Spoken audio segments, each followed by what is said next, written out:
I want 50 because you said 50. They said, sir, we didn't say that. Anyway, bottom line, I said, go back and ask for 50, and they gave us 50.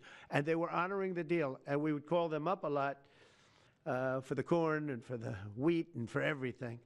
They were honoring the deal, and then when Biden got in, they no longer honored the deal. There was nobody to call. I would call on an average of once every 2 weeks to say, come on, you have to speed it up a little bit.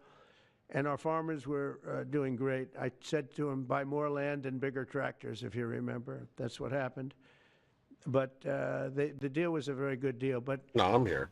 The best part of the deal was that we opened up China. China agreed to open itself up to American business to go in. And it would have been a great thing, I think, for China. They would be able to see things that they haven't seen. They would be able to buy products that they have never been able to buy. Would have been great for American business. I think it would have brought unity between China, better unity between China and the United States. And the bottom line is that they canceled it the last day. We were all set to sign it, and then I went a little bit angry. I got a little angry. I said, they canceled the deal. The deal was done.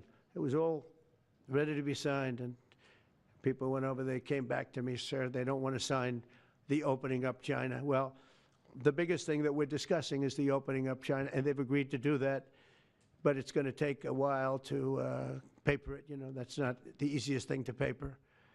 But that's the single, I think, to me, some people would disagree. Some people would say we're getting a lot of money with tariffs or whatever, but, you know, especially when you add what we already have, because remember, we're already getting the 50% on steel and different things. That's not included in these numbers, so you can add that. But the biggest thing to me is the opening up. It would be, I think it would be fantastic for our businesses if we could go in and compete with China. It would be a lot of jobs for China. It would be, I think, at a time when they can frankly use the jobs. And that's what we're talking about. So that's a very, very important element to add. So when Scott, I watched him speak the other day, and I think he didn't want to say it, but I said, it's okay to say it. Look, if we don't get it, we don't get it. But if we don't get it, it won't be a positive thing. But if we do get it, I think it's maybe the most important thing to happen. Because if you think about it, we opened up our country to China. They come, we don't, I mean, they have very few restrictions. And they didn't open their country to us. Never made sense to me. It's not fair. And they've agreed to open China, fully open China. And I think it's going to be fantastic for China. I think it's going to be fantastic for us. And I think it's going to be great for unification and peace. China will also suspend and remove all of its non-monetary barriers. They've agreed to do that. Well, they're very numerous. But again, to me, the biggest thing that came out of that meeting is they've agreed. Now, we have to get it papered, but they've agreed to open up China. It's going to be great for everybody. You shouldn't get credit for fixing something you broke. To announce that that's not fixed. There's still a 30% tariff in place. Citizen who, until recently, most thought was no longer living, thought was dead, is going to be released in about 2 hours, actually. And he's going to be you guys got on camera over here? Released before the eyes of Steve Witkoff, who has done a fantastic job. I just, you know, I know a lot of people that have a lot of talent. I know Steve had a lot of talent. But I know a lot of people with a lot of talent, but there's one that I thought had a special way about him, special personality. Aside from being a good deal maker, had a special way about him, and it was Steve. Knew very little about the subject matter, who does? But he learned it in about 2 hours. And he's been fantastic, so I want to just thank Steve. But they're going to be releasing Edon in about 2 hours from now, or sometime today, let's say. And again, they thought he was dead just a short while ago. His parents are so happy. They're so happy. So it's, as you know, Edon's the only American citizen who's captured and held hostage by Hamas since October 7th, 2023. And he's coming home to his parents, which is really great news. I mean, to me, it's big news. They thought he was dead. So that's that. So we'll be heading there. and we'll be seeing 3 primary countries. You know all about that. 5,800's Saudi Arabia, lost here. I mean, it's gonna be hard to lose it, Qatar. but yeah, on Thursday's meeting with need to Russia slip and under Ukraine is like very 90. important. Probably need to slip under I was very 95. insisted that meeting take place. I think good things can come out Also, of that. Gamma's pretty flat to the Stop downside. the bloodshed of the It's building, horrible- but it's not that bloodbath. negative. but, So the they'll be supported 5,000 more, 95 it's and really much 90 more if to be 5,800's conservative, more than even 5,000 lost. soldiers. Russian, they're not American soldiers. They're from Russia. They're from Ukraine, but they're people. They're human souls, and they're being killed at levels that we haven't seen since the Second World War. Well, And it's every week. A lot of drone negotiations fighting, about a whole new form deal of are still warfare and significantly violent better than a research. straight up trade embargo. And but that's it. It shows I'd like to go back to China just for a progress. second. Whether that's They're going to heavy on the materialize fentanyl. into anything, We're we don't charging know. them, as you know, 20% for the fact that they send fentanyl into our country, and they've agreed that they're going to stop that. And you know, they'll be rewarded by not having to pay, hundreds of billions of dollars in tariffs. So Isn't the market fentanyl pricing should 10% stop. China Comes from tariffs at the China. end of March? I'm It's glad we're trading higher than end of and, March. comes through our Now southern that they're border, comes through our northern 30%. border, too, comes through I mean, Canada, some of that comes is through our southern squeezing border, shit. much more through the southern border. It's just the mechanical But, effects. uh, But So yeah, that's yeah, a very we're important close. subject to me, because everybody in this room has lost friends or people that have family members that have died of fentanyl. So there's a big incentive for China to stop, and I take them forward. They're going to work on that, I think, very hard. And one thing, when they work on something, they get it done. I don't think I know a single So now I'm person that's about to died of depart fentanyl. on a historic visit. Some of you are going with us. It kind of, As I said, Thank Saudi you. Arabia, Qatar, and United Arab Emirates. Before I do, I'll sign one of the most consequential executive orders in our country's history. I don't think there's ever been anything signed like this, certainly not with respect to health care, nothing even close. I'm delighted to be joined on this occasion by Secretary of Health and Human Services. is Trump going to Dr. socialize Kennedy. medicine, but the medicine is the medicine RFK believes in? So every U.S. CMS citizen just gets a bag of administrator, a friend stones mine, that have been Dr. charged in the Mehmet moonlight? Oz, who is an amazing guy. You know, I was telling Bobby before, Oz had a very successful show, but it hurt his reputation. Because when you're in show business, it hurts your reputation. Oh yeah, I'm sorry. And gallons of raw unpasteurized In terms of milk. professionalism and being a doctor, it sort of hurts your reputation. This guy went to the best schools, was the best, I mean, top of the line. Then he did a television show, became a success, made a lot of money, all that stuff, but it sort of hurt him. And you know who I compare that to? I hate to say this. We but called Special One. 145% basically an Janine embargo. She was Isn't the there toughest, Chinese goods that are smartest 3 EA times as maybe cheap as like in our domestic countries, competition? in our cities. So and they'd have a states. chance still New in the York. market. You're not. She was You're just. really You're tough, factoring really in tough. base Then costs, not she did a cost show. to bring it here. And people didn't think of her quite the same way. She became more of an entertainment person, like Oz. Oz is not an entertainment person. So He's no, really not entertaining. not You know the entirely. real story, and she isn't either. She is unbelievable. She was one of the strongest district attorneys in the history of. So New it's York. not like pricing would stay Highly flat. respected, People are very going to try to tough. maintain their Went margins. after the drug dealers at a level that you don't see today anymore, and hopefully she's given up a tremendous. She's leaving the #1 show on cable television, one of the #1 shows on television, period. The 5, but they've got great people left behind, but she was a big part of it. And so I equated to that. Janine Pirro is unbelievable. FDA Commissioner Dr. Marty McCary, with a reputation that's second to none, and the job he's doing already has been fantastic. Thank you, Marty. And Director of National Are they to be Institute of inserted Health, rectally? Jay Possibly. Bhattacharya, who has been, as you know, from Stanford, so highly regarded, and have all been working with us very hard on this. And the question they would ask, being a little Nice, bit new to Hennessy. the government aspect of it, is why doesn't somebody fight the drug price situation, meaning equalization? There's a term, it's called equalization. Nobody wants to mention that term.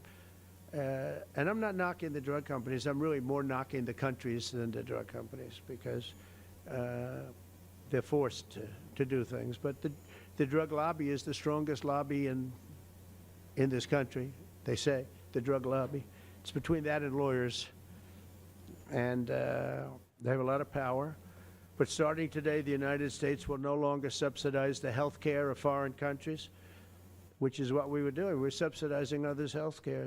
Countries where they paid a small fraction of what, for the same drug, that what we pay many, many times more for. And will no longer tolerate profiteering and price gouging from Big Pharma. But again, it was really the countries that forced Big Pharma to do things that, frankly, I'm not sure they really felt comfortable doing. But they've gotten away with it, these countries. European Union has been brutal, brutal. And the drug companies actually told me stories. It was just brutal how they forced them. And European Union suing all our companies, Apple, Google, Meta. They're suing all of our companies. They end up, they have judges that are European Union-centric, and they get rewarded 15 billion, 17 billion, 20 billion, and they use that to run. Dang, poor Big operations. Pharma, man. So abused by other countries. So what's been happening is we've been subsidizing other countries throughout the world, not just in Europe, throughout the world. European Union was the most difficult from what I understand. I mean, I'll tell you a story. A friend of mine who's It's so hard not paying American taxes from their Irish headquarters. top guy. Most of you would have heard of him. A highly neurotic, brilliant businessman, seriously overweight, and he takes the fat shot drug. Fat shot And he called me drug. up, and he said, President, he calls me, he used to call me Donald, now he calls me President, so that's nice respect. But he's a rough guy, smart guy, very successful, very rich. I wouldn't even know how we would know this, but because he's got comments. Said, President, could I ask you a question? What? I'm in London, and I just paid for this damn fat drug I take. I said, it's not working. He said, I just paid $88. And in New York, I pay $1,300. What the hell is going on? He said, so I checked. And it's the same box, made in the same plant, by the same company. It's the identical pill that I buy in New York. It's a shot. And here I'm paying $88 in London.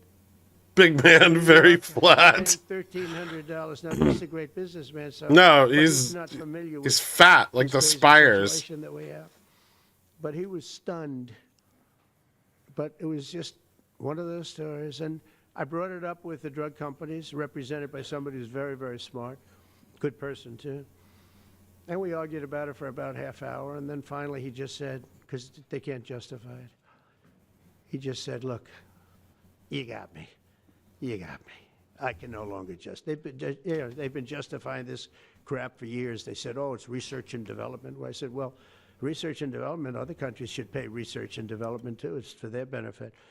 It was just one of those things. And the other countries would set a price, and they'd meet the price, and they'd say, if you don't meet the price, you can't sell it in our country. I said, well, then you walk away, and, you know, they'll call you back, and they'll sell it in the country. But now they'll have to do that. So for the first time in many years, we'll slash the cost of prescription drugs, and we will bring fairness to America. Drug prices will come down by much more, really, if you think 59. If you think of a drug that is sometimes 10 times more expensive, it's much more than the 59%. You know, it depends on the way you want to analyze it. But in one way, you could analyze it that way. But between 59 and 80, and I guess even 90%. So when I worked so hard in the first term, and if I got prices down, remember I was the only one to ever get prices down for a full year. But I'd get them down like 2%, and I thought it was like a big deal. Well, we're getting them down 60, 70, 80, 90%. But actually more than that, if you think about it in the way mathematically. And Pharma has to say, we're sorry, but we'll not be able to do this any longer to these countries that have been so tough. They've been very tough, nasty. It's trade. It's trade. And Pharma is also very powerful. And the Democrats have protected Pharma. The Democrats, this is the Democrats have protected Pharma. These are the Democrats. And by the way, I just called the Speaker of the House, and I just called the leader, our leader in the Senate, John Thune, Mike Johnson, spoke to both of them. I said, when you score, you're going to have to score two things. You're going to have to, number one, score that hundreds of billions of dollars of tariff money is coming in. But even bigger than that, you're going to have to score that your cost for Medicaid and Medicare and just basically pharmaceuticals and drugs is going down at a level that nobody has ever seen before. It'll pay for the Golden Dome. I see the Golden Dome is there, see? That'll easily pay for the Golden Dome. And we'll have a lot of money left over. We need the Golden Dome, by the way, in this world. Although this world's a lot safer today than it was a week ago, and a lot safer than it was 6 months ago. We had people that had no clue what they were doing. So today Americans spend 70% more for prescription drugs than we spent in the year 2000. Think of that. Our country has the highest drug prices anywhere in the world by sometimes a factor of 5, 6, 7, 8 times. It's not like they're slightly higher. They're 6, 7, 8 times. There are even cases of 10 times higher. So that you go 10 times more expensive for the same drug, that's big numbers. Even though the United States is home to only 4% of the world's population, pharmaceutical companies make more than 2/3 of their profits in America. So think of that. With 4% of the population, the pharmaceutical companies make most of their money, most of their profits from America. That's not a good thing. Now, I think, by the way, pharmaceutical, I have great respect for these companies and for the people that run them. I really do. And I think they did one of the greatest jobs in history for their company, convincing people for many years that this was a fair system. And nobody really understood why, but I figured it out. For years, pharmaceutical and drug companies have said that research and development costs were what they are, and for no reason whatsoever.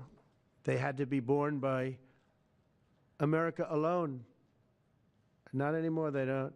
This means American patients were effectively subsidizing socialist healthcare systems in Germany, in all parts of the European Union. They were the toughest of all. They were nasty. And I see that. I see that with trade, too. European Union is in many ways nastier than China, okay? And we've just started with them. Oh, they'll come down a lot. You watch. We have all the cards. They treated us very unfairly. They sell us 13 million cars. We sell them none. They sell us their agricultural products. We sell them virtually none. They don't take our products. That gives us all the cards, and very unfair. So they're going to have to pay more for health care, and we're going to have to pay less. That's all it is. And believe it or not, you know, because it's really the world we're talking about, not just the European Union, but because it's the world, the numbers are for the healthcare company not as bad as you would think. They'll make the same. I think the healthcare companies should make pretty much the same money. I really don't believe they should be affected very much, because it's just a redistribution of wealth. It's a redistribution where it could be the same top line, but it's going to be distributed differently. Europe's going to have to pay a little bit more. The rest of the world's going to have to pay a little bit more, and America's going to pay a lot less. Again, because it's a much smaller population than when you think of the whole world. So basically what we're doing is equalizing. There's a new word that I came up with, which I think is probably the best word. We're going to equalize, where we're all going to pay the same. We're going to pay what Europe's going to pay. We're going to all pay. Now, there may be some countries in dire need, and I would be willing to sacrifice that and help them. But it's called most favored nation. We are going to pay the lowest price there is in the world. We will get whoever is paying the lowest price. That's the price that we're going to get. So remember that. So we're no longer paying 10 times more than another country. Whoever is paying the lowest price, we will look at that price and we will say that's the price we're going to pay. Most favored nations. That's what it is. One breast cancer drug costs Americans over $16,000 per bottle, but the same drug from the same factory, manufactured by the same company is 1/6 that price in Australia and 1/10 that price in Sweden. 1/10 for the identical product. A common asthma drug costs almost $500 here in America, but costs less than $40 in the United Kingdom. So $40 in the United Kingdom, which is where this gentleman told me he paid a small amount for his shot.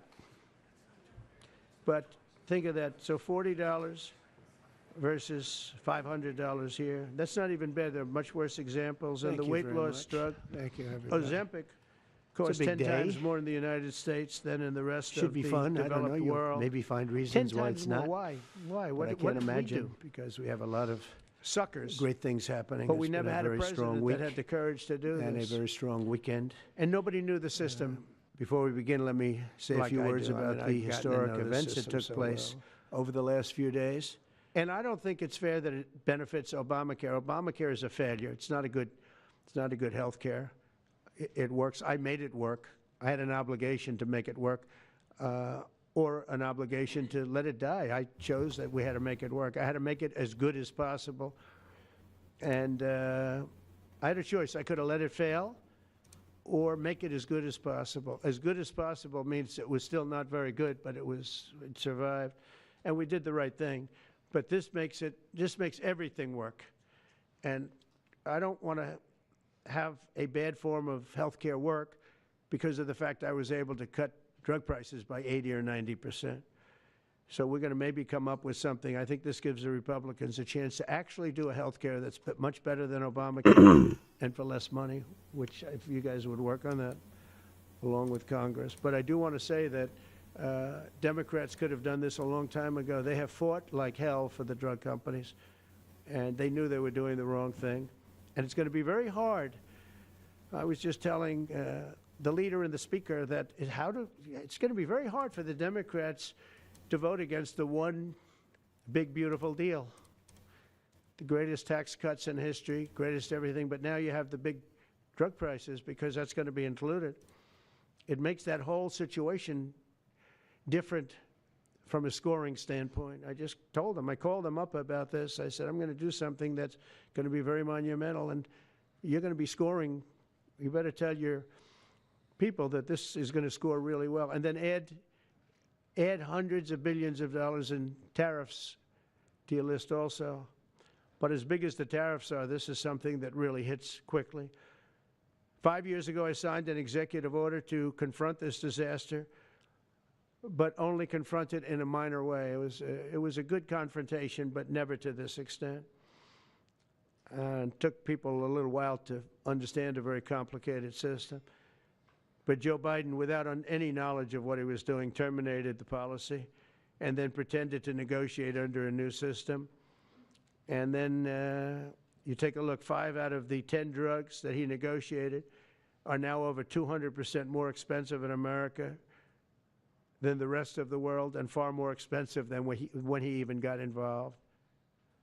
Much more expensive than when he got involved. Joe Biden's plan was as you know, because you wrote about it, you don't say it very loudly, but it was a very big failure, was his whole presidency. First, I'm directing the U.S. Trade Representatives and Department of Commerce to begin investigations into foreign nations that extort drug companies by blocking their products unless they accept bottom line and very low dollar amounts for their product, unfairly shifting the cost burden onto American patients. And we'll be taking a look at that very strongly. The biggest thing we're going to do is we're going to tell those countries, like those represented by the European Union, that, that game is up, sorry. And if they want to get cute, then they don't have to sell cars into the United States anymore. It's a very big subject. And they won't get cute, because I'll defend the drug companies from that standpoint. They were given a price by the European Unions and other countries. This is what you do. This is what we're going to pay. We're not going to pay any more. Let America pay the difference, because there was a big shortfall. Let America pay it. And that's what we did, but we're not doing it anymore. Next, my administration will secure what we're calling most favored nations drug pricing. The principle is simple. Whatever the lowest price paid for a drug in other developed countries, that is the price that Americans will pay. And we're using the term other developed countries because there are some countries that need some additional help, and that's fine. I think that's very good. Some prescription drug and pharmaceutical prices will be reduced almost A little bit of immediately support at by 10 here. 50 to 80 to 90%. Big Pharma will either abide by this Slip principle 10 back to voluntarily or will 5,800. use the power of the federal government to 5,800 is ensure still that pretty we are supportive. paying Calls the are same sold prices very, other very countries. heavily to the upside of To spot. accelerate these price restrictions and reductions, my administration will also cut out Not the only at middlemen. We're 5,800 gonna totally through cut out the famous 5,810, middlemen. but Nobody knows who they are. Middlemen. I've been hearing the to term the for upside 25 all the years, way up middlemen. to I 5,850, don't know who they and are, but they're then rich. a That I shitload can tell beyond you. 5,850. We're going to cut out the middlemen and facilitate the direct sale of drugs at the most favored nation price directly to the American citizen. So we're cutting out, Bobby, the middlemen. It's so important, right? What's We going gotta on do with that. live They get GXS? they're worse than Nothing? the drug Is there something companies. They wrong don't with even it? make a product, and they make a fortune. It's very smart business people, that I can tell you. If companies make no significant progress toward most favored nation pricing, which we will insist that they do, so I think I'm wasting time talking about it. We're going to insist upon it. And we'll insist, and we're going to help the drug companies with the other nations, because those other nations do a lot of trading with us. They need our trade, just like China needed us very badly. They need us just as badly. We will do whatever we have to with trade, just like we did some great things with trade with India and Pakistan. It really helped the situation, very heated situation. Could have lost millions of people, more than millions. I mean, many millions of people. And they want to do business with America, but we never used our powers that way. We never knew how. We never had people that knew how to do that. We'll also open up America's market to safe and legal imports of affordable drugs from other countries, putting dramatic downward pressure on prices. And if necessary, we'll investigate the drug companies, and we'll, in particular, investigate the countries that are doing this, and we will add it onto the price that we charge them for doing business in America. In other words, we'll add it onto tariffs if they don't do what is right, which is everybody should equalize. Everybody should pay the same price. And special interests may not like this very much, but the American people will. I mean, I am doing this for the American people. I'm doing this against the most powerful lobby in the world. Yeah, thanks for probably the pointing drug that out. I'll lobby, let drug Nick and know. pharmaceutical lobby. But it's one of the most important orders, I think, that's ever been signed, certainly with regard to health care or health in the history of our country, and it's an honor to be a part of it. And I'd like to ask Robert F. Kennedy to say a few words, please. Thank you. Thank you, Mr. President. This is an extraordinary day. This is an issue that, I grew up in the Democratic Party, and every major Democratic leader for 20 years has been making this promise to the American people. This was the fulcrum of Bernie Sanders' runs for presidency, that he was going to eliminate this discrepancy between Europe and the United States.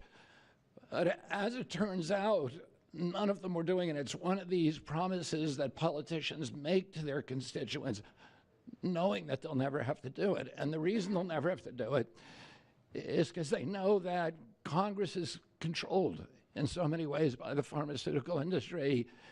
There's at least one pharmaceutical lobbyist for every congressman, every senator in Capitol Hill, and every member of the Supreme Court. By some estimates, 3. Pharmaceutical companies, the industry itself spends 3 times what the next largest lobbyist spends on lobbying. So this was an issue that people talked about, but nobody wanted to do anything because it was radioactive. They knew you couldn't get it by Congress. We now have a president who is a man of his word, who has the courage.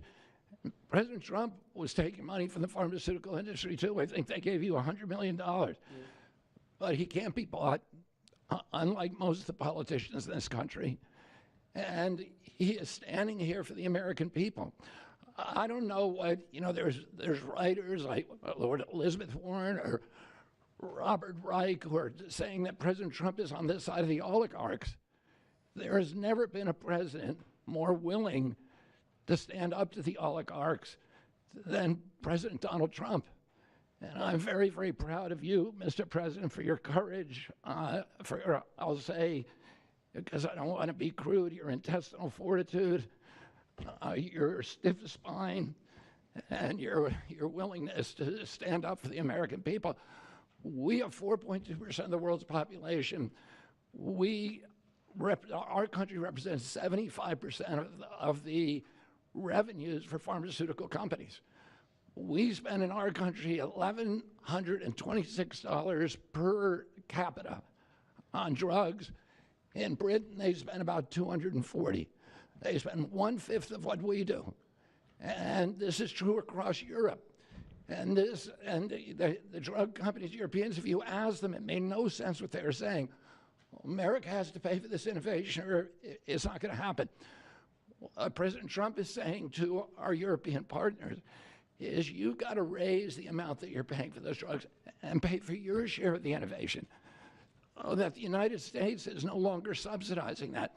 If the Europeans raise the price of their drugs by just 20%, that is $10 trillion that can be spent on innovation, and the health of all people all across the globe is going to increase because we're going to have better products.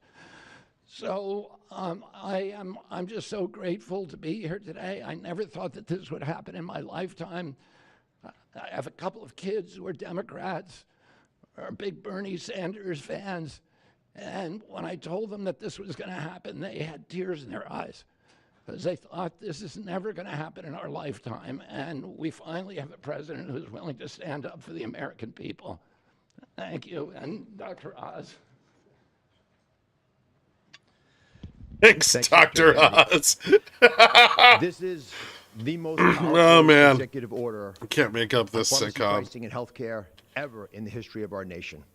And it's only happening because we have a president with the fortitude, the guts to stand up to the withering criticism and lobbying that's going to occur as soon as folks hear about the executive order. So on behalf of the child in Philadelphia who's got an autoimmune disease with a $1,000 a month drug, or the older woman in Los Angeles who's on a blood thinner who can't afford her copay, I want to thank President Trump. God bless you for having the guts to take on this industry. Thank you, sir. Thank you very much.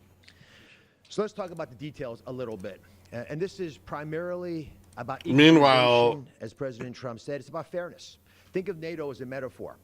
When President Trump said, you've got to pay a little more so it makes sense for all of us, they came up. Lily's up 5% from its pre-market low on the free. It was a big advertising. Most people who have thought about this process agree that it is patently unfair to tolerate the numbers that Secretary Kennedy and President Trump have reflected to you. On this chart to my left is a list of the 10 drugs that were negotiated in the IRA. Again, this is the bill, the law, that regulates a negotiation process. This is the best price that was able to be obtained by the Biden administration. And if you look at these numbers, they actually reflect how much on top of the most favored nation price was being paid by the United States. So the closest to me, Bob, you can point to the chart against the closest one, 289%, the one that's closest to you. That means that we are paying in America 4 times more than that drug costs in other countries. Again, 100% is the baseline. It's 289% above that baseline. It goes all the way down to when we're paying 50% more than any other country. That's the range. As was pointed out by President Trump, half the time we're paying 3 times more than is paid in other countries. It doesn't make any sense for the system. That stated, President Trump has over and over again indicated, and Secretary Kennedy reflected as well, we want innovation. We want our technology partners doing the best they can to make the best solutions for drugs to cure as many people in America and around the world as possible. By getting our allies to pay a bit more, as they should be, and they should have for many years been doing, will course correct a problem that's gotten out of hand. And by doing that in a thoughtful, effective way, we're going to be able to get the pharmaceutical industry whole. Those jobs will still be here, will still be productive, will still be curing cancer and a slew of other ailments that plague humanity. America will still be the leader in this space, but we'll be paying the appropriate amount, the right-sized amount for those tasks. So over the next 30 days, the 4 of us up here together with people standing in the back of this room who are doing a lot of the heavy lifting, are going to be approaching pharmaceutical companies to talk specifically about what we want the most favored nation price to be based on the best data we have. We're looking forward to a thoughtful interaction with these corporate leaders, many of whom we've spoken to and in quiet will agree the system is not right the way it is. They're patriotic Americans. They want what's right. But the fact that in my lifetime, as Secretary Kennedy said, for the first time, we have a thoughtful and aggressive approach, thanks to President Trump, on taking on the special interests. 5,800 lost. Should give all Americans confidence that this is an administration that stands for fairness, and it should chill the waters for those who believe they can push us away from our North Star, which is to take care of the American people. Mr. President, God bless you. Thank you very much. Thank you. Jay, you want to go next? Sure. Good. So I teach economics at Stanford as well as health policy. And one thing that's really, really simple in economics is that when you have a persistent price difference for the same product between two countries, there's something deeply wrong. And what President Trump has done is a historic measure that should have been done a long time ago. What we're going to do is make sure that those prices become much closer to equal, like a competitive market you'd expect. Right now what's happening is the American people are subsidizing in large fraction the research and development efforts for drug companies around the world by the higher prices that we pay. With this new order, Europe will share the burden of that. And in fact, if you may think of it as like as somehow it's going after drug companies, actually it's helping drug companies. Because what we're also going to do with this order, what President Trump has done with this order, is he's said to European governments, look, if you are taking advantage of the drug companies by forcing them to charge very, very low prices, we're going to defend American drug companies in Europe. At the same time, we're standing up for the American consumer who's been paying far too high prices for far too long. I can go back decades to point to congressional reports after government report Do you after think the government gap report will of get closed? tremendously high drug Seems prices, excessive. much higher than the rest of the world, and nothing has been done about it until this moment. And I'm really, really proud, President Trump, that you've done this. I'm really proud to be included in this and looking forward to the work ahead. Thank you, Jay. Great. Thank you, Mr. President. On behalf of the many doctors I've talked to about this very issue, thank you for taking the bull by the horns. Presidents on both sides of the aisle have talked about this and floated it and said they've wanted to do it, so you've had the courage to do it. Thank you. I've been a surgical oncologist at Johns Hopkins for 22 years, and I have seen patients suffer. We didn't take an oath to heal patients and then watch their life get ruined financially with their home, mortgage, retirement, going down the drain with GoFundMe campaigns, raising money from church communities and synagogues and friends they haven't seen in 20 years to try to raise money for what? For a system where Americans have been getting ripped off by 10, 12, 15 times higher prices than we see in other countries. The fundamental problem in healthcare is that we've had non-competitive markets. And we can do little things around the edges, or we can transform those markets to competitive markets, and that's what this executive order does today. Imagine buying a Ford for $175,000, a regular car, and then hearing that people in London are buying it for $10,000 every day, all day long.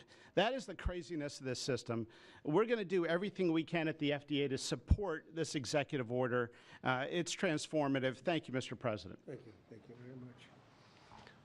So thank you very much, everybody. I think it's a very important day. In many ways, you have, we'll start with the Houthis.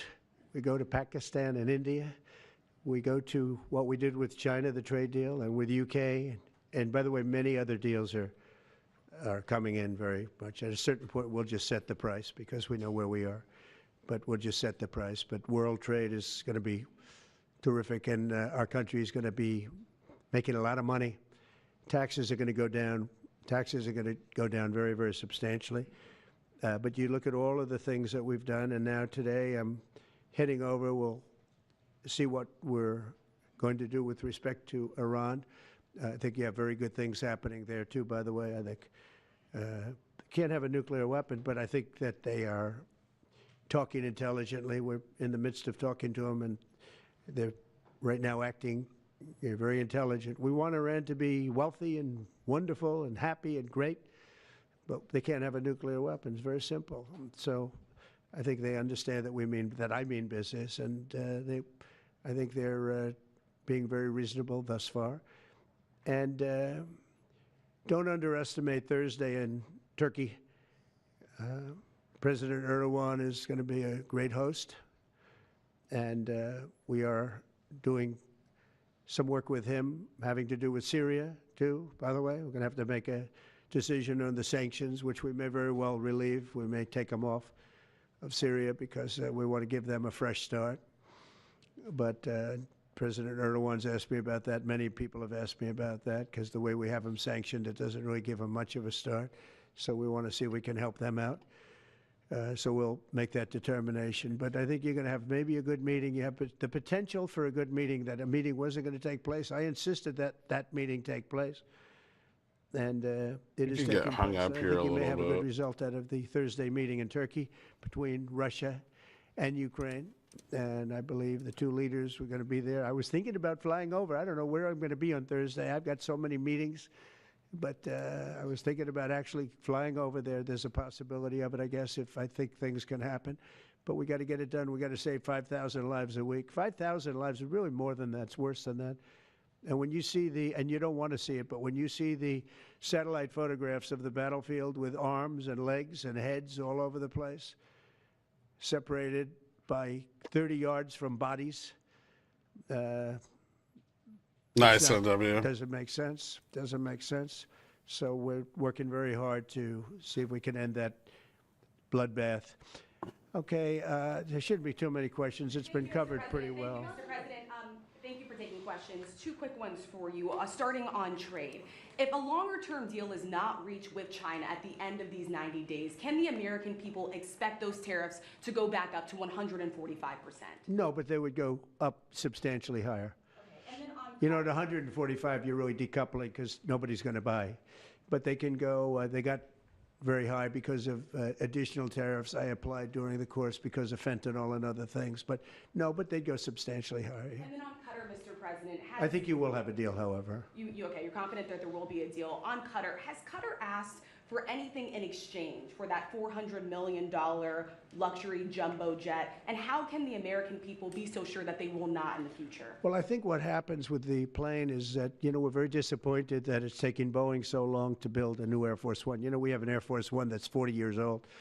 And if you take a look at that compared to the new plane of the equivalent, you know, stature at the time, it's not even the same ballgame. You look at some of the Arab countries and the planes they have parked alongside of the United States of America plane, it's like from a different planet. And it's close to 40 years old, might be more than 40 years old now. And we, when I first came in, I signed an order to get it built. I took it over from the Obama administration. They had originally agreed. I got the price down much lower. And then when the election didn't exactly work out the way that it should have, a lot of work. It's was the done on zero GT plane contract for because a lot of people IWM. didn't know. They made change orders Gilgamesh. that was so stupid, so ridiculous. And it ended up being a total mess, a real mess. And when I came back, I said, by the way, what's going on with the Boeings that are coming in? Well, sir, they're way behind. And they are. They're way behind. They were way behind. Another mess that I inherited from Biden. And it's going to be a while before we get them. And I think Qatar, who has really, we've helped them a lot over the years in terms of security and safety. I think they end very, very nicely. And I have a lot of respect for the leadership and for the leader, Qatar. And I think they knew about it because they buy Boeings. They buy a lot of Boeings. And they knew about it. And they said, we would like to do something. And if we can get a 747 as a contribution to our Defense Department to use during a couple of years while they're building the other ones, I think that was a very nice gesture. Now, I could be a stupid person and say, oh, no, we don't want a free plane. We give free things out. We'll take one, too. And it helps us out because, again, we're talking about we have 40-year-old aircraft. The money we spend, the maintenance we spend on those planes to keep them tippy-top is astronomical. You wouldn't even believe it. So I think it's a great gesture from Qatar. I appreciate it very much. I would never be one to turn down that kind of an offer. I mean, I could be a stupid person, say, no, we don't want a free, very expensive airplane. But I thought it was a great gesture. And I think it was a gesture because of the fact that we have helped and continue to, we will continue to, all of those countries, Saudi Arabia, the UAE, Qatar, and others, we keep them safe. If it wasn't for us, they probably wouldn't exist right now. And I think this was just a gesture of good faith. And I don't get it. Someday it'll be like Ronald Reagan. They decommission them. You know, they get to a certain age, they decommission them. It'll go to my library. They're talking about going to my library in years out. But I thought it was a great gesture. And it's something that was done by Ronald Reagan. They actually decommissioned the plane, and he put it in his library. And it actually has made the library, I think, a Boeing 707. It's actually made the library more successful. So it was good. Do you plan to use the plane after you leave office? No, I don't. No, it would go directly to the library after I leave office. I wouldn't be using it. No. Mr. President, on the hostage, you said that the release of the American hostage, Adam Alexander, is a step in good faith to end this war. Do you expect any progress or perhaps announcement on ceasefire during your trip to the Middle East? We hope that we're going to have other hostages released too, as you know. So when I met with the hostages 3 weeks ago that were there for quite a while, you remember the 10 people that came in, mostly young people. 1 or 2 were a little bit older. They were explaining the trials and tribulations. I mean, they went through hell. And I said, how many are there? They said 59. I said, that's a lot. I didn't realize, because we got a lot out. You know, we got a lot of hostages out, I think you will acknowledge. They said 59, but then they said, they followed that up by saying 59, of which 24 are living, the rest are dead. But the people whose son, mostly son, I think 1 daughter in this case, but mostly sons are there, or husbands are there, those people want the dead bodies as much as they want the live body. I have a mother that calls me, but came up to me when I first met her, and she said, sir, please get my son out. He's dead, but they have his body. And I asked her about that, and it's as though he were alive. The level of wanting that body back is the same. It couldn't be any more, as though he were alive. So, getting the bodies back is very important. That could be a thing having to do with the religion. It could be same. How high can we go? 20s. It's the same as if decent resistance. The son or husband or whatever was alive.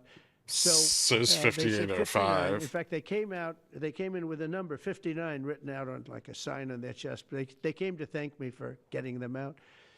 And I said, what does the 59 mean? They said, well, that means there are 59 people. But then they said, but 24 are living. Now it's 21. The number's 21. So now it's actually, we'll get Etan today. We think we're getting him today. So it's 20. So they have 20 live hostages there. The rest are dead bodies. Mr. President, are you open to negotiating your tariffs on cars, steel, and aluminum with China or any other country? Well, we're not even talking about that. We're bringing the car business back into this country. We have commitments, and not only commitments, they've already started construction on many plants. They've left Mexico in a few cases. In a few cases, they've left Canada. They're not going to build in Canada. They're going to build here because we have the market, and the tariffs have been amazing. The election and the tariffs. November 5th was a big day, and on top of that, of course, you wouldn't have the tariffs without the election, I guess, if you look at it. But we have at least 11 committed massive car factories that are going to be built, that are in the process of being built, and some are going through. Some have actually started. We also have renovations of existing factories where they weren't utilizing the full factory from years gone by, and now they're under full renovation. They'll be opening up full factories in a very short period of time. Our car industry is, I think we're going to have the #1 industry. You know, if you look at Japan and these others, they do tremendously with cars, and they can do that too. But you know, if they want to sell cars in the United States, they're going to have to build factories in the United States, because I'm interested in cars for the United States. Now, one other thing is, in our tax bill, we're giving not only no tax on tips, no tax on Social Security, no tax on overtime, but also we're going to get a deduction for people that borrow money to buy a car if it's made in America. If it's not, we have no interest. The meeting with, between President Putin as well as President Zelensky, if President Putin doesn't show up to these talks in person in Turkey, will you join Europe in putting higher sanctions on Russia? If I felt it would be important toward getting the deal done, I'm the one that insisted on the meeting. They couldn't get a meeting because one said ceasefire, one said no ceasefire, was going back and forth. I said, look, at this point, This is you gotta stop sustainable it. for Just go to the meeting. The meeting's continued been set. all-time Go to high. the meeting on Thursday. And Very I thought it unlikely would that be we're getting helpful. back to all-time I highs don't right know now. where I'm going to be at that particular point. I'll be Still someplace in the bullish, Middle East, and I would but fly we've there run if I thought it into would be helpful. Gamma Max Yeah. on the weekly contract, which is going to substantially slow upside progress. So we'll either need a pullback and a significant amount of repositioning. Now this comes as you've halted virtually all refugee admissions for people fleeing famine and war from countries like Sudan and the Democratic Republic of Congo. Who's paying for all this socialization, Gherkin? Tariffs. I thought you knew. Because they're being killed, and we don't want to see people be killed. Now, South Africa leadership is coming to see me, I understand, sometime next week. And, you know, we're supposed to have I guess a G20 meeting there or something, but we're having a G20 meeting. I don't know how we can go unless that situation's taken care of, but it's a genocide that's taking place that you people don't want to write about, but it's a terrible thing that's taking place, and farmers are being killed.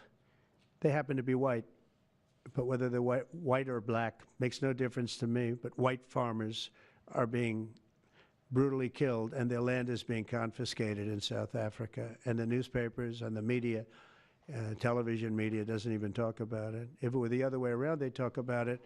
That would be the only story they'd talk about. And I don't care who they are.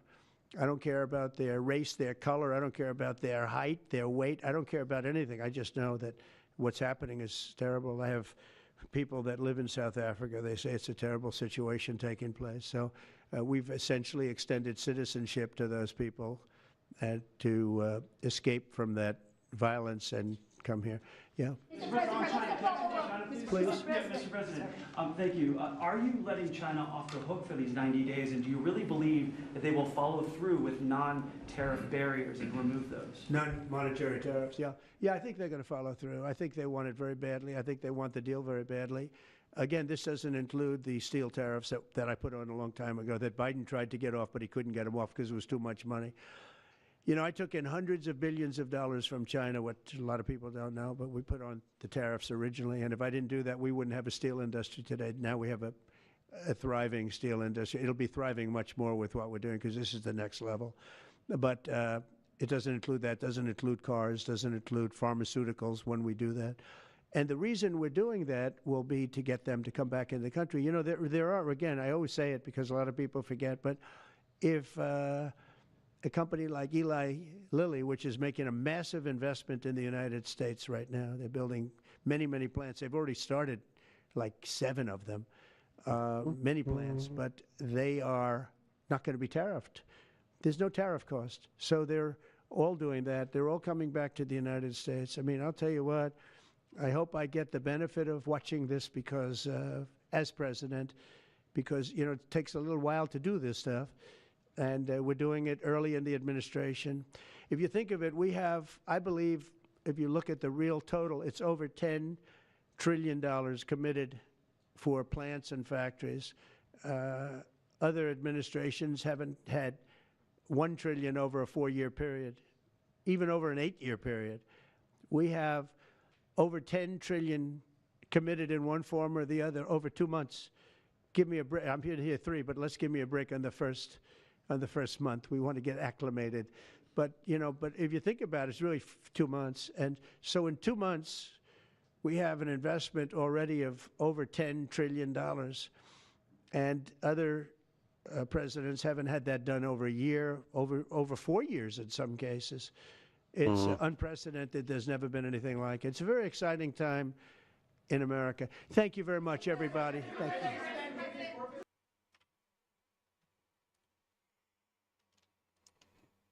All right.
Hmm.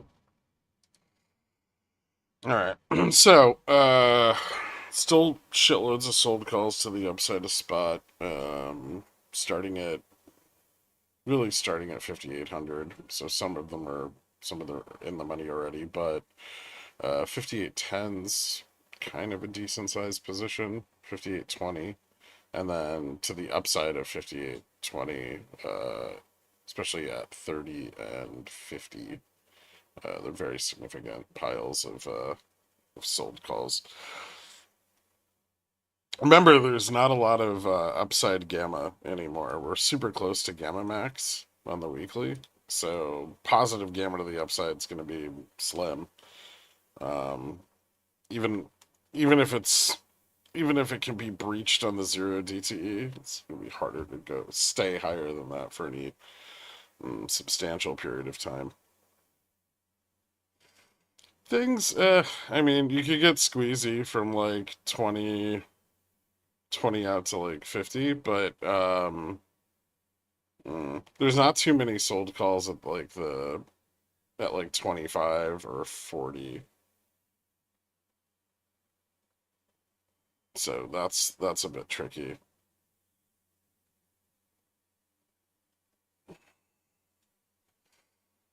Too early to talk about CPI? No, we could talk about it. What do you want to talk about?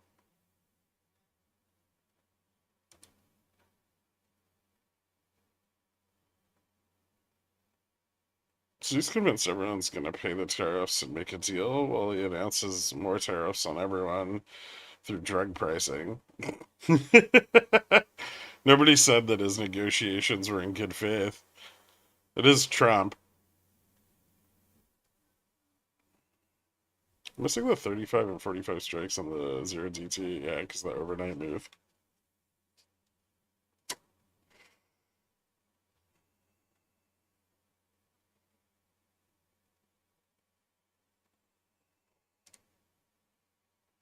Have they opened them at all?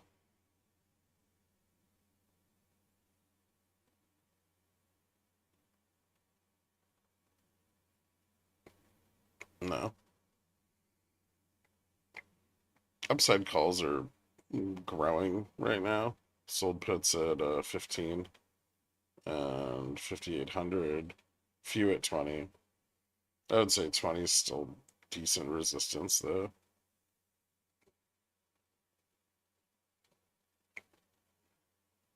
Definitely bulls buying all the way out to 60 right now. Or short calls closing.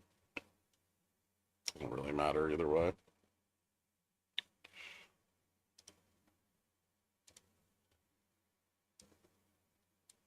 Yeah, Upstart had a big move today.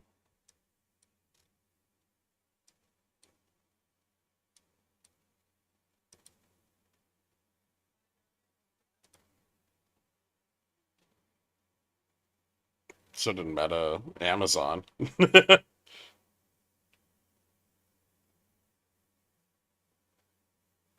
But Nvidia, Apple, it's still got that exposure to the like all the AI ETFs.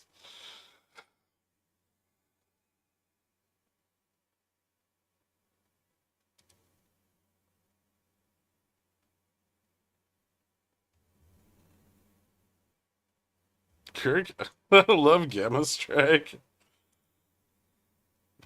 Good to know.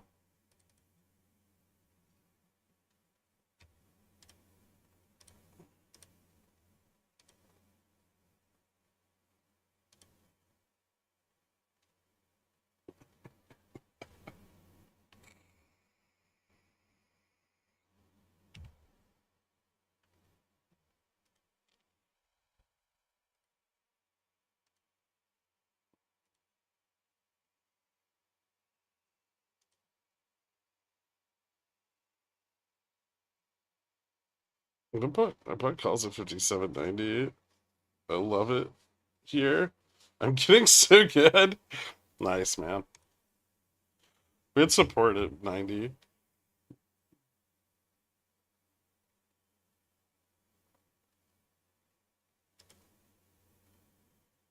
Did you partly choose the name to take over the abbreviation from GameStop? I would never do something so shallow.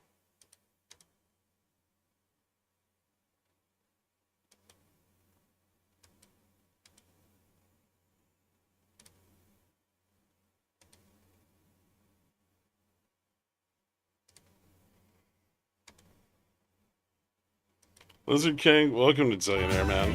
Whoa! Jesus fucking Christ, that's loud. Hold on. There we go. Hit me up if you need added to the country club.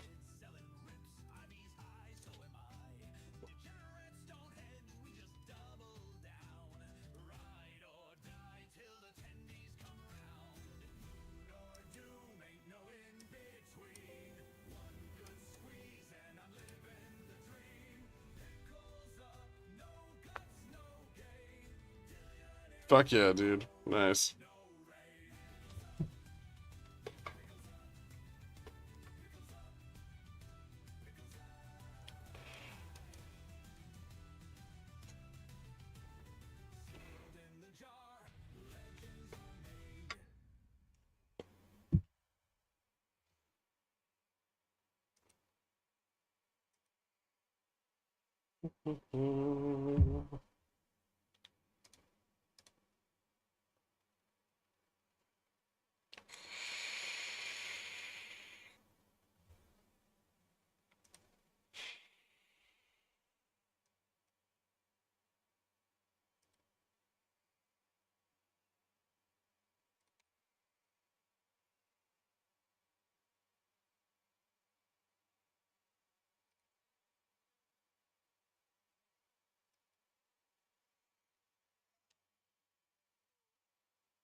Their pricing strategy isn't going to work, right? Probably not. Most of the other countries pricing because we allow generic alternatives, and the US doesn't because, greedy.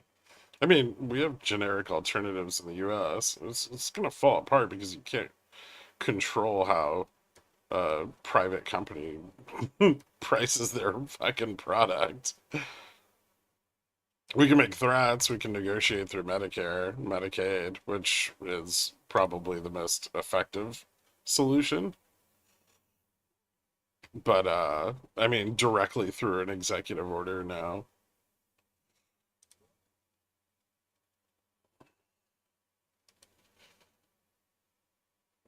Almost like Congress has the power of the purse.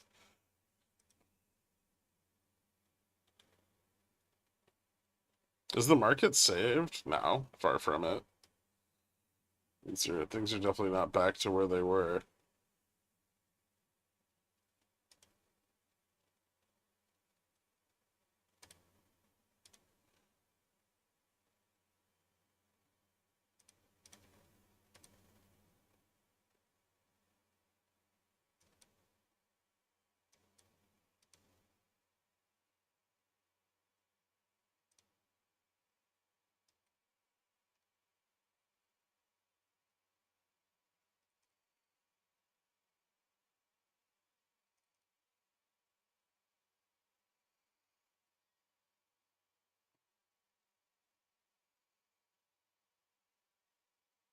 Tentatively better, though.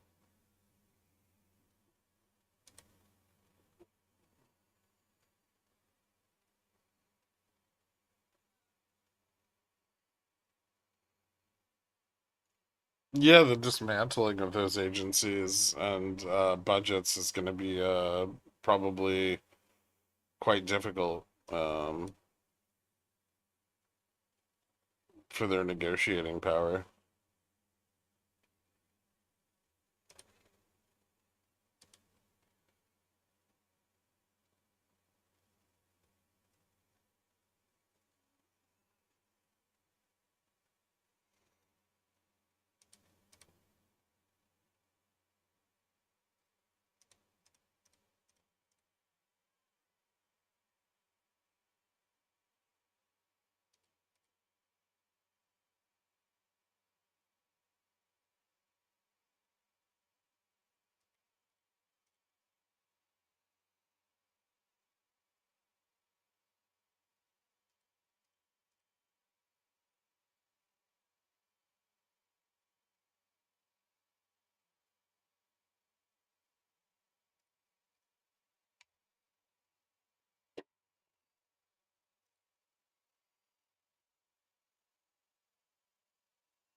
Hmm.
What are key ES levels near here? Go look at fucking the overnight. I posted all the ES levels.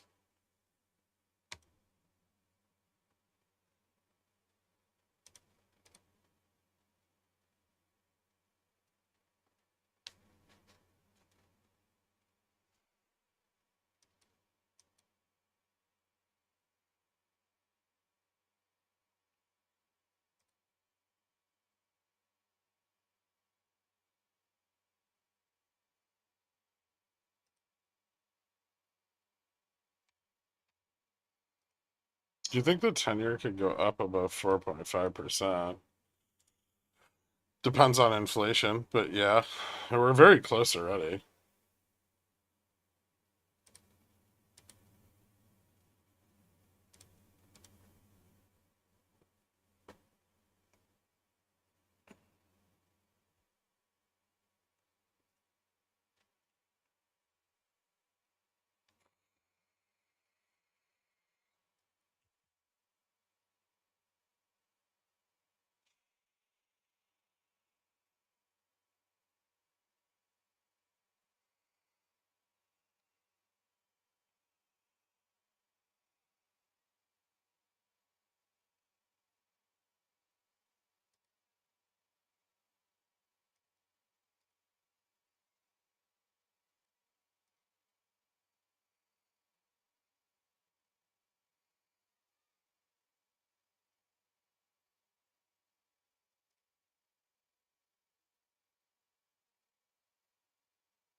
Oh, we have answers?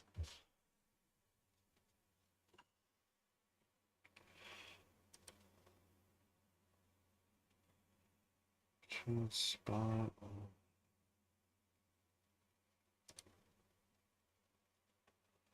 Hmm.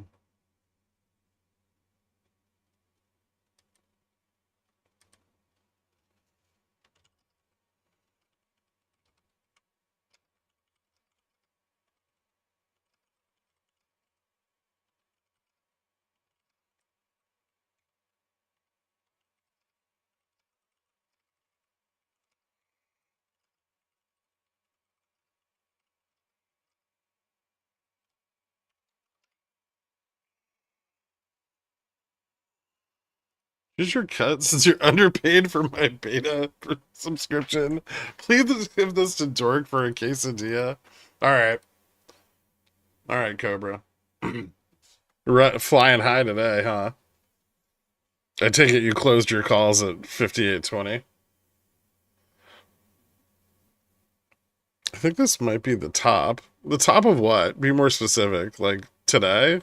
Like, are we going higher than 58? It's going to be hard.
All right, so to answer the question earlier, the charts are correct, but the strikes get wonky because of the overnight move, and so the scaling is a little weird. Because the out of the money strikes move further and further apart on the 0 DT as you get above multiple standard deviations away from the prior close, because they they don't have $5 strikes anymore. I'm not sure if there's actually a fix for that. There could be some kind of maybe like dynamic scaling, but not sure if that would even fix it. Yeah, so it's the data's still correct though. It's just it does wonky things with the charts. I know they're a bit hard to read like this.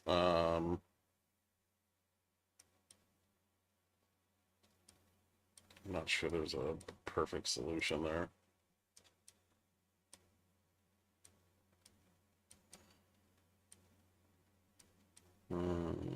Still a lot of profit taking going on in the money below us.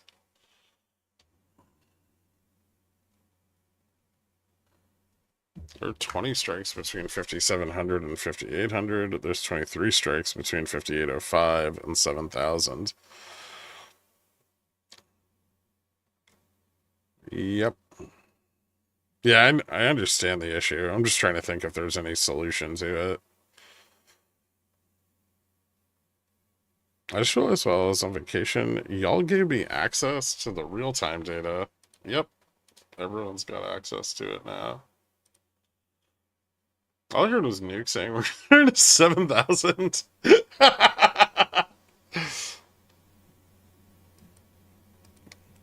That was not the statement that he made.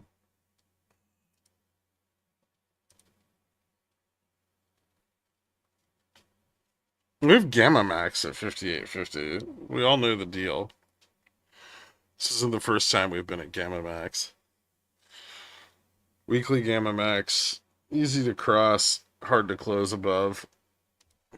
Need repositioning on the chain, which we're probably going to get a lot of today. So we'll have a better picture tonight, but...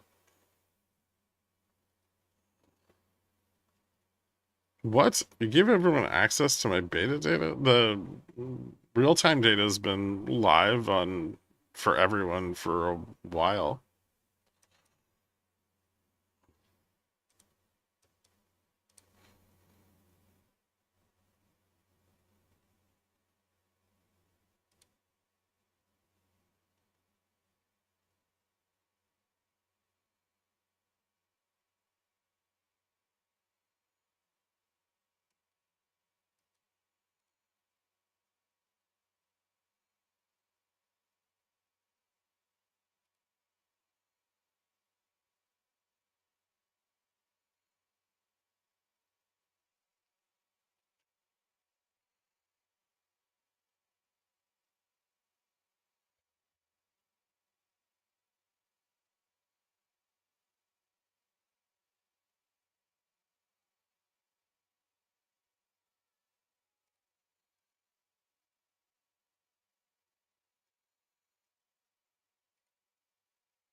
Hmm.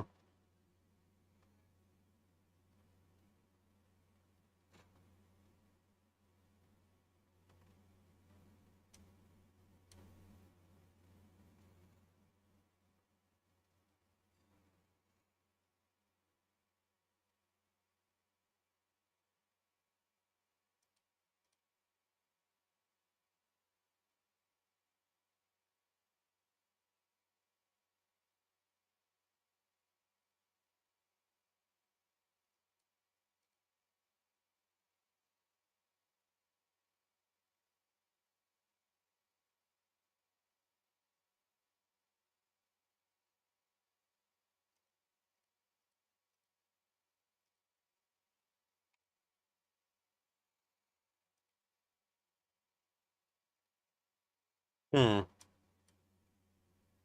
I wonder if we're gonna slip 5808 here.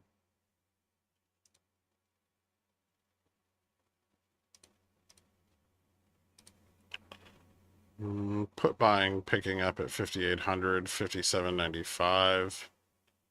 Some of the upside calls sold off at 20, but there's still a bit left at 5815 and 25. Ooh, bunch of 5800 calls just closed, like 1500 of them, or sold. Closed. Let's say closed. So in the money calls taking profit.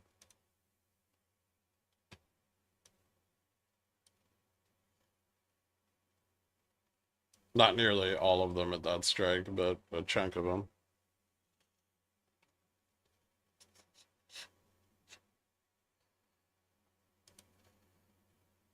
I don't want to spend the day over analyzing chop.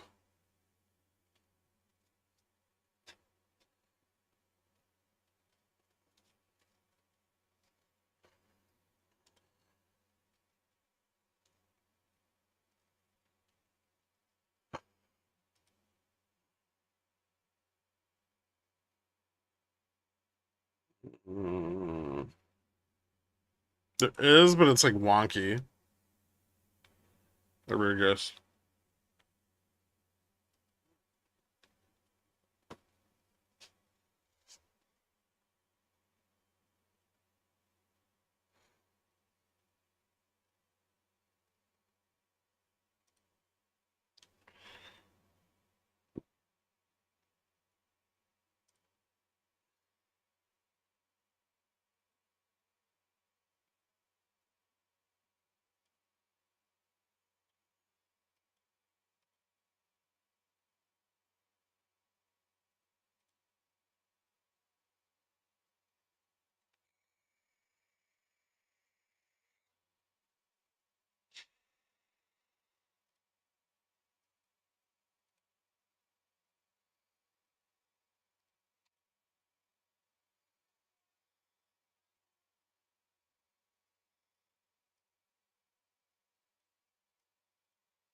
Yeah, we're sliding a little.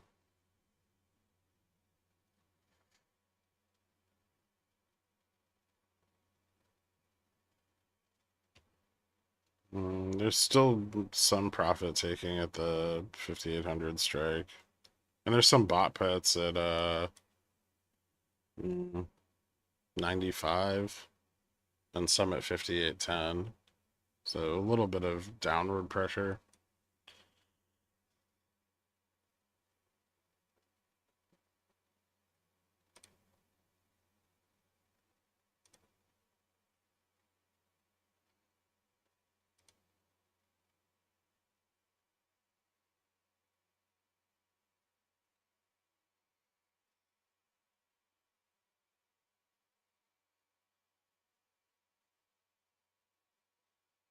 Does the inverse head and shoulders and the SPX 5-minute matter? Well, it could. I see it too here. Another retest at 5,800 and then push higher. That doesn't seem unreasonable to me. I will say that the right shoulder is weaker, which isn't necessarily a good signal.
But yeah, look for support here.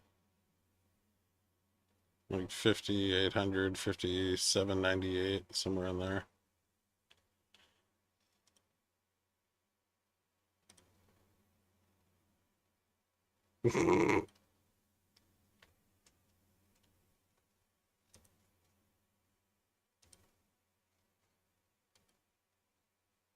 Lovely meme, gray pubes.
Ooh, slipped a little.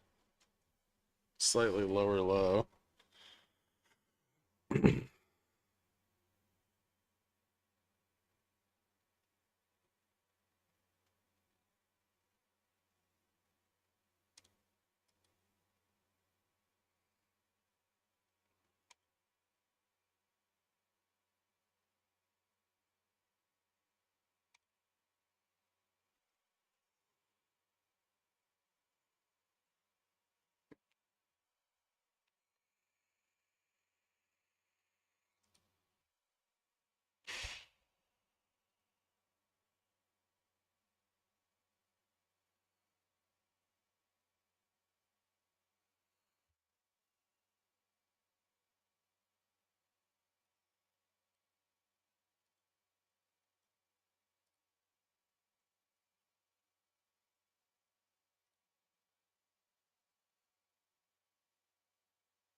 What kind of pullback do we need for repositioning? I mean, maybe just 5,800's enough.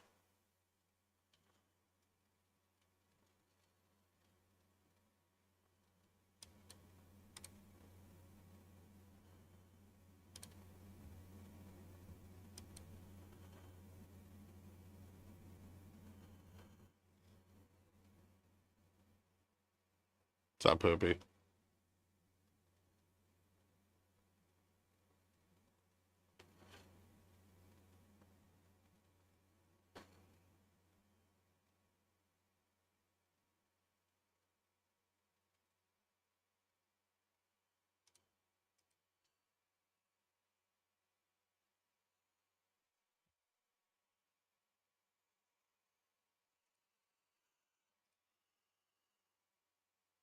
Nice, dude. Congrats. Soul calls win today, or rip into 58.50. I think soul calls are probably gonna win this.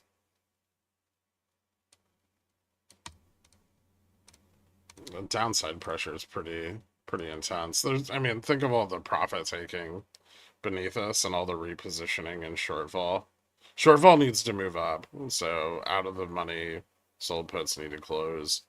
And then pretty much any call that was on the chain to the upside is deep in the money at this point. So those are incentivized to take profit on falling prices already. So both of those factors are creating quite a bit of downward pressure today.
What do you think of YieldMax ETFs for passive investment funds? I mean, they're fine if you can time the uptick and volatility fairly well, but otherwise, I would say they're only really valuable in the short term.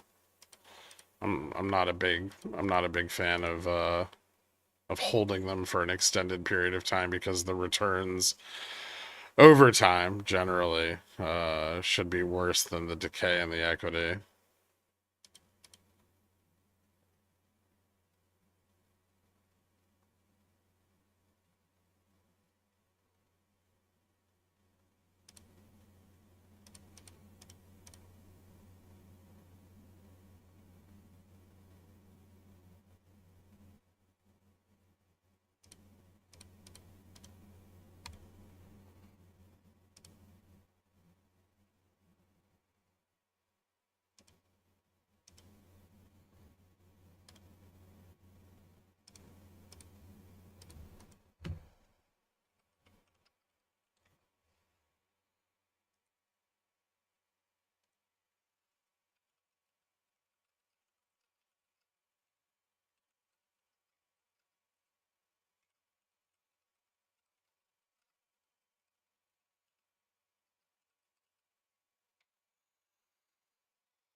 I think we test 50, 5850 or 5750.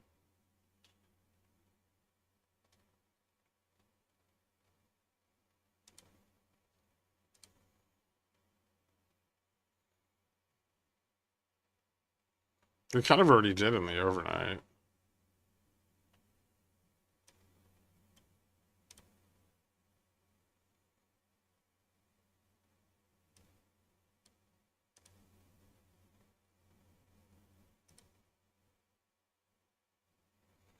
Yeah, 10 years moving up quick.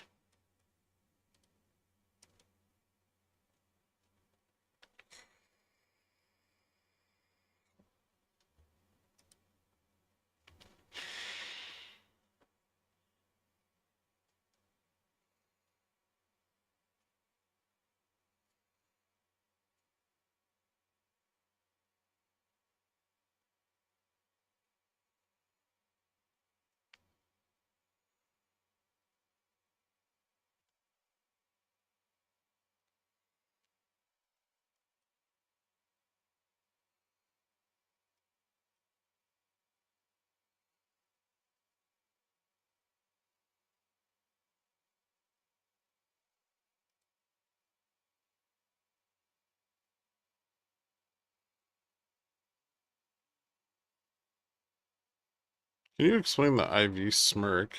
Intraday or just in general?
%29 viewer likes, meh.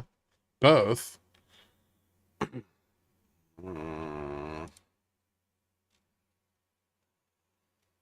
intraday, IV out of the money is significantly higher.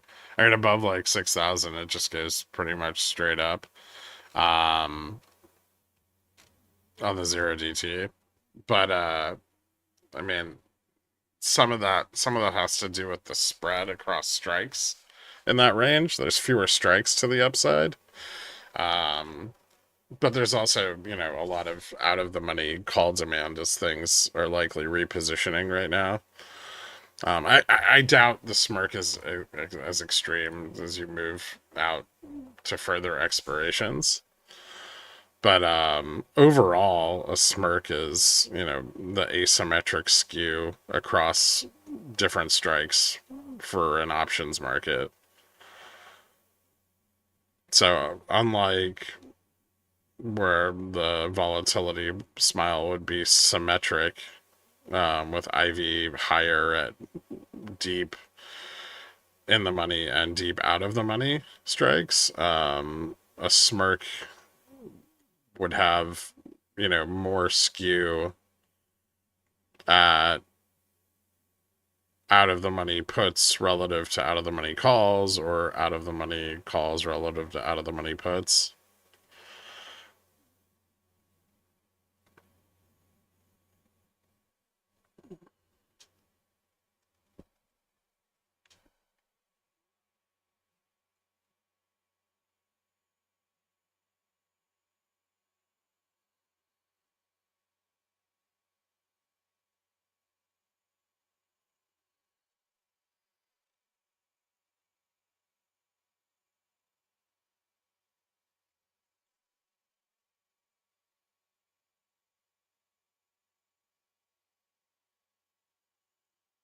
If we're looking at like longer term time frames than 0DT, you have like term structure effects. So typically like a smirk would be more pronounced in shorter dated options, where things like gamma are more sensitive to moves in near term contracts. And generally the amount, like, skew will become more exacerbated during periods of market stress, because there's more demand for out of the money put protection or crash protection, and there's higher perceived risk to the downside.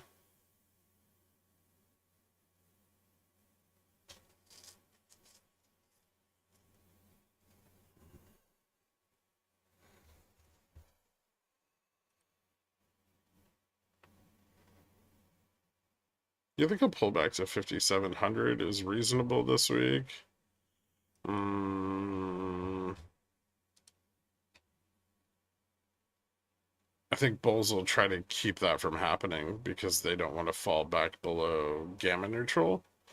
But gamma neutral on the monthly is fairly close to gamma max on the weekly.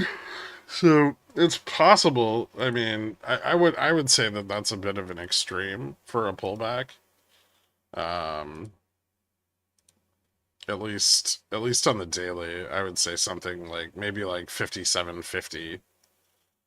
Because if you start losing those like monthly supports to the downside, you're gonna start shaking off the CTAs that are buying this. It's SLD week, but we're above gamma neutral, which, I mean, depending on our distance above gamma neutral, tends to be quite a bit of padding for SLD, at least historically, because they're able to sell off into the market maker buying the underlying. So the effects of SLD are more substantial when you're in a negative gamma environment, like way more substantial.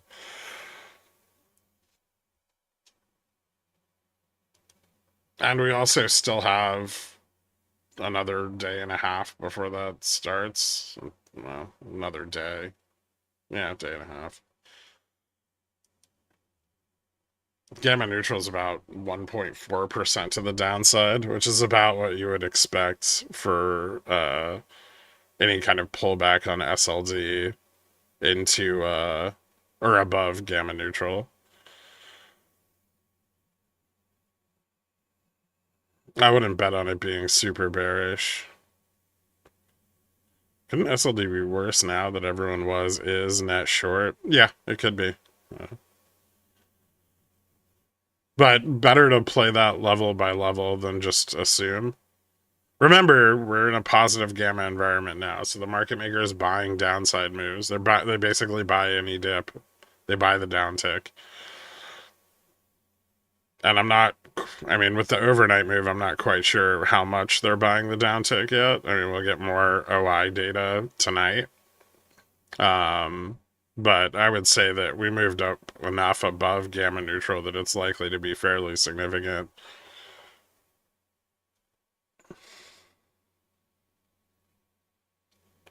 What did we get out of this complete trade war with China? A 90-day pause on tariffs.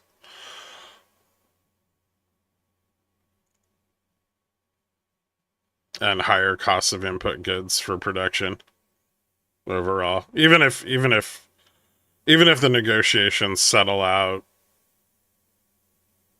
at the current rates, there's going to be a significant bump in input costs. More than what was expected in March.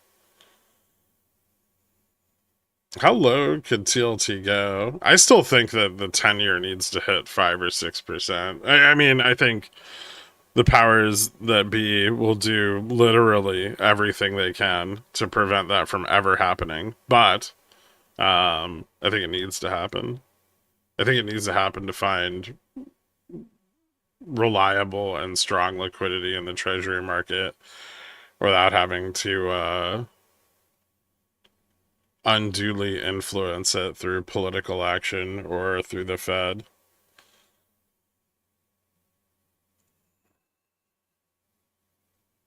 Yeah. I mean, well, that's the problem with going up, right? As leverage increases, yields do too. So it kind of limits the amount of upside range we have via margin, because the cost to carry on pushing to the upside is so substantial.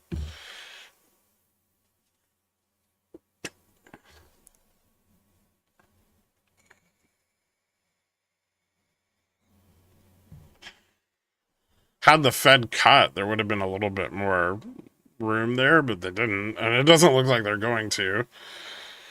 And frankly, inflation this week could just, I mean, it could simply reinforce that.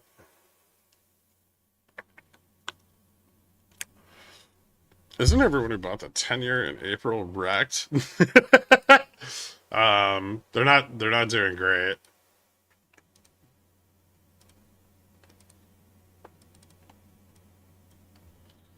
I mean, here, hold on.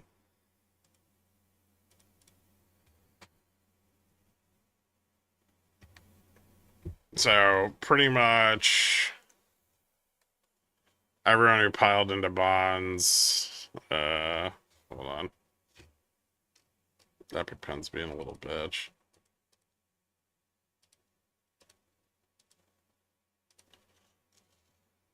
In here is a little bit fucked.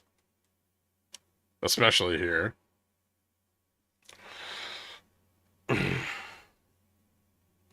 Because they didn't get really any relief. So yeah, that hurts. It stinks. I don't think that's big banks and stuff. I think that's a lot of other institutions, but...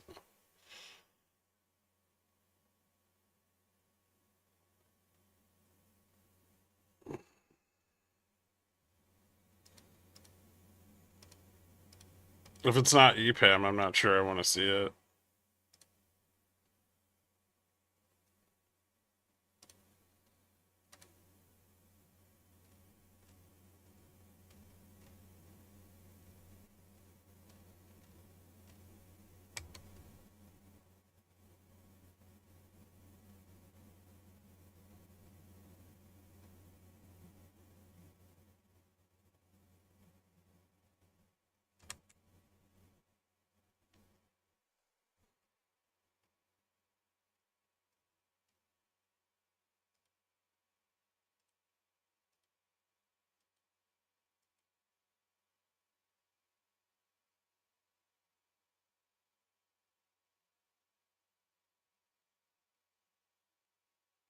You guys arguing over the dynamics of the Russia-Ukraine conflict?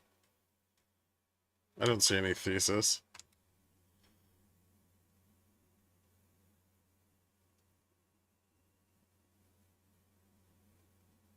Oh, Jesus Christ.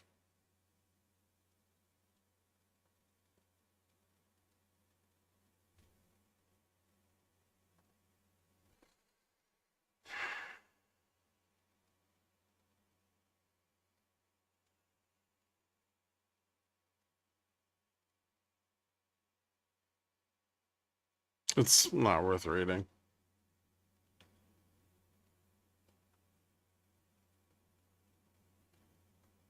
You know, EU has to admit Russia back into SWIFT, right?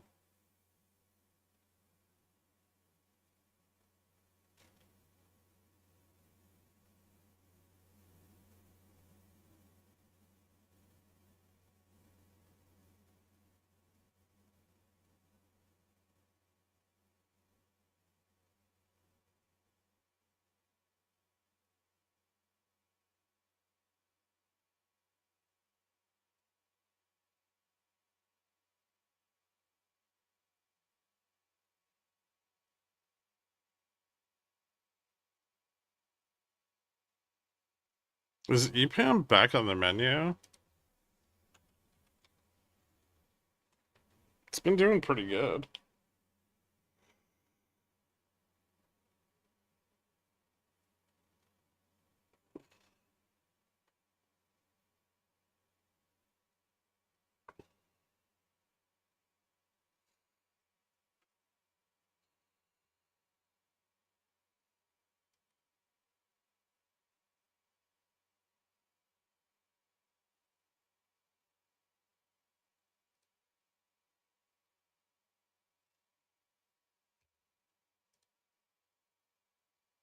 Also, they beat on earnings again.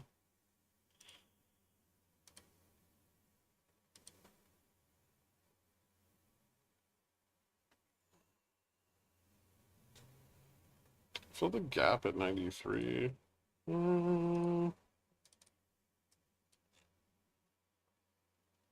don't know. I don't like the weakness on the failure of the inverse head and shoulders here. It's not a good look. You might get a new low.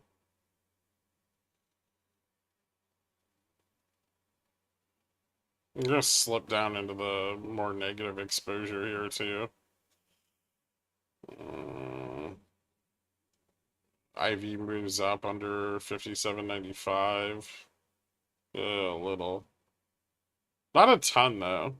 It's kind of interesting. It'll still be hard to lose 90. But with a little momentum, maybe. It's what, noon right now?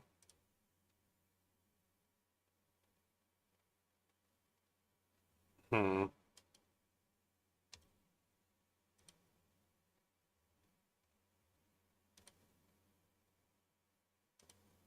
I feel like the downside gap's probably a given at this point, but I'd be more interested in if it moved beyond that.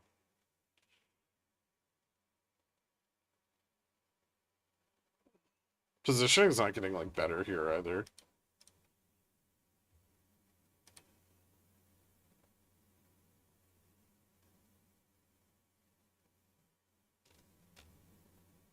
Yeah, the next significant downside supports are like 70, 75.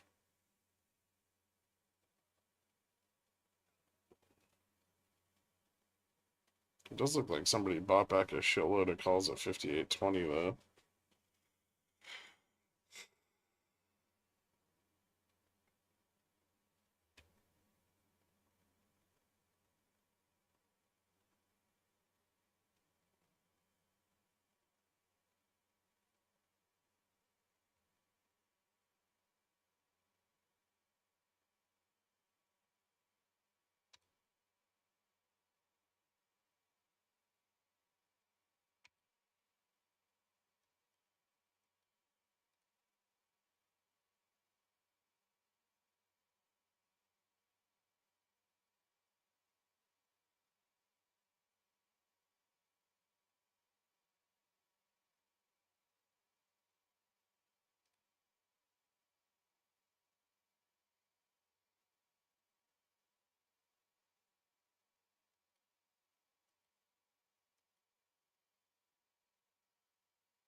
Sluicing 5. That's probably not going to be pretty.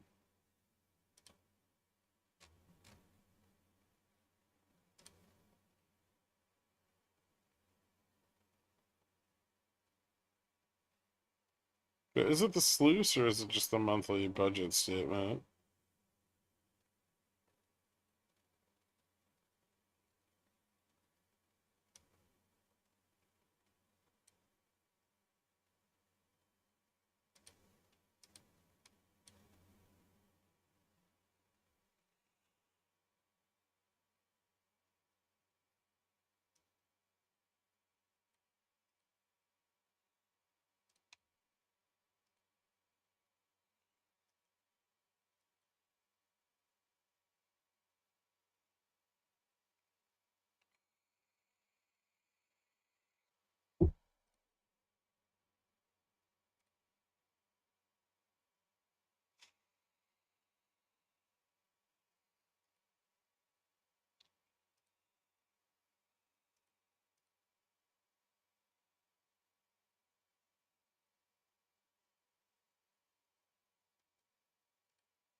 Are we watching EPAM? Oh shit, sorry. How are you the first person to say something about that?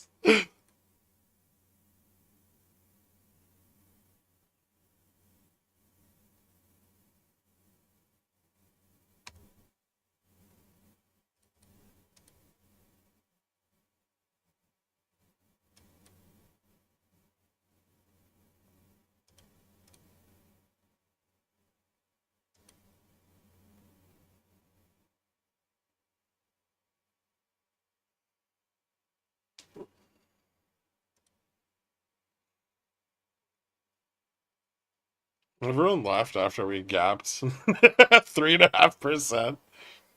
No straddles? They were so fucking good though.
Maybe not Vix Crush. On God, straddle pronted. Yeah. Straddles pay for all my puts, but my puts are now worthless. Fair enough. No upside hedges? Come on, pickle jar. You guys are better than that, right? Right?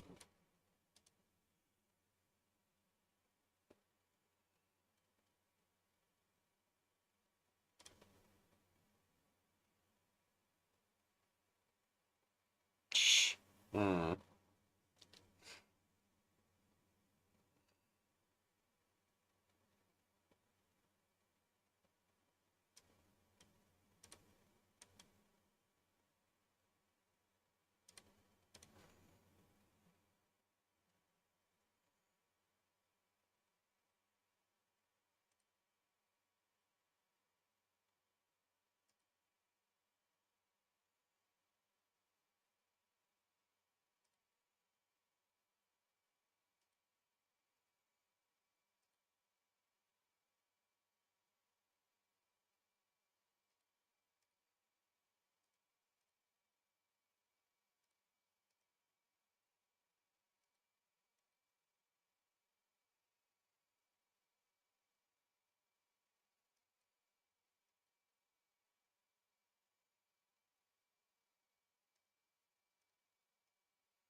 I sold it open. I'm learning. Nice.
Is wedge about to bust up? Mm. Hmm. Maybe.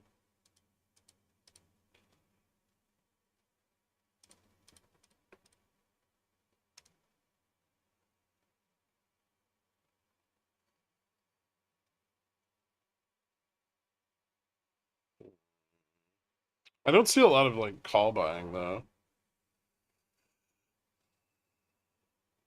The range up to 30 is a little less resistive now.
Hmm.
Well, there's like less sold calls to the upside now than there were.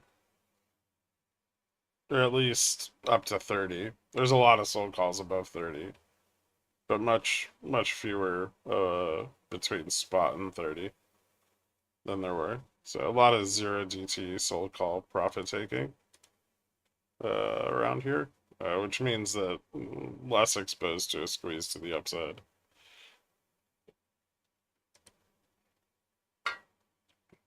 I don't think they've given up on 58.20, but it's not looking great right now. We'll see. They're buying the 10 and the 15 call currently, but the 20 and the 30 are still being sold a little bit. The number of sold calls above 30 is astounding.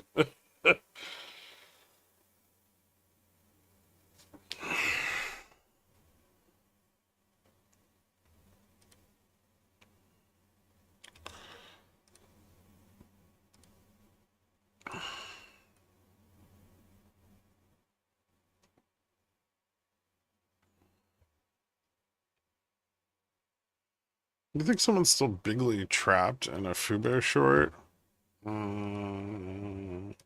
I think there's a lot of sold calls to the upside on Fubo.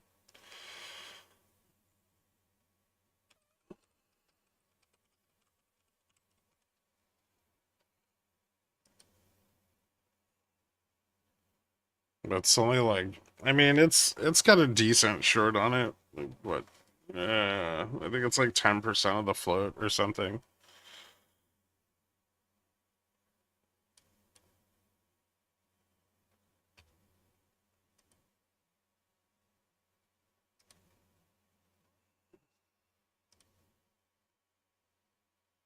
I wonder why there would be so many upside sold covered calls.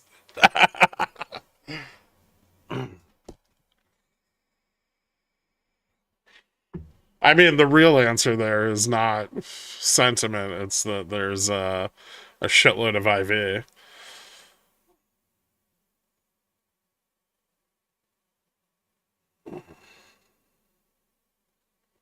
Watch, it's just the pickle jar stuffing price discovery on Fubo. I mean, no, it's Fubo's earnings that are stuffing price discovery. I kind of talked about that already. Like, there's probably going to be an extended period where we see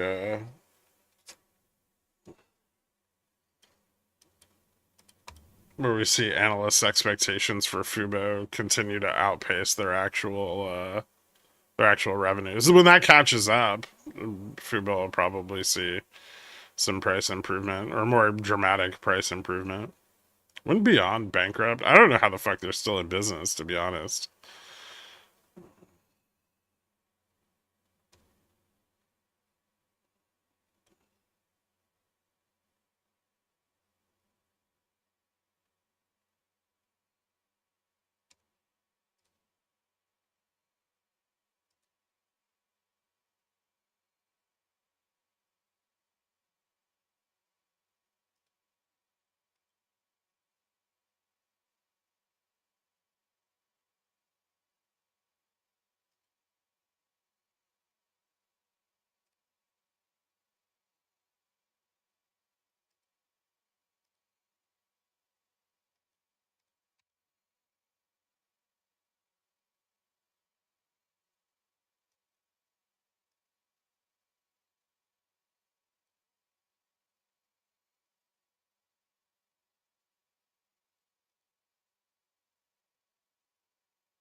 Netflix being down 3% today, weird. No, I don't think so.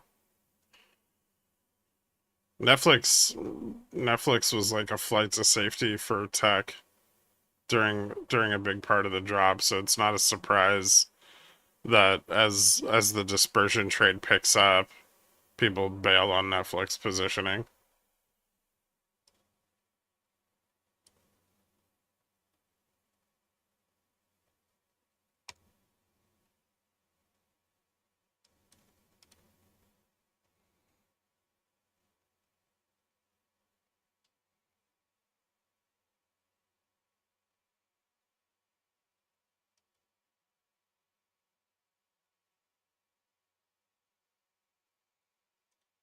Probably soon. Tuttle.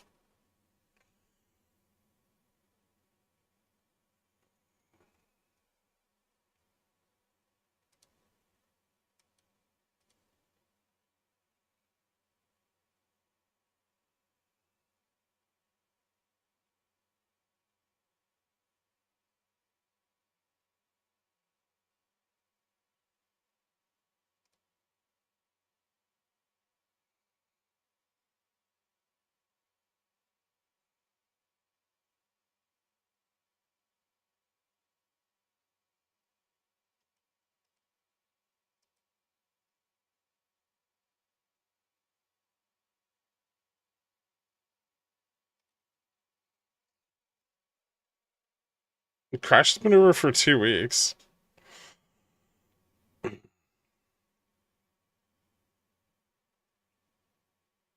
Three? Almost three.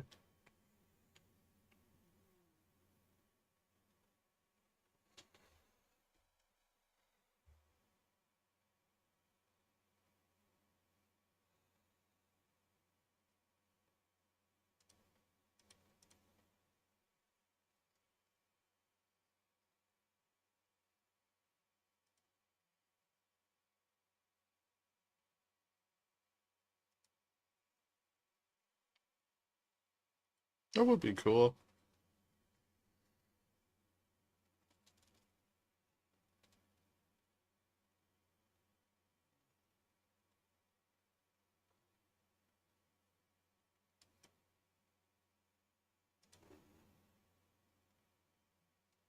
I wouldn't say it's bullish.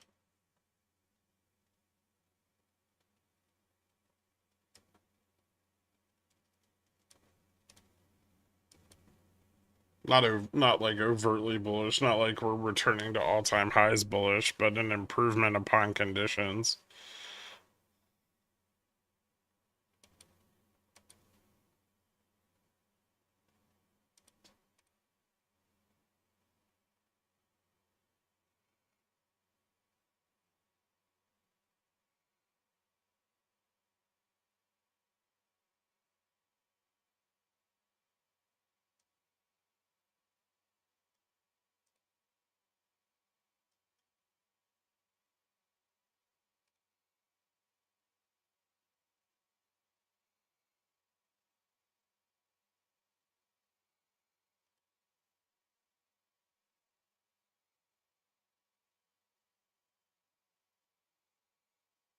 Yeah, I know. Dividends Wednesday.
What's up, Nuke?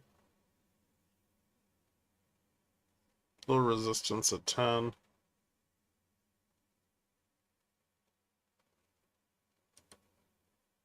I witnessed firsthand what happens to a put with a 3% update. Shit's tight. It was sold, right, Nuke? Sold put?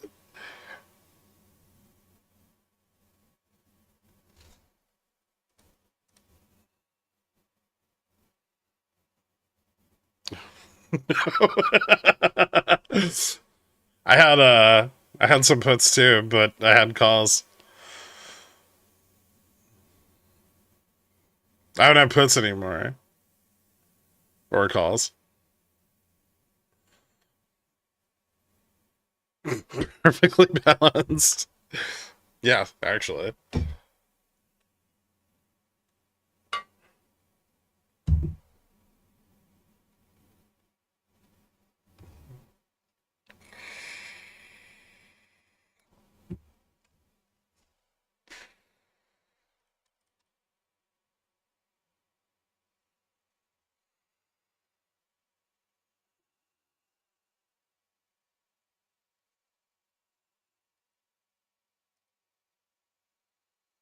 I regarded for buying June puts here, expecting this thing to tank again once reality sets in. Probably, given that you don't know the outcome of anything yet.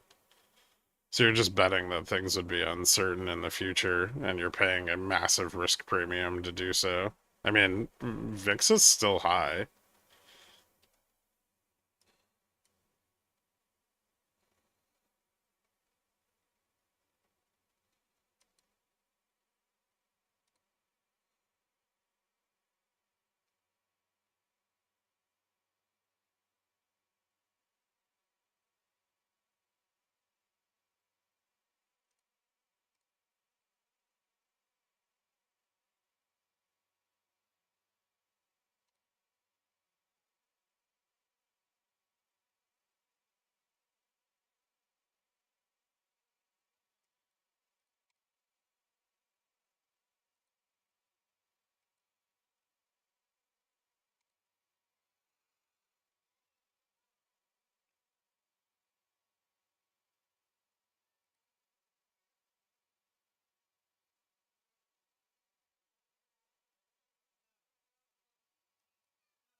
Left a little gap back at 11. 5810's gonna be slightly supportive here, maybe. Well, if support holds at 5810.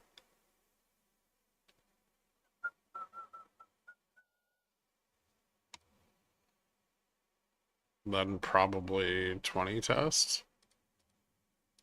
20 test seems reasonable. Yeah, I would also like gaps on GS. I've been thinking about that a lot.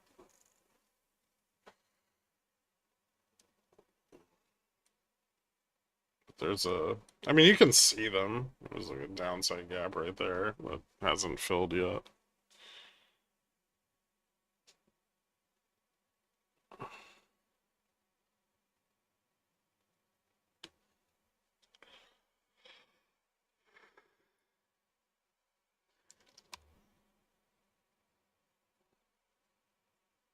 No, why do we have to go to one extreme or the other, Maeve?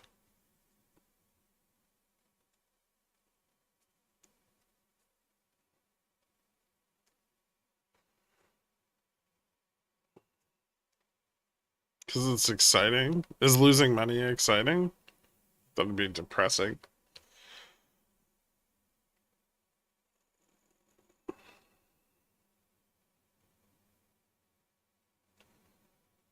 Live GS is so dope, I know.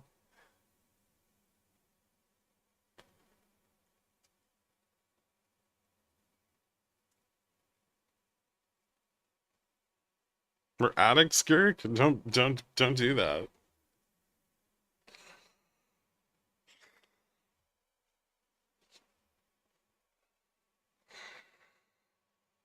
Gap filled. See you support at 10 holds. The further up you go, the less exciting price action gets. It just gets grindy. We're already kind of getting close to that range anyway.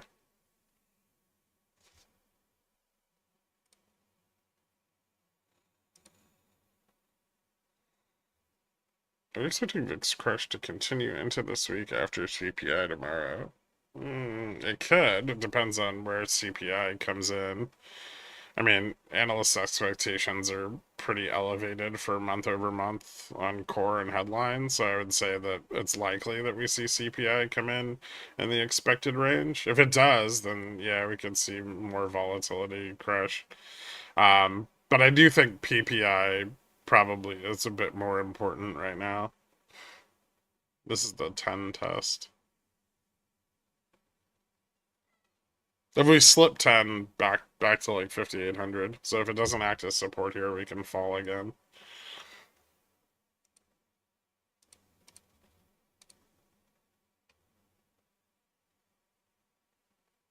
Some bot puts at 805, bot calls at 15 and 10, bot puts at 20, which is kind of interesting. Those are pretty fresh. Not a ton of them though, like 200 contracts. Probably doesn't matter with the scope of things. Ooh, slip 10.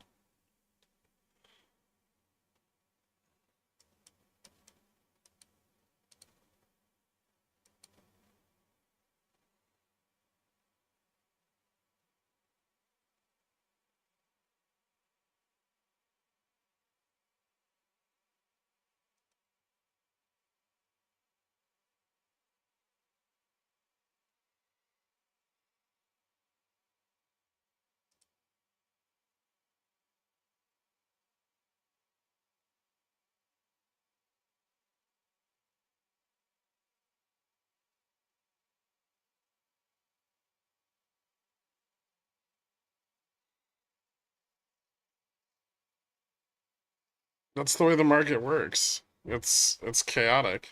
You have to get used to that. You've been doing this for 4 years. You figured you'd be ready. Yeah, not being able to sell options is it's a bit of a hindrance.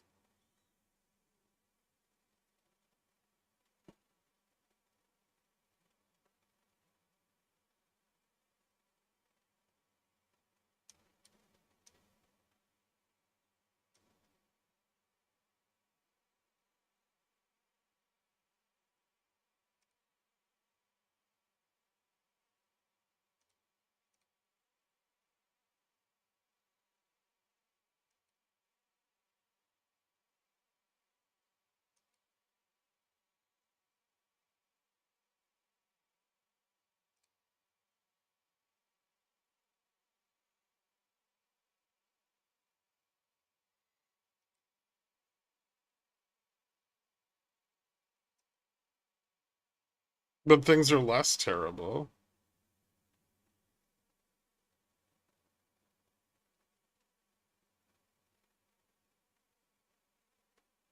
Are we still tariffing Canada at 25% on some things? Yeah.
Don't hold overnight.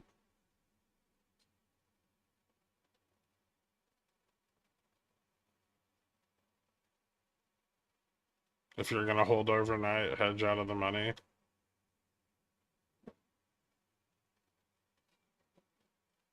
You have a sentiment-driven market. It's okay.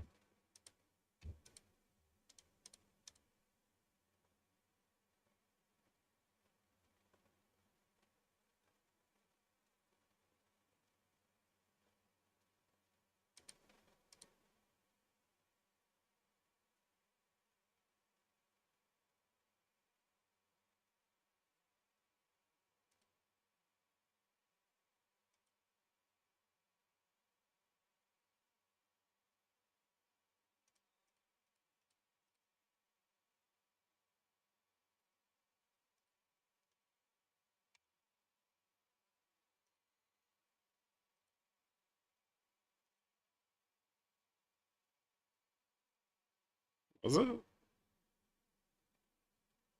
I feel like that's an experience that has to do with you and how you trade. I don't think that's true.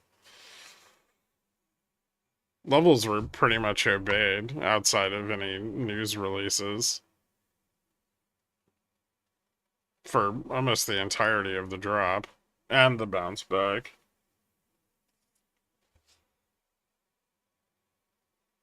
That's why you get out of the money upside exposure when VIX is at, 30 and 40.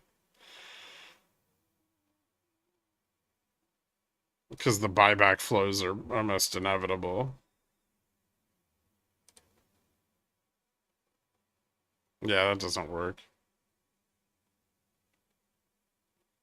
You're just having the options market evolve faster than you're changing your strategy to adapt to it.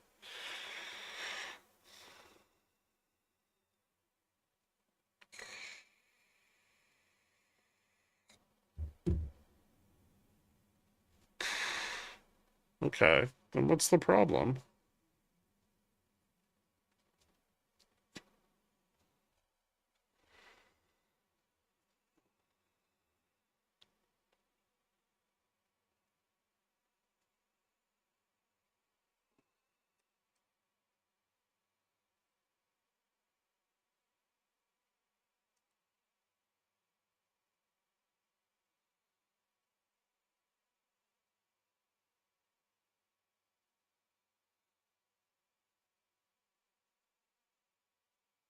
Things are near-term bullish, but there's long-term risk.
Hmm.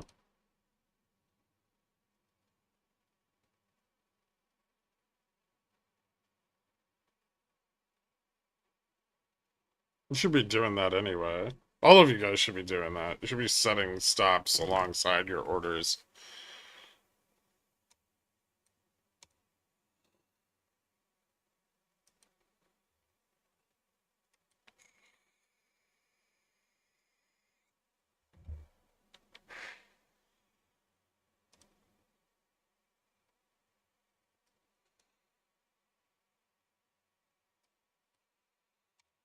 As vol falls, that'll become less common.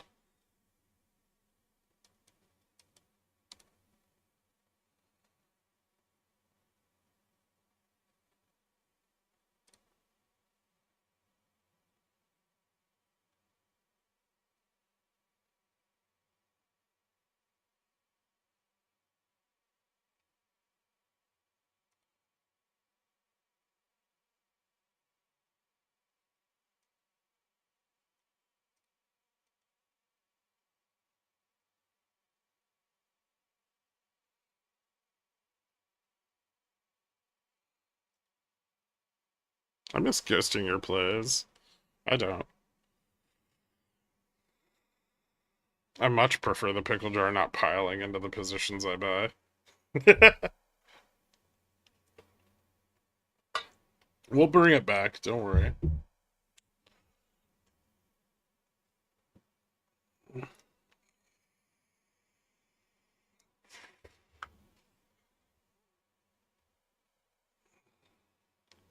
As we move closer to releasing Gamma Strike, there'll be far less free Gamma Strike.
Hmm.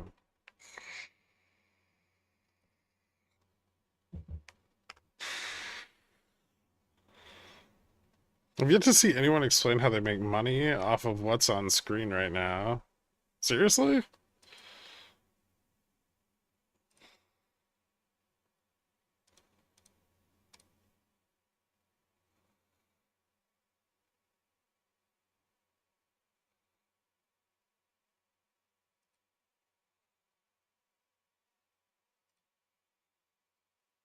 That's literally all we do is talk about how we make money off what's on screen every day.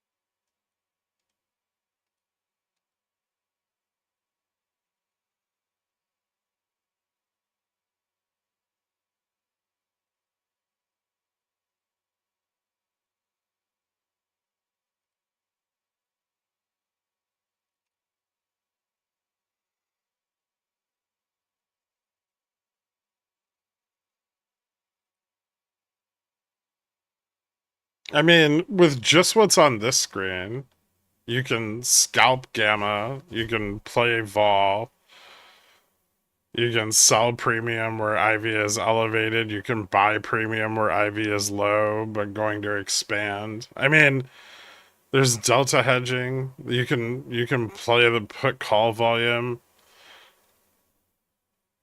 You can take advantage of arbitrage in the skew. I'm sorry, mod me? I'll ban that guy.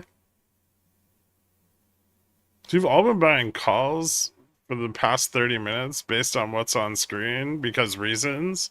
No. The call buying was when 5810 found support.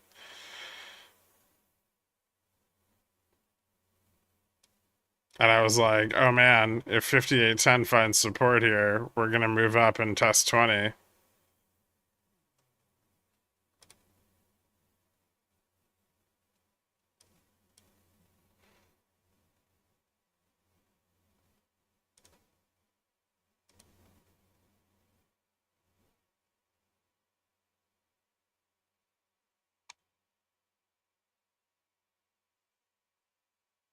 It's not. It's where the interest is on the chain and where resistance is to the upside and where interest is building and where calls are coming in and puts are selling. You can, I mean, it's simplified intentionally.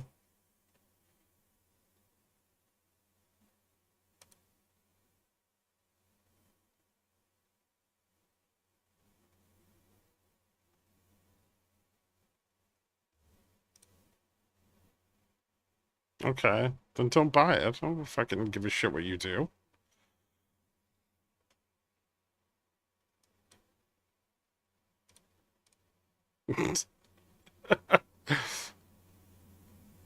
If you can't understand the information being presented to you, then it is of no value to you.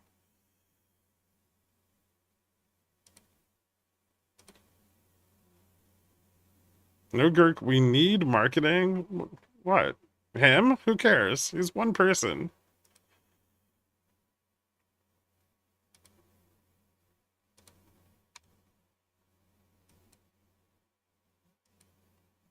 I just gave like 6 examples of information provided just on this page that is more than sufficient enough for several trading strategies.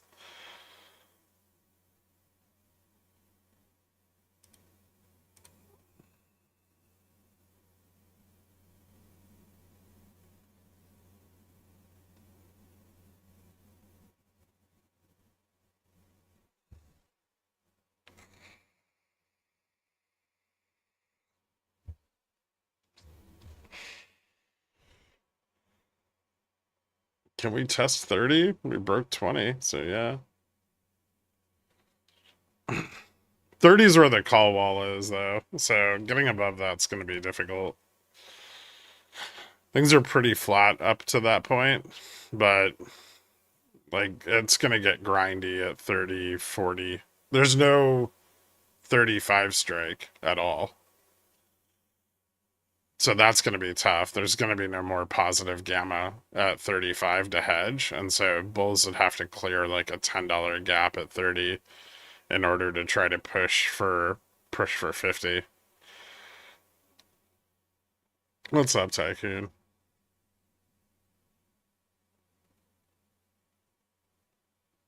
By the way, AI is too dumb to process these charts, so to trade, you have to be smarter than AI, which isn't that hard. It's like a very low bar.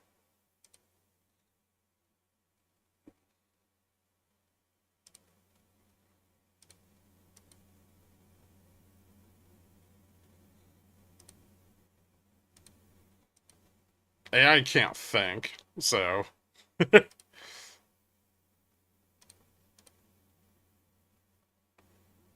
And even stupid people are capable of thought.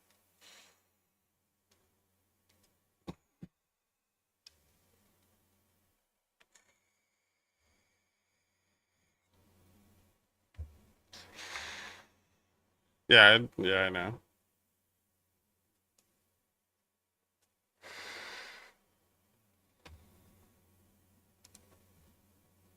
Hmm.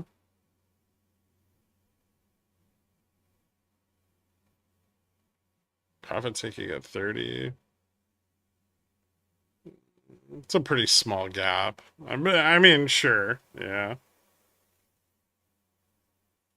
Right now, 20 is going to be supportive. So we'll probably consolidate here a little bit and see if support's found at 20, and then if not, we can pull back from here and fill the gap instead of testing 30 first. But I think 20 is going to be at least moderately supportive. Depends on how much profit taking there is. Keep an eye on skew.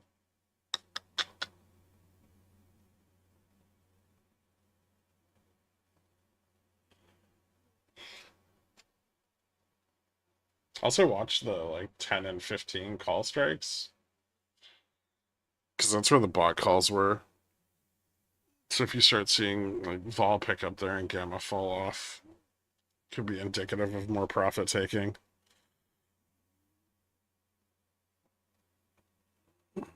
Apparently a lot of people think AI is sentient and think it's helping them reach enlightenment. Oh, Jesus fucking Christ. It's just a random number generator with weighted outcomes.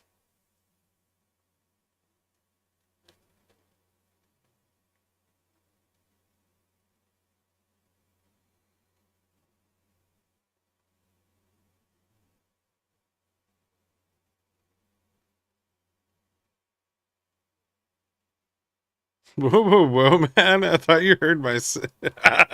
What's up, taking off Friday?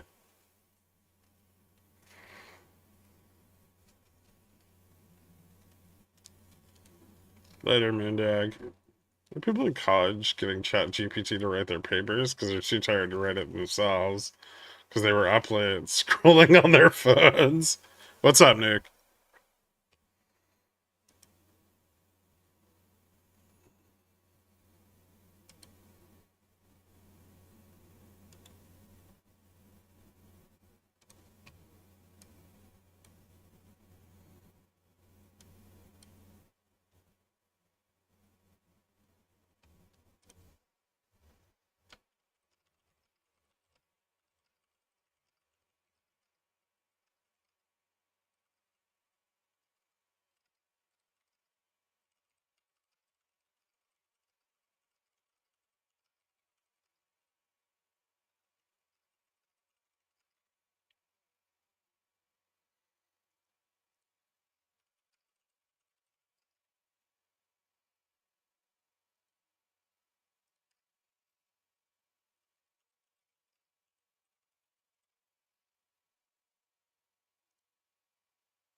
We got support at 20, by the way.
Hmm.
Maybe a little profit taking here at 30 if we can get the test.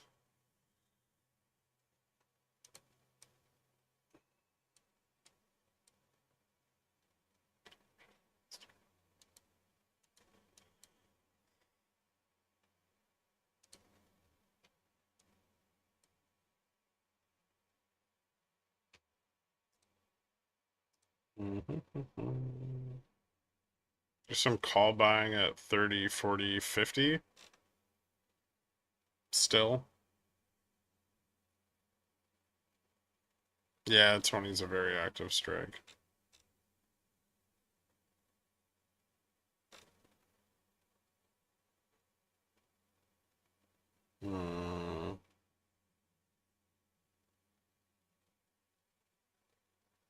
I wonder how we'd react to moving above 30 with no strike at 35.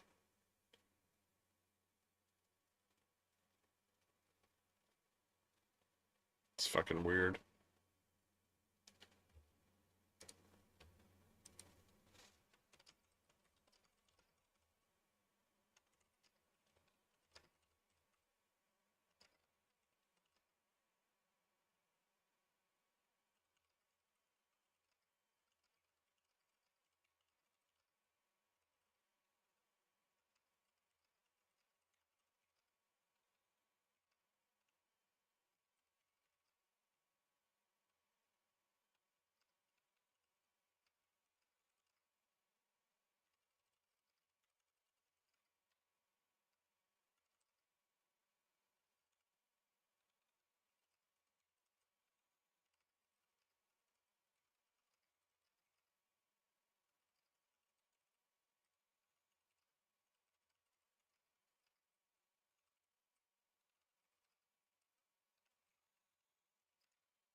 You think this is more of a 2022 year or 2021 year? There's some similarities to 2022, especially in the forward perceived risk. I would say more so than in 2021. Also, we're probably not going to inject several $trillion worth of just liquid cash into the economy this year. Never know, but unlikely.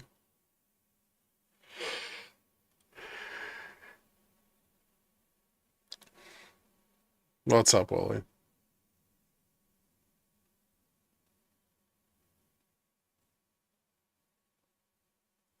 Dork Shilling is 5 characters, secret tickers in Discord again.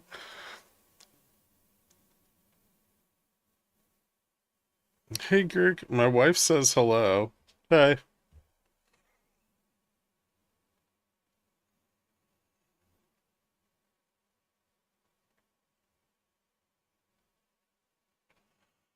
Congrats on Gamma Strike. This day and age, is it possible to create an app or system called Ghost Trade where users give you a percentage of their profits in exchange for access to your best plays? Are services like Pickles Picks essentially that already? Would you need to structure it as a fund to make it legit? Yeah, it'd be very difficult. There's a shitload of liability there. There's already platforms that have like copy trading. But the regulatory hurdles are enormous and expensive. And even if you get over them, you're not free of all liability, just more shielded. So a fairly significant amount of risk in the model itself. And then if you make it a fund, you push out the vast majority of traders that would even be interested in something like that. It's very problematic. I've thought about it quite a lot.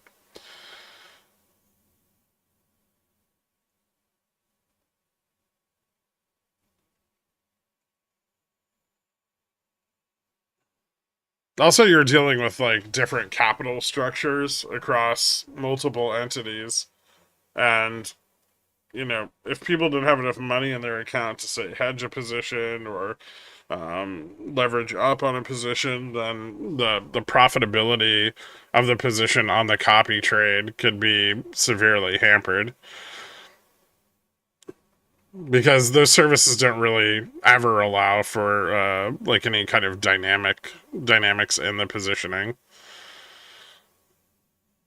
Ooh, hey, okay, so 35 just didn't matter. Nice. Straight 40 test. Gonna fucking gap up again? That was interesting.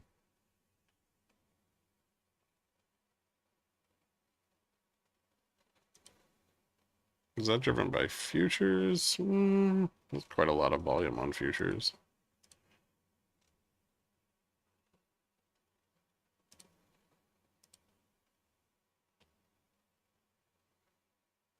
Ooh, do I want to sell butterflies in these? Hmm.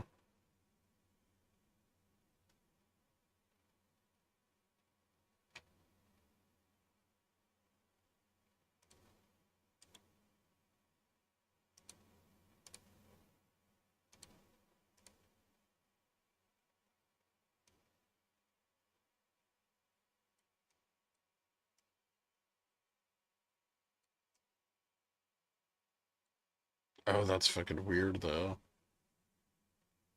Oh, there's no strike. Hmm. Alright, fuck that.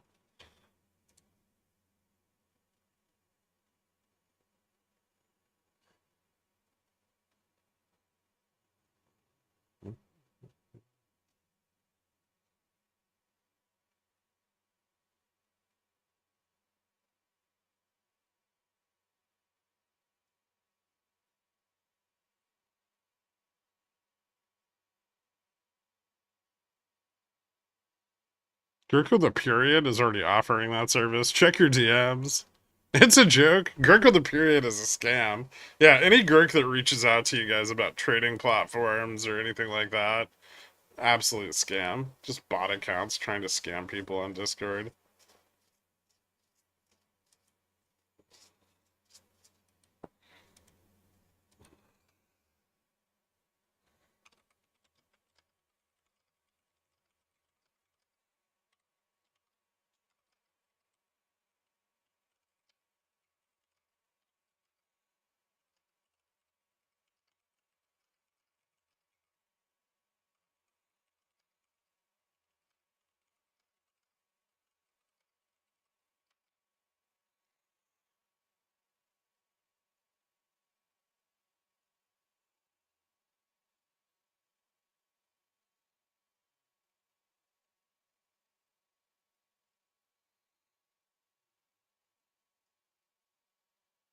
How's your trading journey been going so far? Scam? Yeah.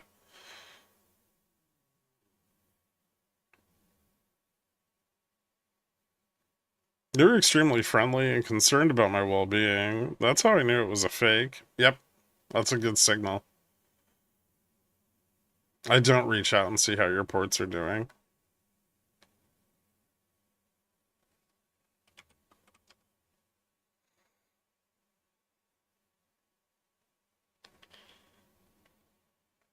Pretty strong rejection here at 40. I mean, remember, there's also no support at 35 because the strike just doesn't fucking exist.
Wait, that wasn't you? No. Greg would never say trading journey. It's true. Because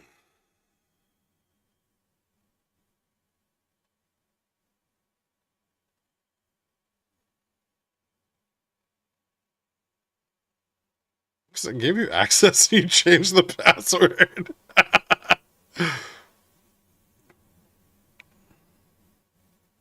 A big tip-off is when Greg asked my opinion on trading. There's only one way to get rid of the Discord bots, and that's to make the Discord entirely private, which I've frequently thought about.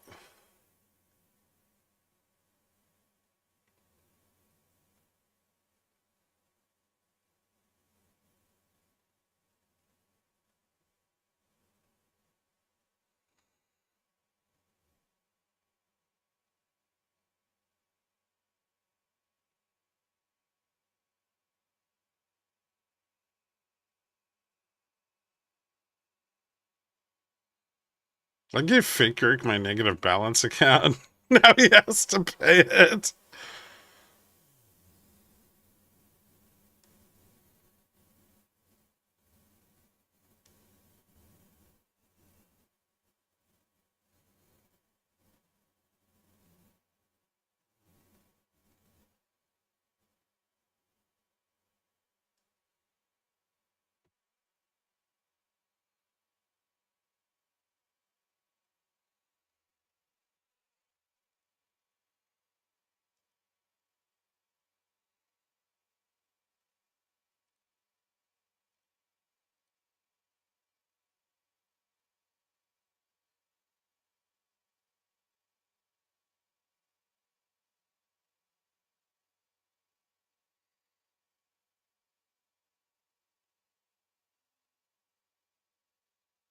VIX going up as we approach SPXW Gamma Max. A bit a minute, but pretty sure I've seen this one. Yeah.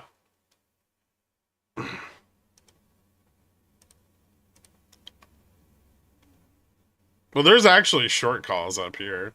Like up above 30. 30 was the short call wall.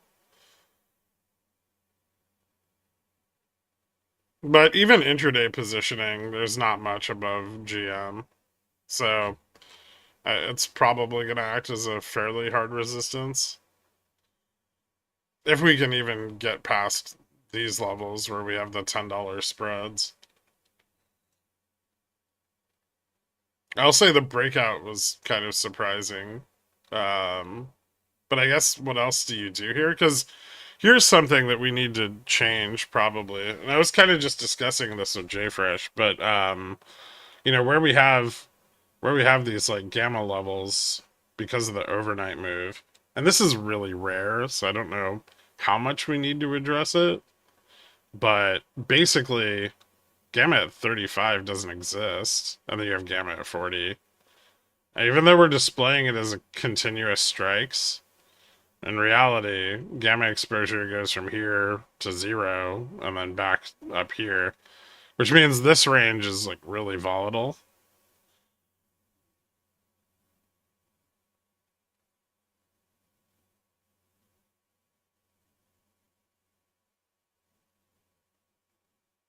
And yeah, the same true for 45 also. Out to 50.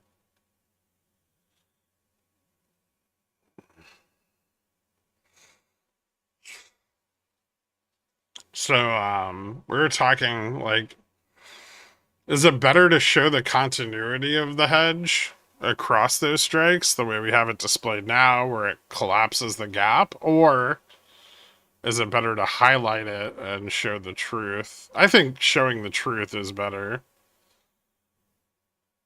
Because one of those things isn't accurate. Even if it doesn't look good, I mean, that's not our fault that they don't have fucking contracts open at those strikes. No, not a toggle button. I think accuracy is just better.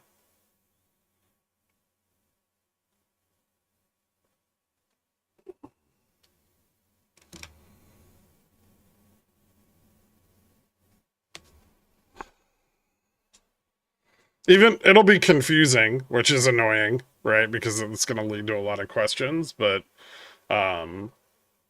still better.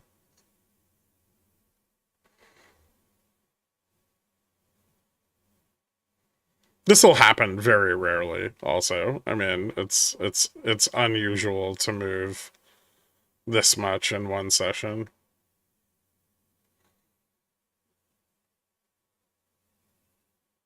And usually when it happens to the downside, there's more liquidity because of all the sold puts.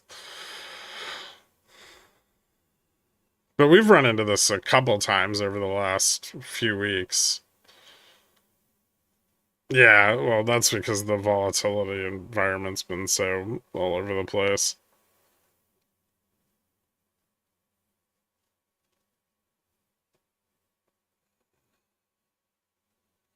Short bar with a different color. Hover over for strike not on chain. Maybe. Just have a little red X pop up.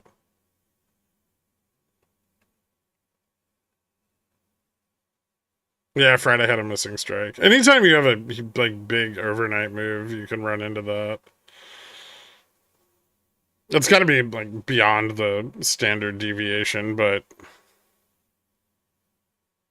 yeah, I don't think there should be a bar there. Not a different color bar, but maybe I don't dislike the idea of like a little red X just popping up and letting you know that there's no strike. And then that allows us to display the drop in gamma exposure at that strike.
I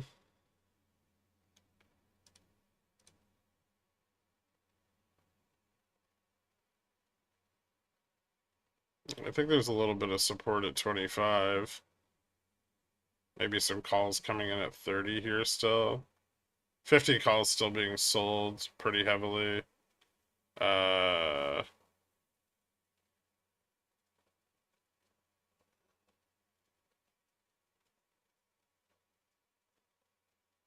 Might get some support here at 30 again. It's becoming slightly more supportive.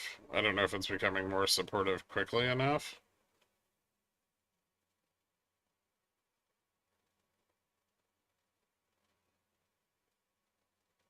But positioning at 25 is pretty flat, which could mean we fall back a little more before getting better support. There's some bot puts at 25 too.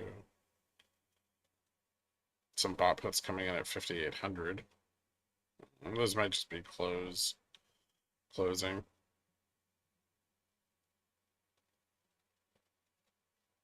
And the strike numbers at the bottom, 5830X, 5840X.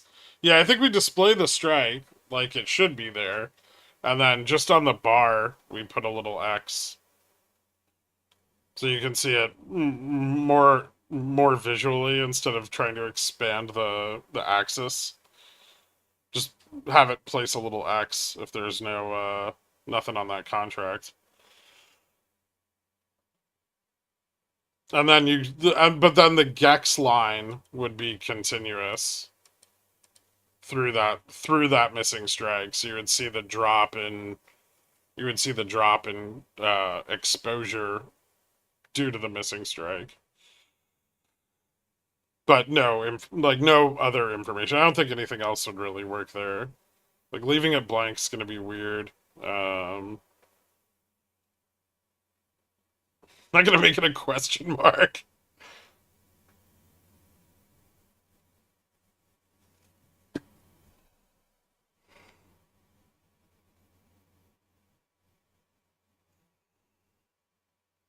Push the understanding that there's no gamma exposure there because there's no gamma exposure there. Yeah, that's what I want.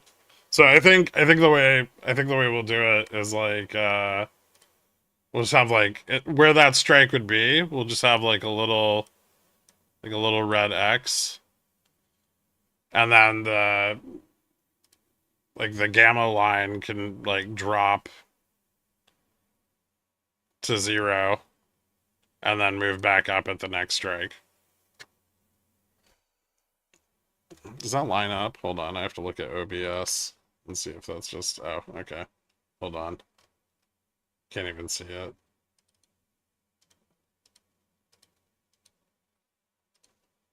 Like that.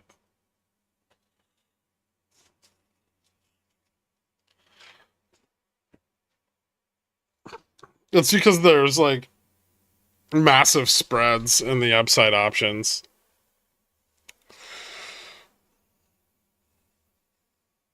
So the smile's just fucked today.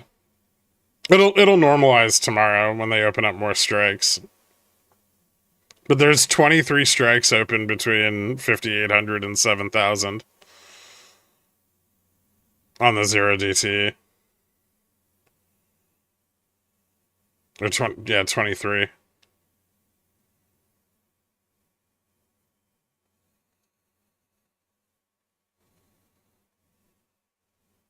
Technically true. Visually confusing. Yep.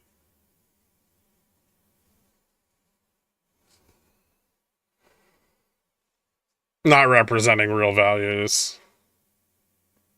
I mean, those are the real values for the IV, if that's what you mean.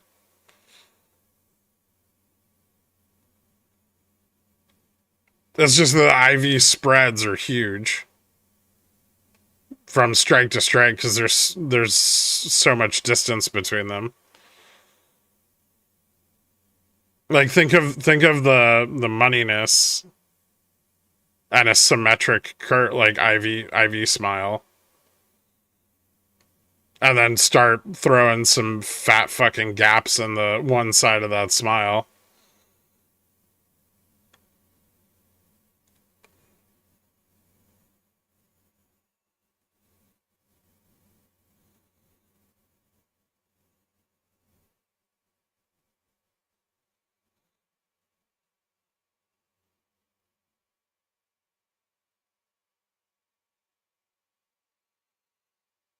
Missing teeth, yeah.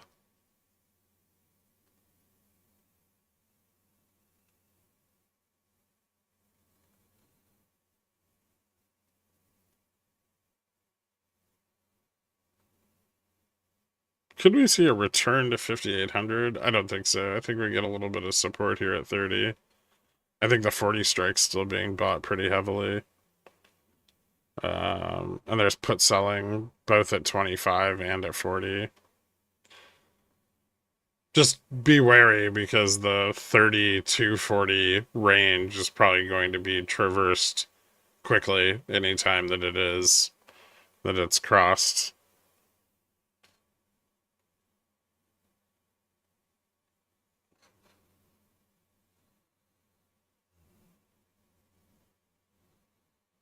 Dude, just look at the chain tells the story. IV 19.9, 23, 28, 31.5, 40. Yeah. Well, because the moneyness of those contracts is so much more than it usually is.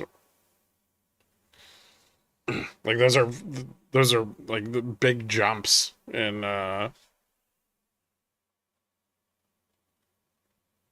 in moneyness.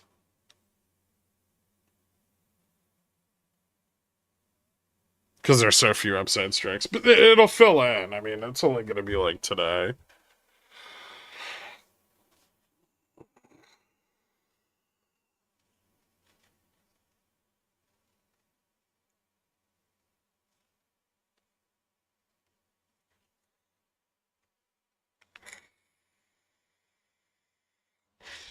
The interesting thing about the GXX chart is it's actually showing you where those strikes are missing. It's just hard to see. But like you have like a strike at 59.50 and then 6,000. And that's gonna push the curve, like the Ivy, like it's gonna really fuck with the smirk. So these aren't wrong on this page. They're just like fucked up because there's no open contracts. So they're just kind of crammed to one side. I'm not saying 6,000 today. Dega, don't do that.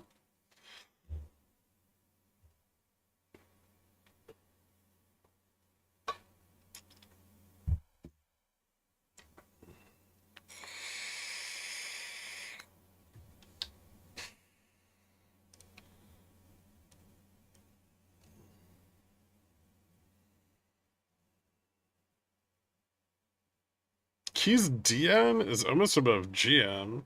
I just want to read into that. It sounds like all of the options are at one strike. That's super fucking weird. Yeah, I would say there's probably not very many options on the chain, and they're all fairly concentrated around spot.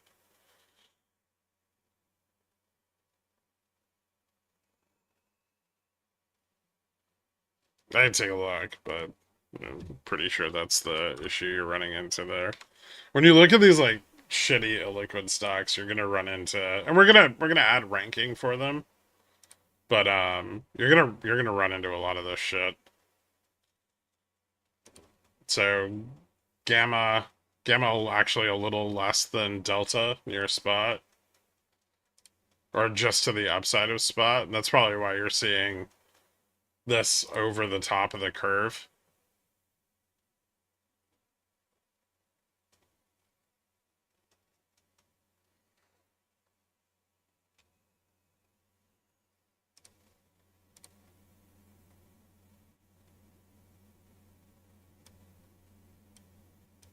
Ooh, it zoomed me way out.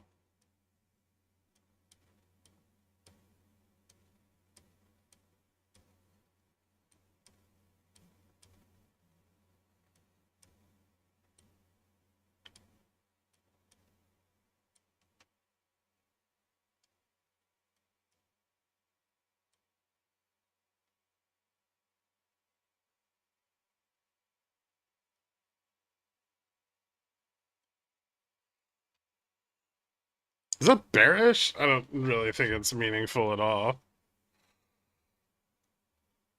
It could be. I mean, it's hard for it to move higher because it's like not gaining any gamma to the upside, and then, but there is a bit of delta up there. So in the money buying could technically push it up above where the supportive delta is.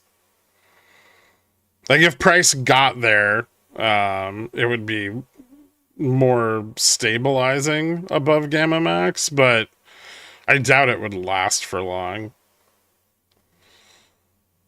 But then you have like support at 15, so it's maybe not all that relevant.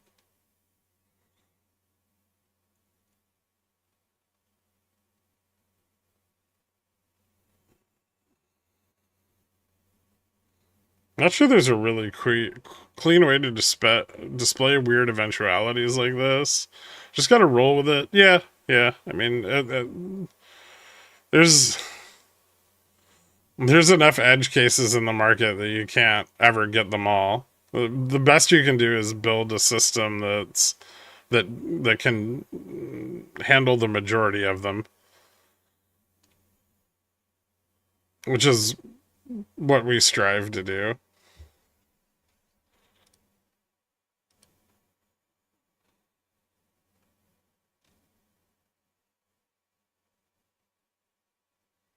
Possible that we pull back overnight at all? Yeah, sure, it is.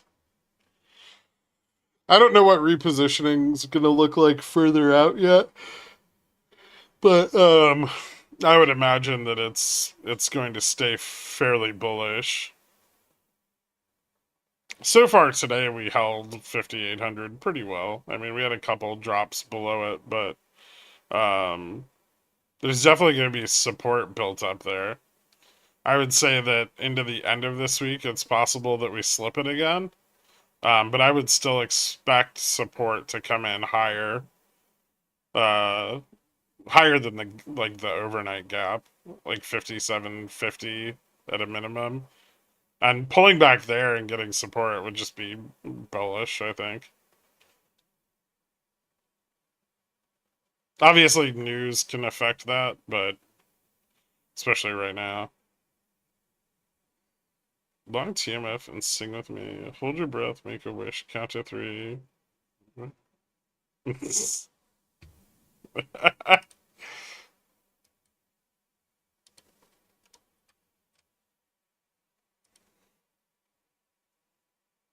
Gross. What's Basant gonna do now? They already got a trade deal with China and yields are up. He's running out of solutions. He's got to get the Fed to fucking end QT.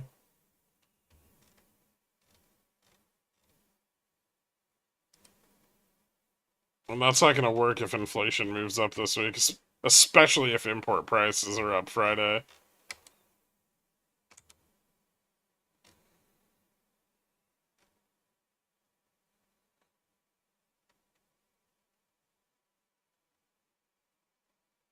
He's going to issue gold-backed treasuries? No fucking way.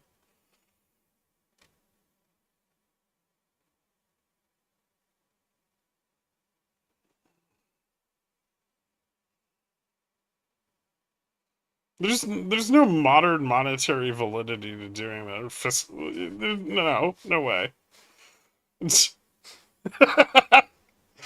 Might as well just do oil-backed securities. At least it'd make more sense.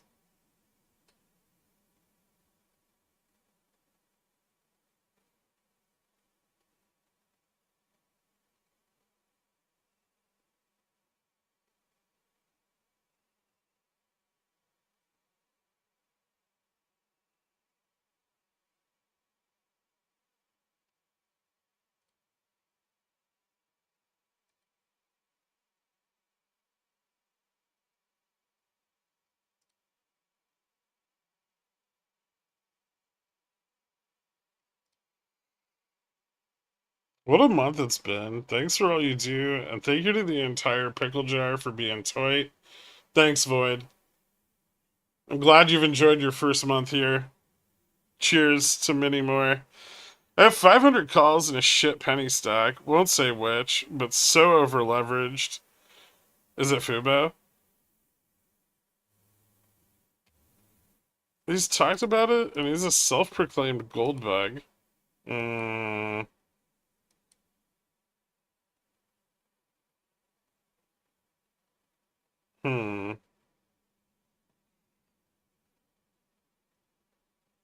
When did he talk about it?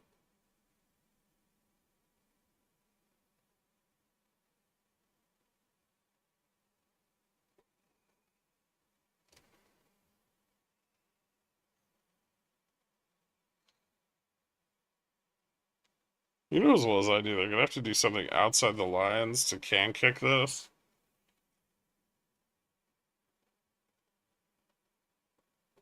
$5 ago? I need to find this.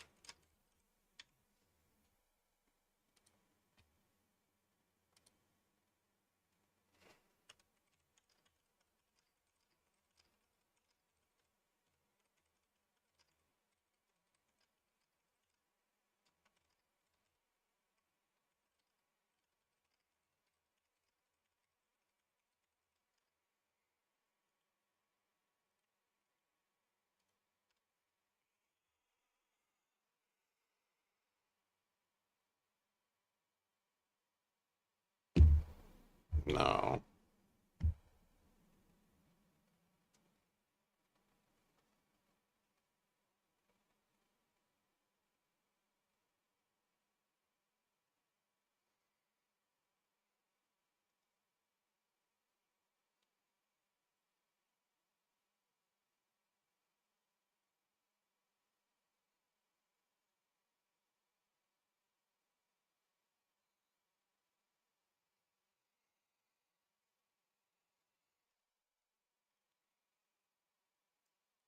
Yeah, I found it too.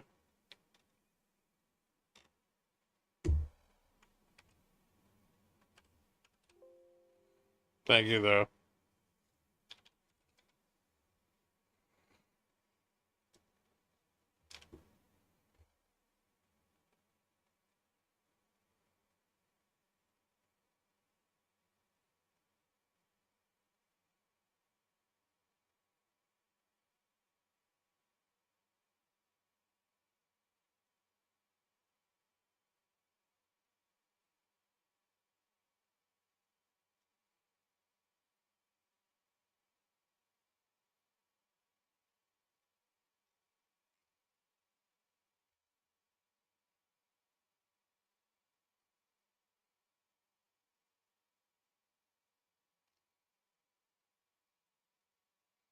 He makes no mention of gold-backed securities.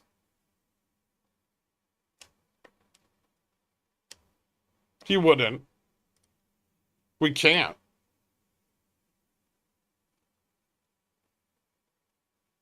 You destroy the supply elasticity of the US dollar if you peg any part of our debt instruments to gold.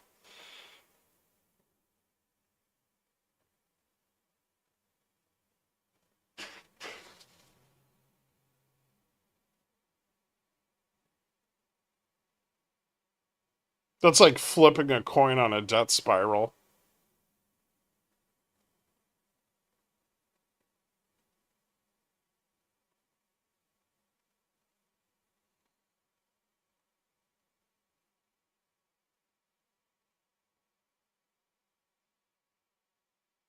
Yeah, it's not in that interview.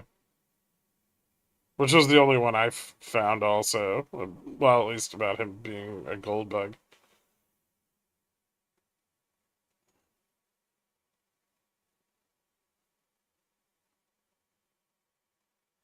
It's worse than that, though. It's...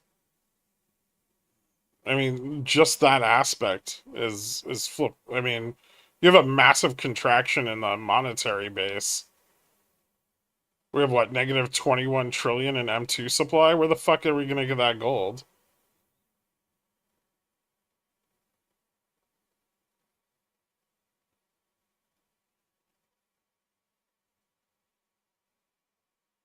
They create bubbles in gold and probably every other precious metal, which would destabilize equity markets completely.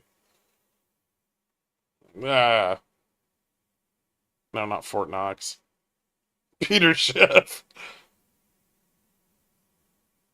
Nah, you could. There could be like a case for doing it as like a. Now the Saudis don't have enough either.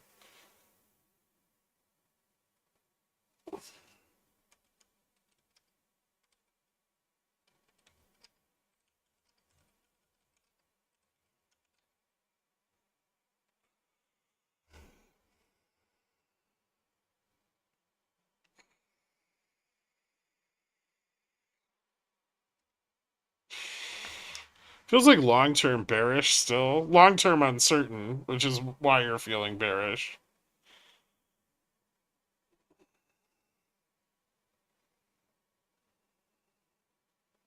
So let's see, there are 208,874 metric tons of above ground gold stock.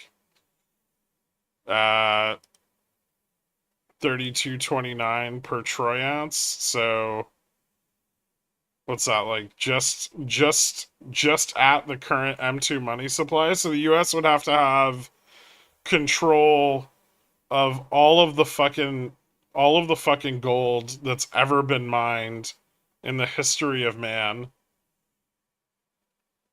Plus, they'd still have to figure out how to fill in the gap to our debt at 34 trillion.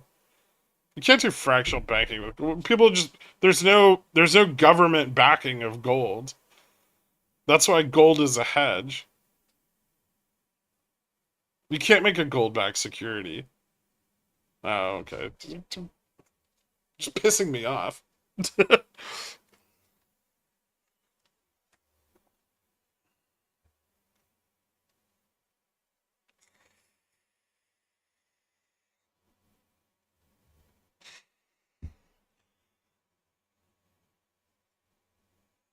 I could see them doing it as like a special instrument of limited supply, but in no way near large enough quantities to fix any of our current debt issues.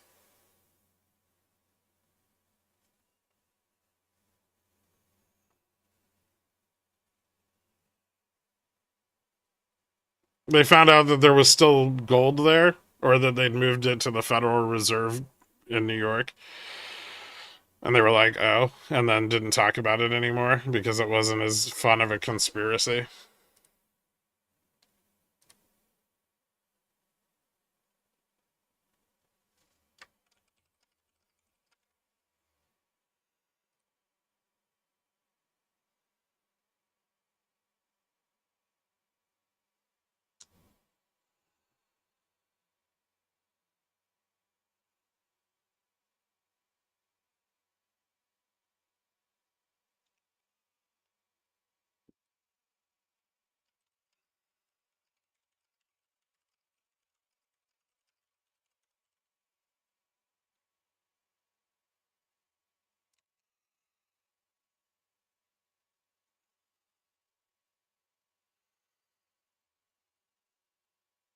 Macro still too unstable for us to get back into pickles picks.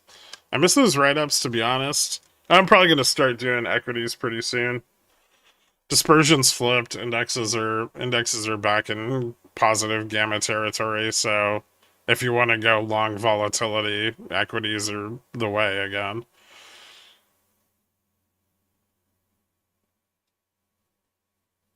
For now. I mean, definitely a far more uncertain environment and riskier, but no, not fucking AMC. Although, bounce back in IWM could be spicy for meme stocks.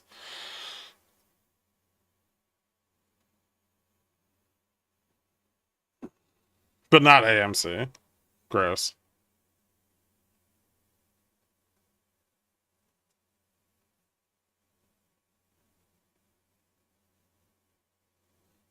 What was the one we were talking about on stream the other day? I forgot. That one looked interesting.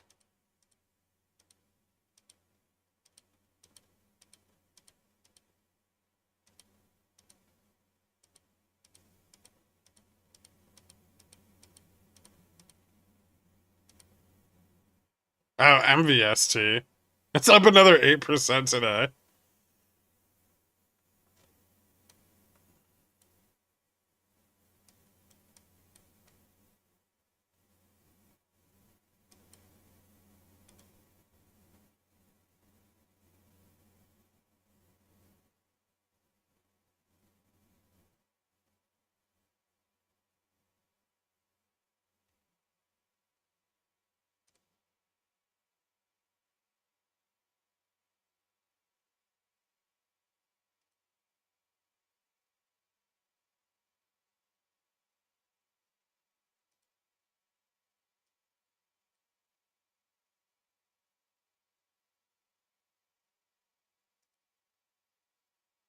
Fubo's pushing back up to $3.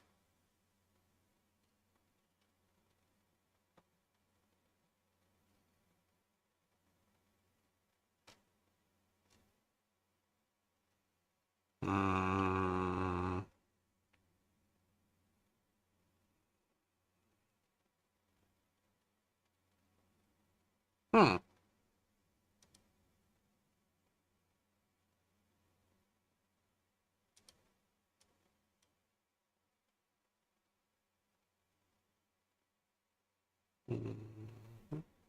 Carvana's not looking too hot.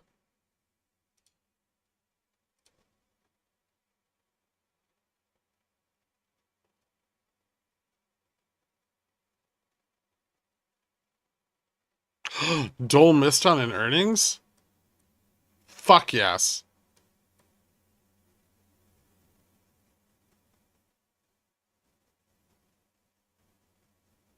Why would Neo be a pick? BTU's killing it. Yeah, BTU will continue to overperform as long as issues with China appear to be being resolved. China uses a lot of fucking coal. I want to buy more Dole, but I don't want to see my $7.10 cost basis go up. Yeah, so I would probably buy more Dole if it fell further. But the fucking dip on it got snapped up this morning. It like just went under 13.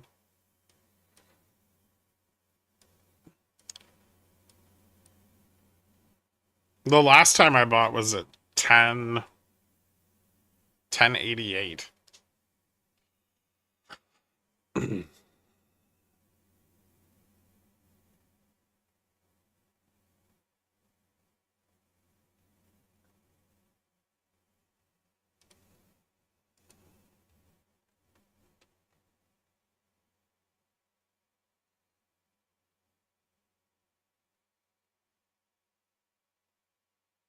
But I would probably buy under 12 if I got the chance.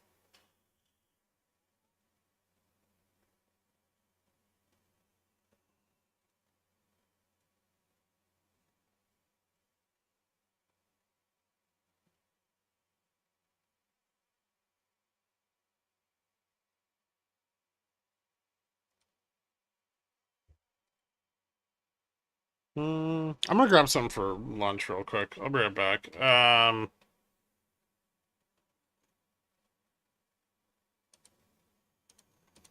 Let me see if there's any interesting changes here. Bum, bum, bum. No, bot puts at 50. So 40 is resistance to the upside. 30 slightly supportive. Not very, but slightly supportive. There's some sold puts at 40. Also not very many. Support at 20 and 25 to the downside. Resistance at 50. 40 and 50. Anyway, I'll be back. Selling puts at 40? Yeah, there's a few, but not very many.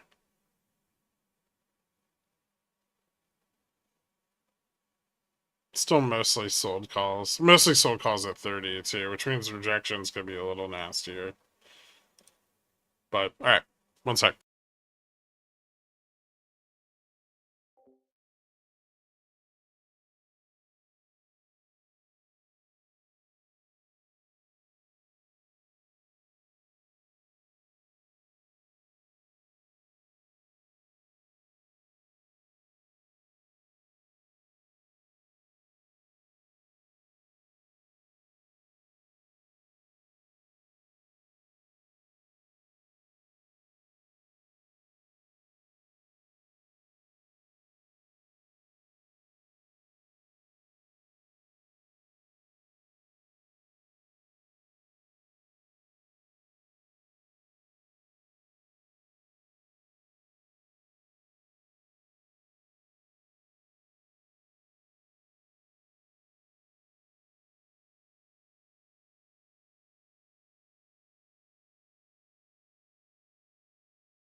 Still just chopping.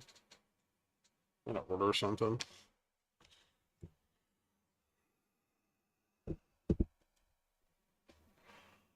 This wasn't public previously.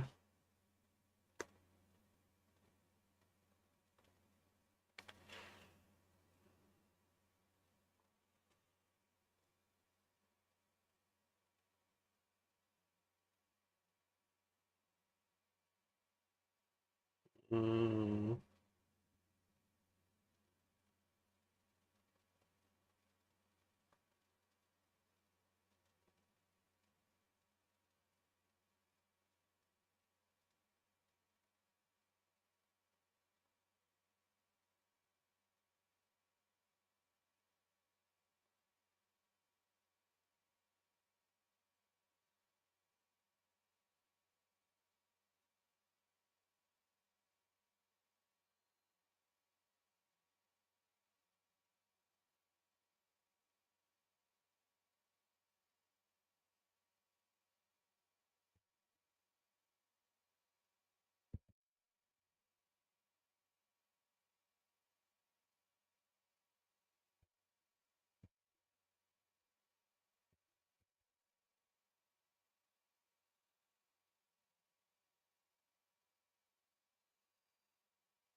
Not asleep.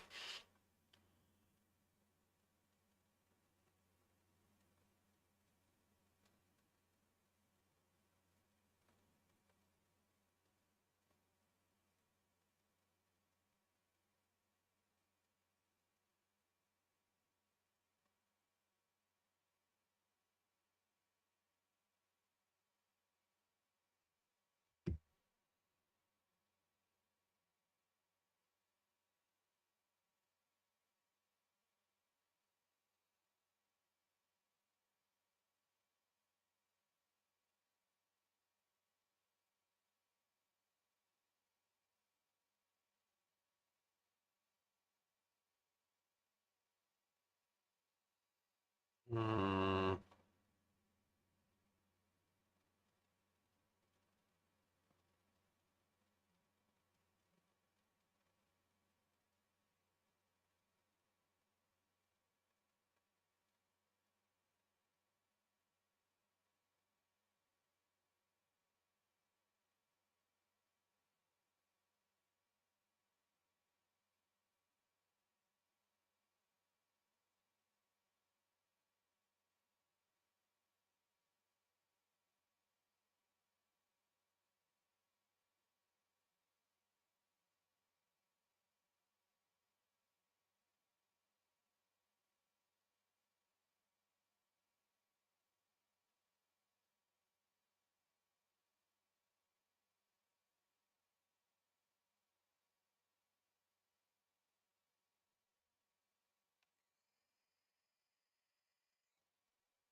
Failed again.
No.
Hmm.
Yields keep climbing and Dixie keeps eating. Something's gonna fucking break. Yeah, they'll have to do something bearish soon, but not yet.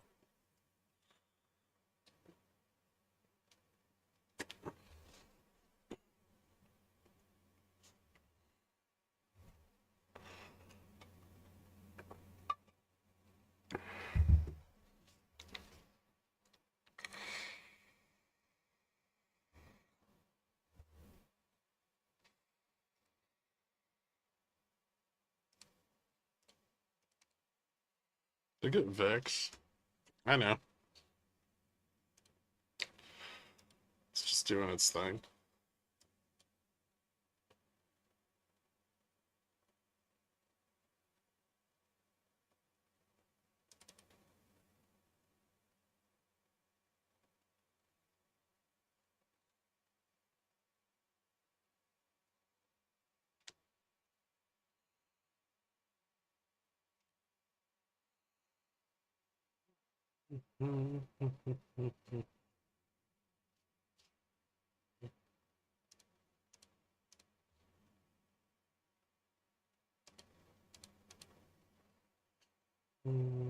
Still calls being sold 50, 60.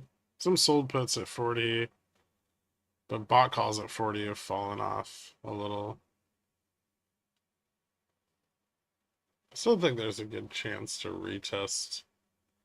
Well, should be some chance to retest 25.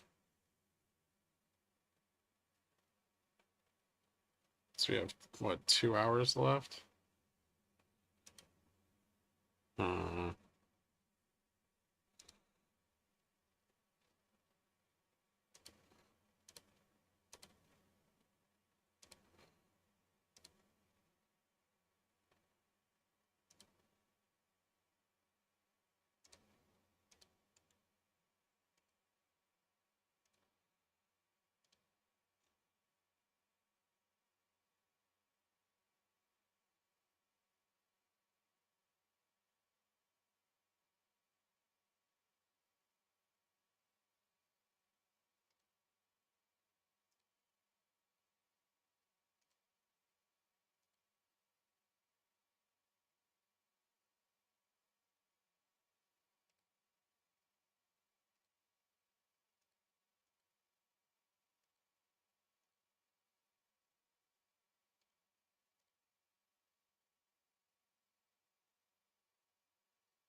Fuck this goddamn chop. I got a question for you. What's your thought on JEPQ for monthly income? 300K want to invest for passive income to assist with bills.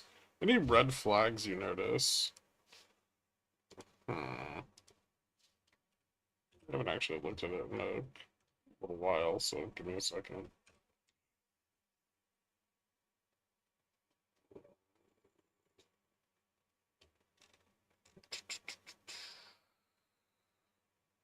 Well, it's still trading at a discount to NAV here.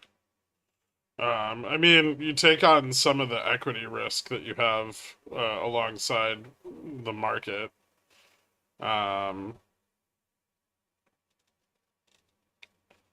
But the yield is solid if things are stable. I mean, I would say the risk is fairly well, maybe the downside risk is a little greater than buying like an index fund. But higher potential returns on income over time, so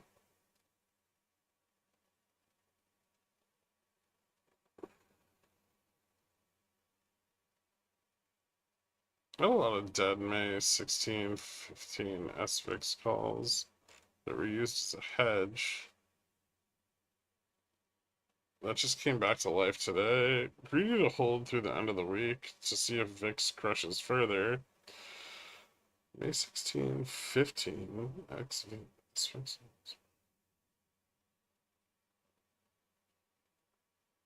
I don't think it's that greedy to hold, but just remember that there's a lot of... There's going to be a lot of event vol falling off with CPI and PPI, but if those prints come in stronger, which they're not likely to do, but if they do, you know, volatility could rise pretty rapidly.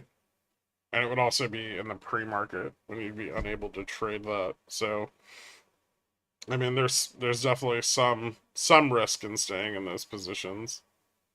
Plug was mentioned earlier. Oh, God. Yes, it was.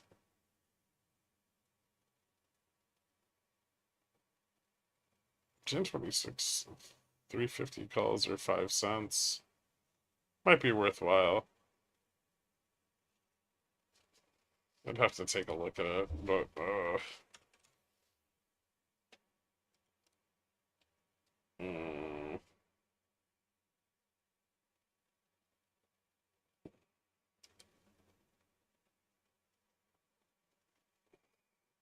I mean, there's no interest up at 350. There's a little bit out at 5.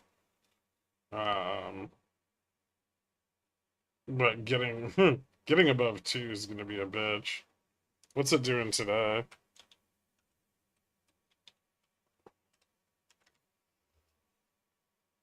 Yeah, I probably wouldn't touch that. That's a mountain of sold calls to the upside. 112,000 at the $1.50 strike and another 150K. And then Gamma falls off after $2 really hard. So even if the $2 strikes were to squeeze out, that doesn't mean it would get to 5. That doesn't even mean it would get to 3. So yeah, I don't particularly like it.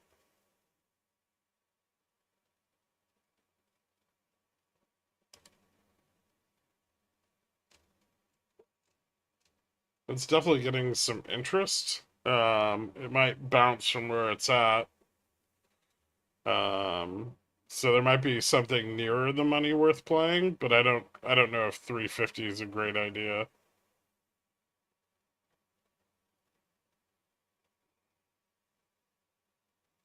Just remember one thing with JEPQ two-tone, and that's that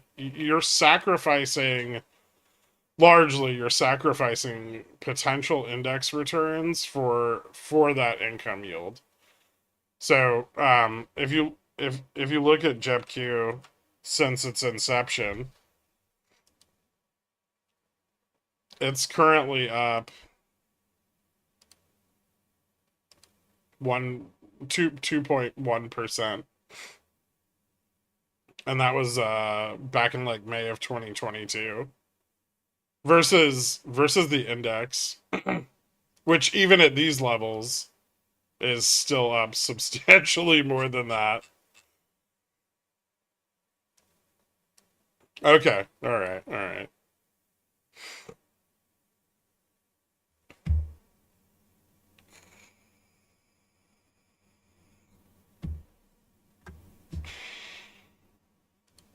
If it's a REIT with a 20% yield, there's probably some underlying issue.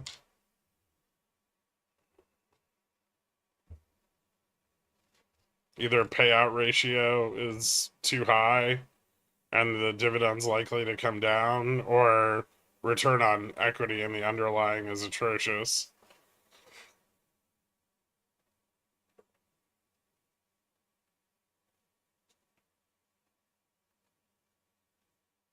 I'm still in on PAX and AQN, and I love this so much. Nice.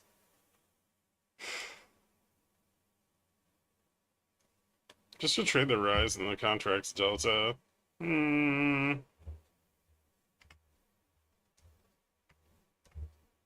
Yeah, I mean, if it moves up that hard, IV's definitely gonna rise.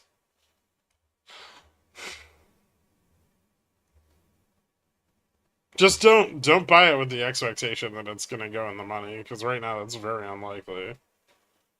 This guy's 100% active member of our dividends.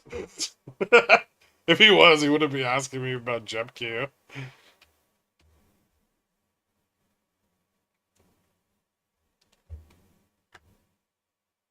Dividends are great. What do you think I'd do with my money?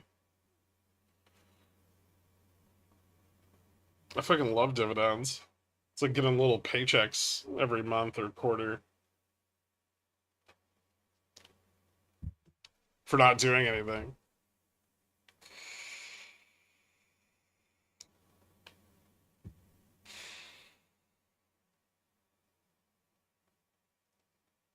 Other 200, no idea. No, no bond exposure? How old are you? You know the fucking 10 years at like 4.5 right now. 32? You might want a little. That's a lot of high risk.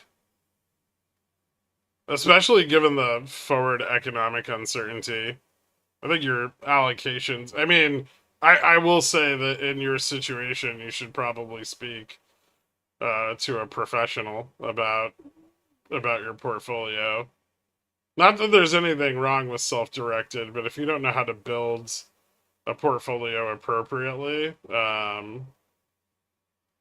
you could get burned really, really hard for an extended period of time.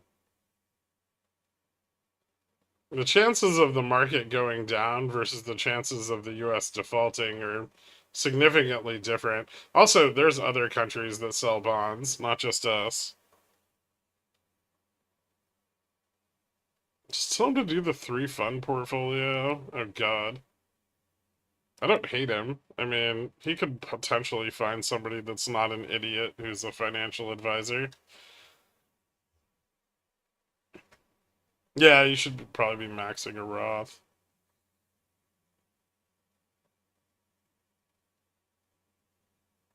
No, those don't exist. I want to believe they do.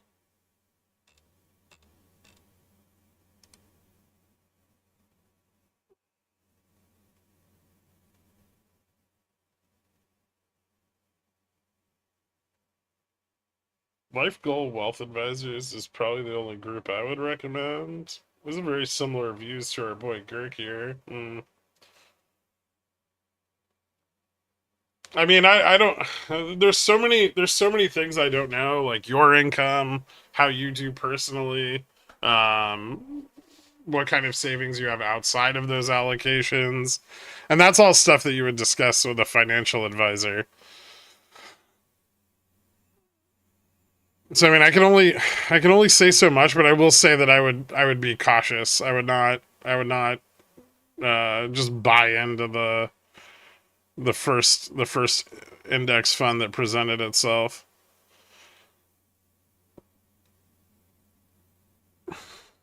Right now, dollar's moving up, so it's not like the cash just sitting there is hurting you.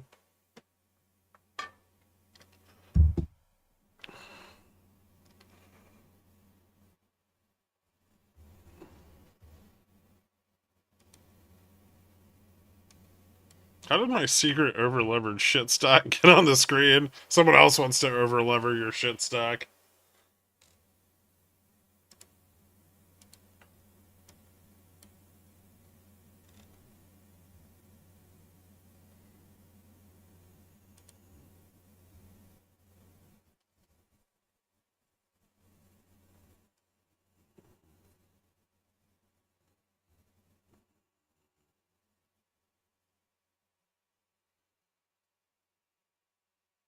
Is Basant talking? I'll pull that shit up. Where?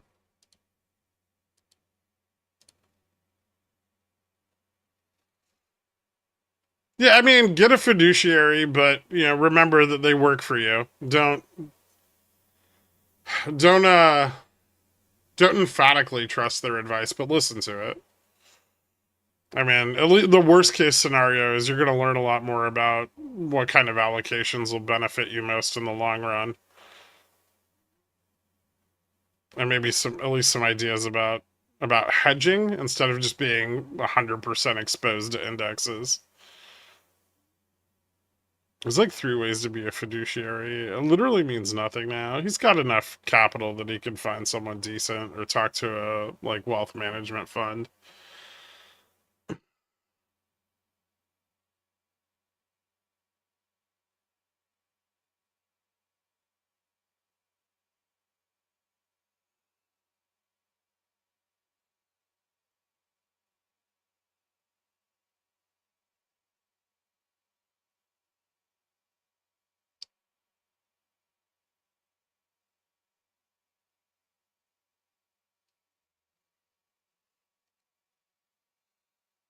Look at the 3-month. I know. Yeah.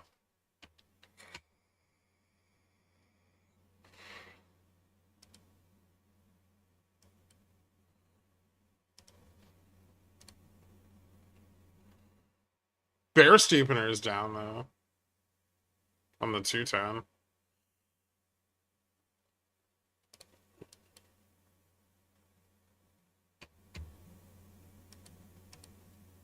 A lot of strain on the system to bounce around like this. I don't see anything live with Basant right now.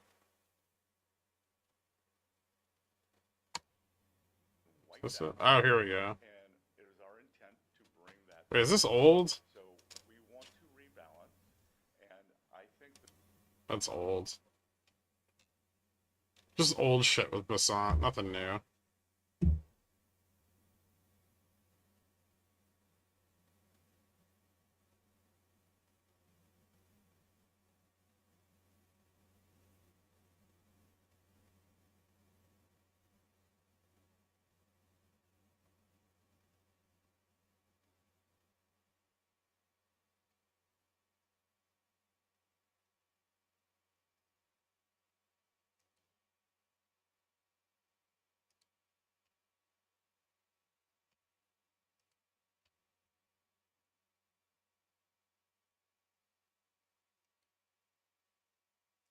Did the QQQ indicator throw a buy signal? Probably. I haven't looked at it in a little while. Hold on.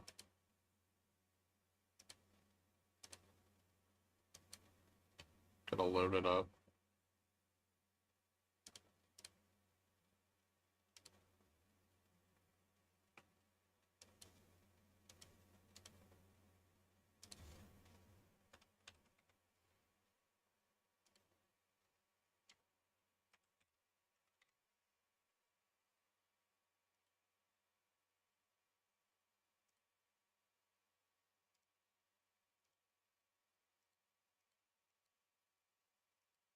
Yeah.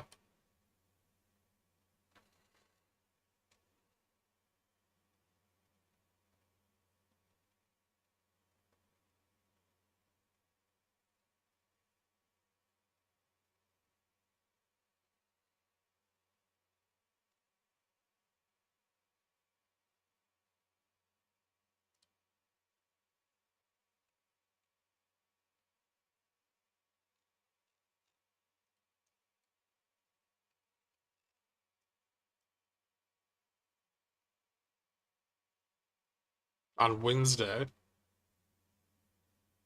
Well, technically, I guess on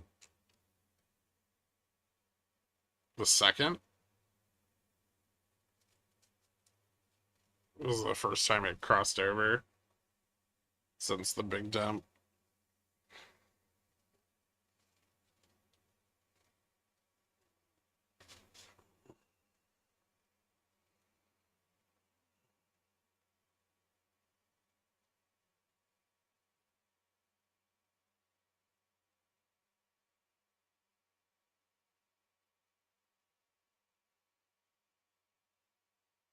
Don't buy some overpriced life insurance. Max a Roth IRA in your 401k. Depending on state or tax situation, utilize tax exempt securities. Yeah, yeah. Municipals are always great for that too.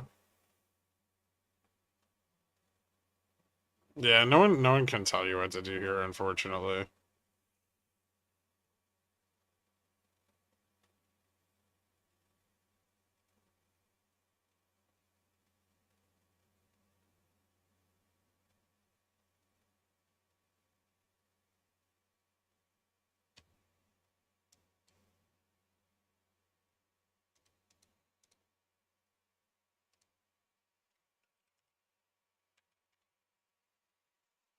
I also don't do retirement shit, so it's not really my space. Pax is fucking killing it today. Back to 12.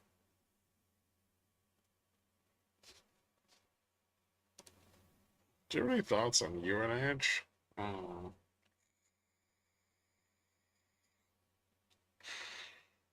haven't looked at it, so no. I'd imagine it could probably keep sliding, especially with the market rallying.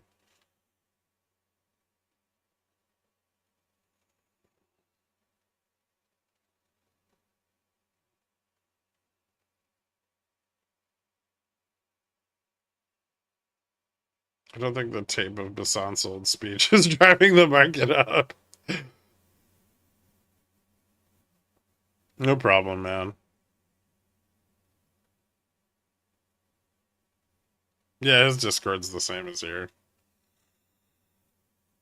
I work on that sector system market insight, but like you said, discount kind of doesn't seem worth buying. On which? Oh, on UNH. Yeah, I'm not sure that it's done selling off. I mean, the prescription drug debacle now is gonna probably create a lot of uncertainty with them and like Lilly. Yeah.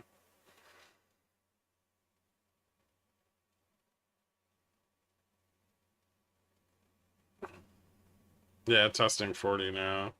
Careful of that weird gap up shit that like we saw earlier when we tested 30 for the first time.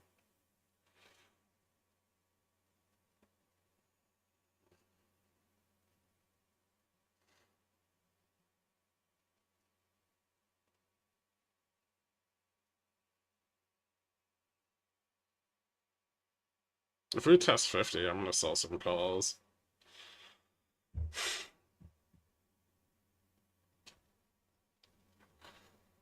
Fucking food here yet?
Hmm.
Gamma falls off hard to the downside, though, so rejections could pick up a lot of momentum if they continue.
Do you ever leg into your straddle?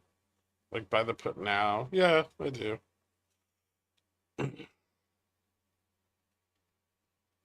I still think there's a chance we could push out to 50. I don't know if we'd hold it, but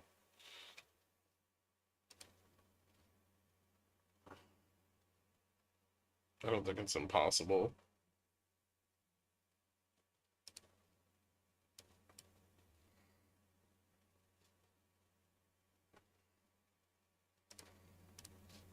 Hmm.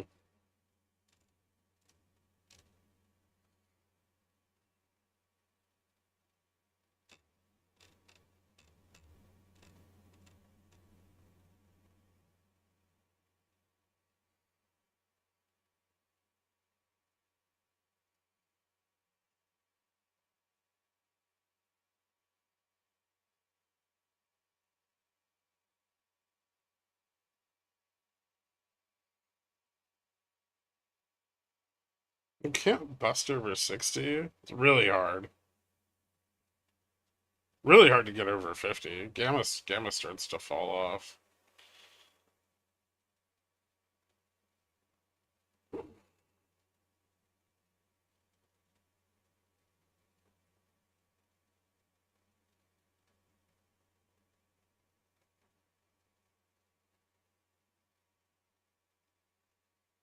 No, I don't want to sell 50 butterflies. Yep, 528, 710, 50 call debit. What's the best way to hedge it? You can sell. You can sell an option against it and box in the gains. You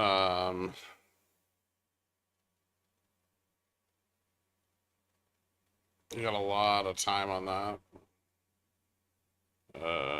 You can open up a downside spread.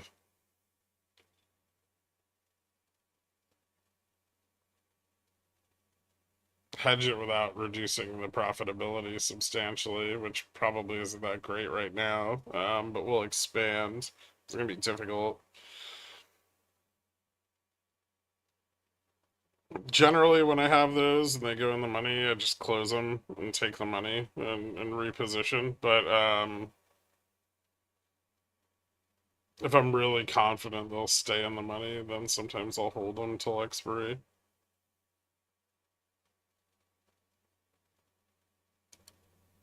You at least have some downside levels of confirmation, though, before you have to worry about that.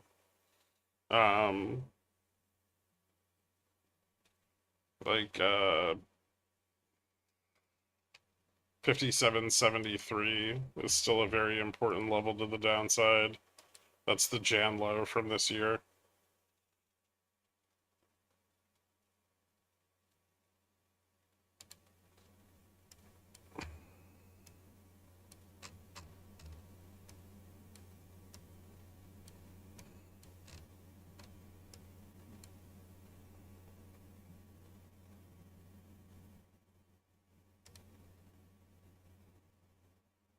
So you'd maybe be more concerned about hedging it if it was put at risk.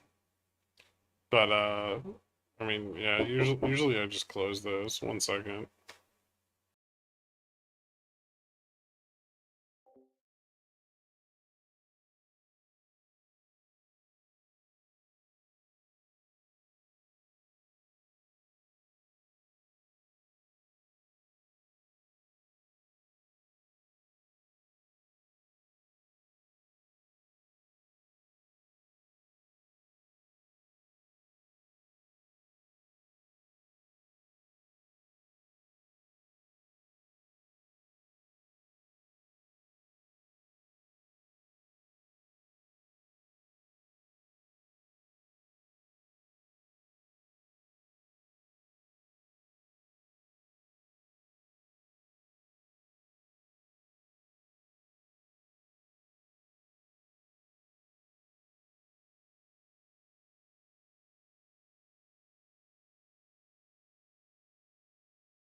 All right. Sorry, food showed up. Ice? No, not yet.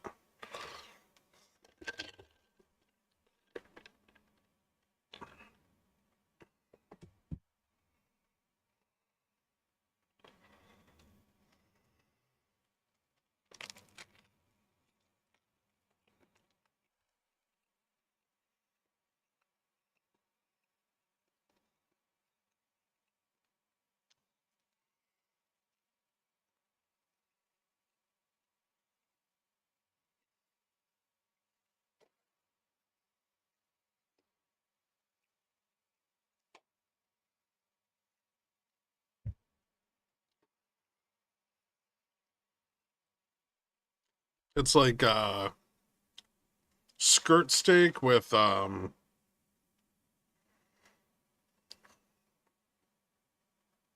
think Gruyere, caramelized onion, and like Dijonnaise.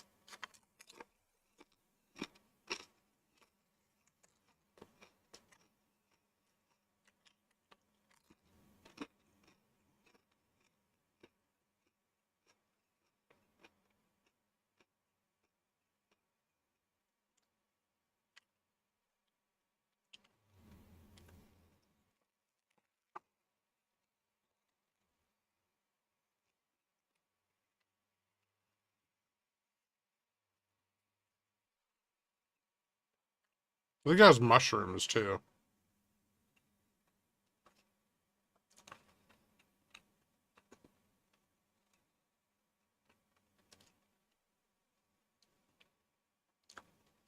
Pinky out. It's like a steak sandwich.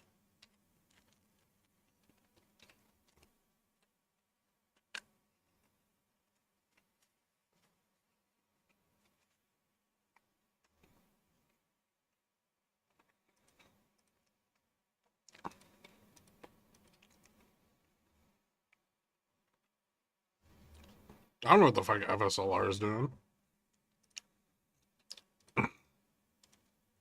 Going up, I would imagine.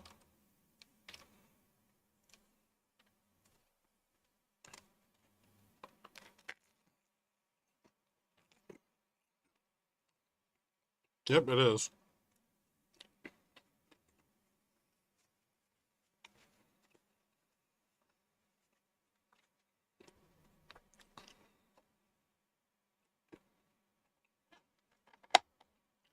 A steak sandwich in this economy? I'm trying to support American beef, Brett.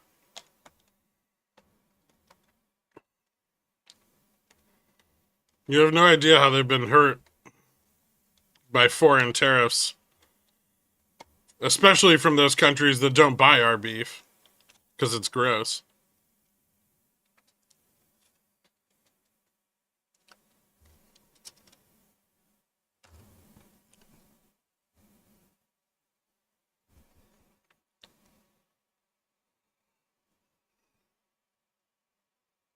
Listen, Edwin, okay? At least our beef doesn't have Crutchfield-Jacob syndrome.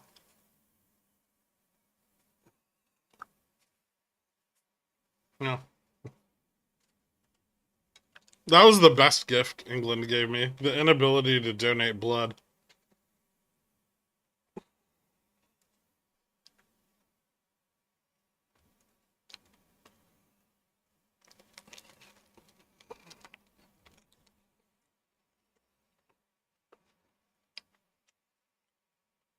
You have CJD? No. Well, I don't know, but if you lived in England between certain dates, you're not allowed to donate blood. Because you could have it.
Did you ever move to Buffalo, New York? Why?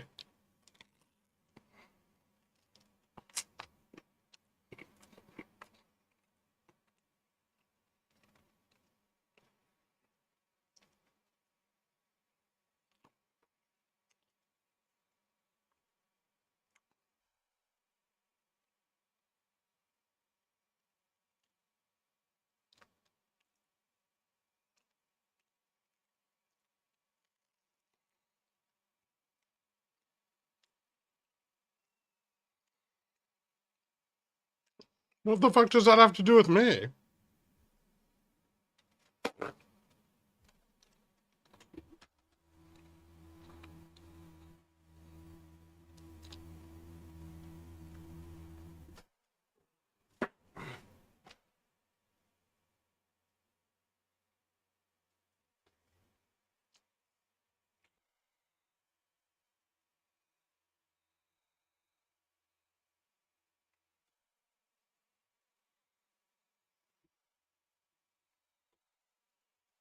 Why are puts so cheap? Because people are selling them.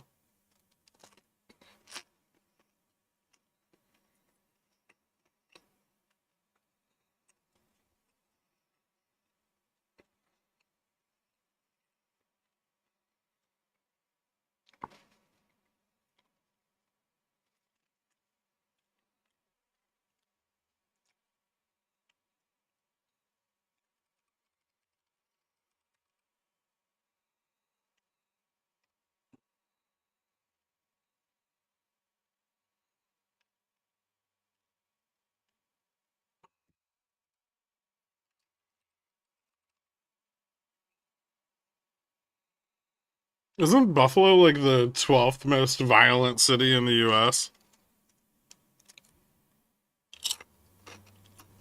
Or a mid-sized city?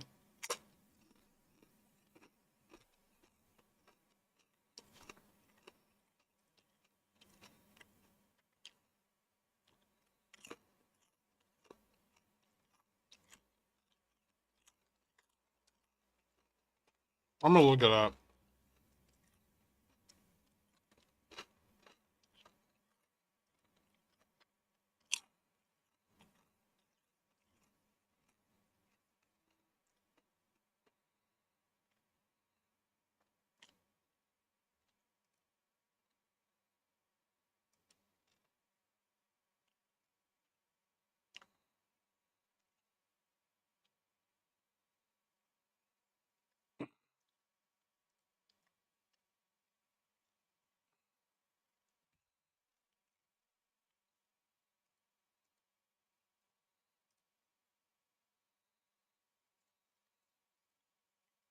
It's 117% higher than the national average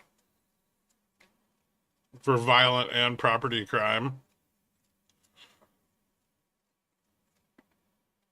Lots of assaults and robberies, though. Not that many murders.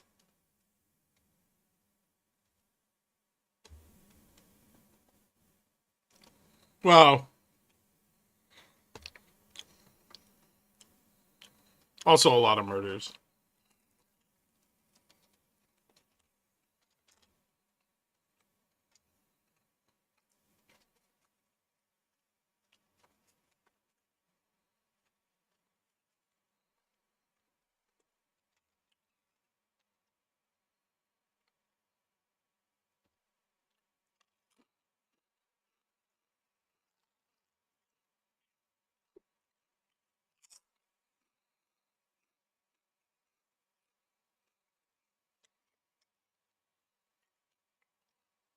Don't wear Sperry's while downtown. Too fucking cold to wear Sperry's in Buffalo.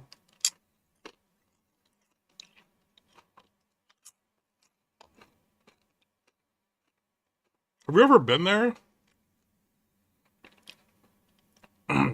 Buffalo's murder rate per 100,000 people is 14.1 versus the rest of the state, which is 3.0, and the national average of 5.7.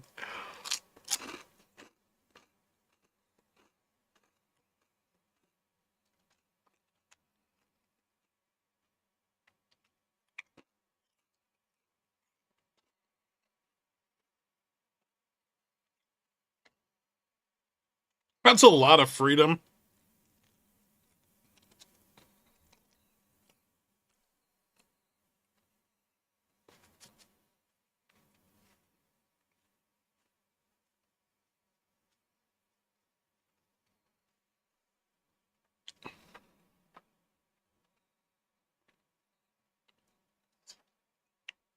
What at what rate?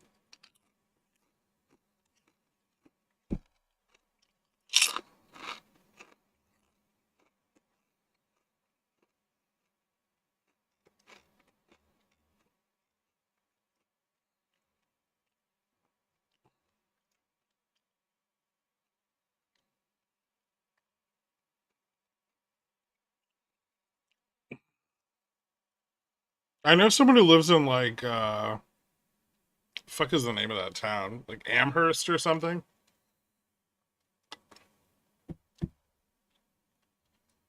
They don't have a lot of crime there, but that's like outside the city.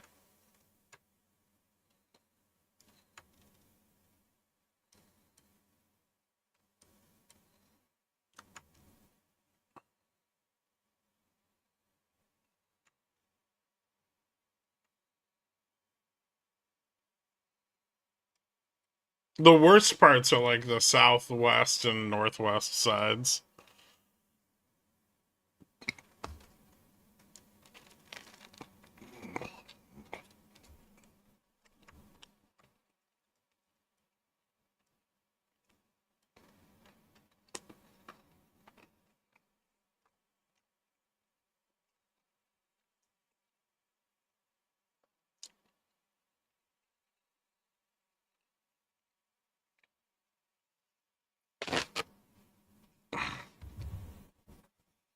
I was in Syracuse one time and everything seemed flaccid. The first time I ever went to Syracuse my entire life, I went there to get COVID shots because you couldn't get them in the city.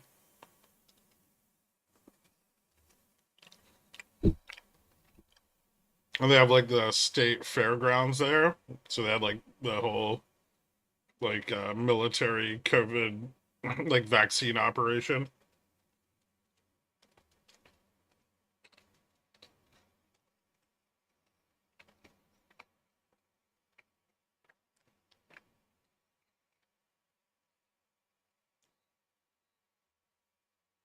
My camera doesn't do shit automatically, it's just on a stick.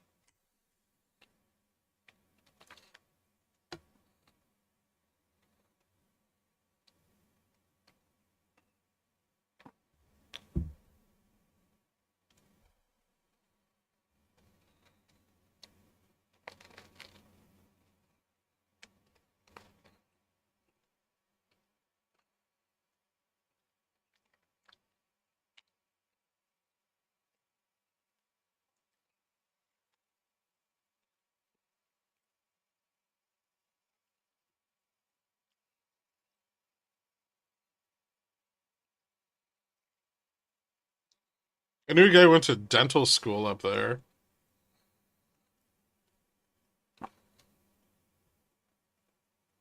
I think at SUNY Buffalo or something.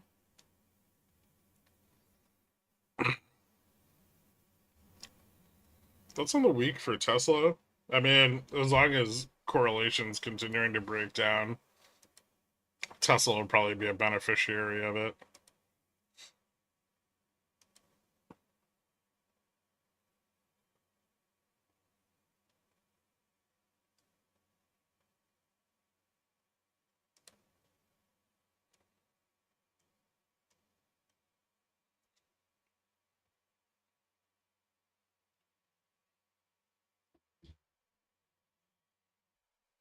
And camera breaks automatically from time to time. Yeah, okay, that's true.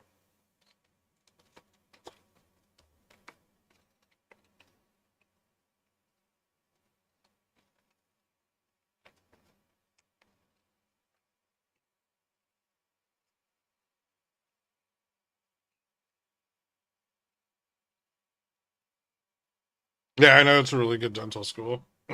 He's a really good dentist.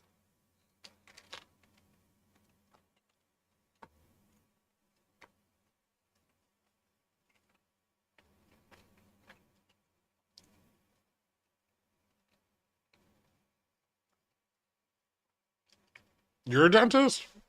Used to be.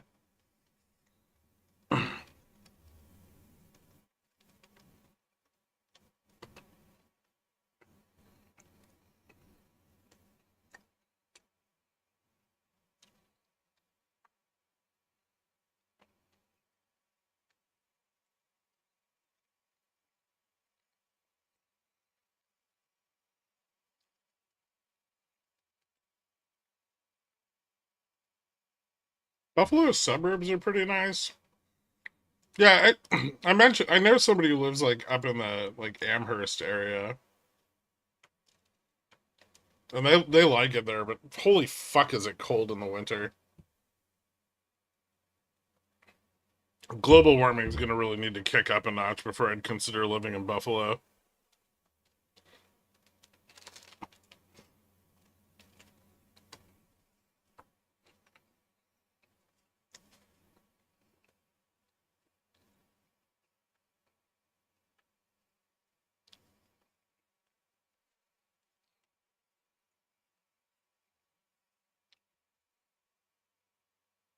I'm just jealous of my freedom, Bob.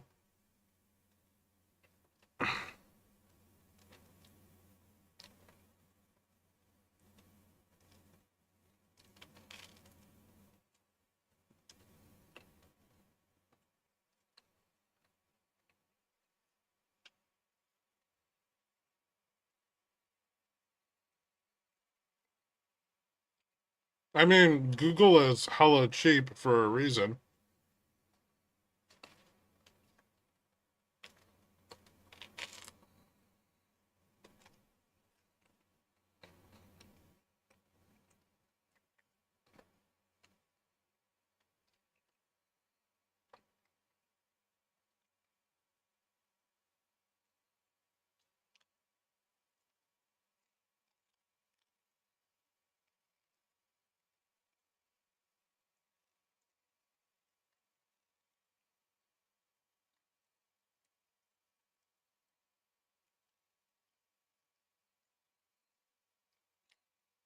Toronto is not a suburb of Boston.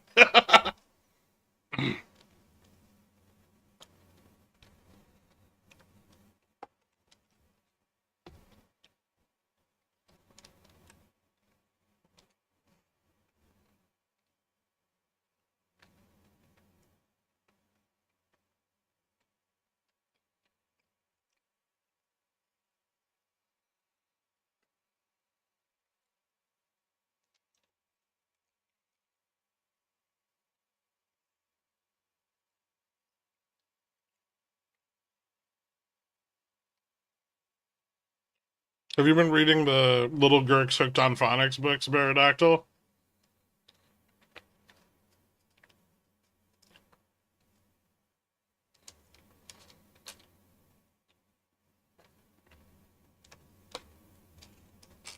Nice.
Oh, interesting.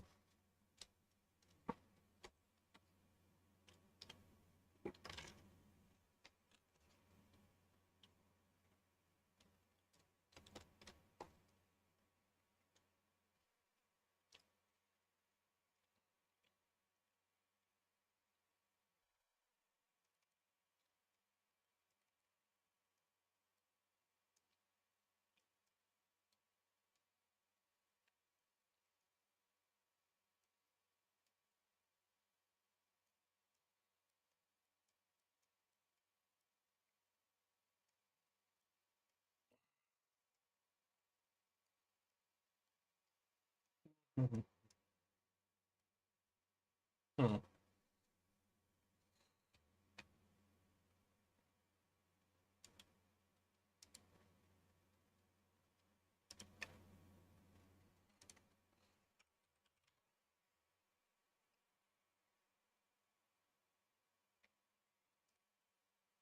Gamma Max is at 320, which it looks like it didn't hold into open.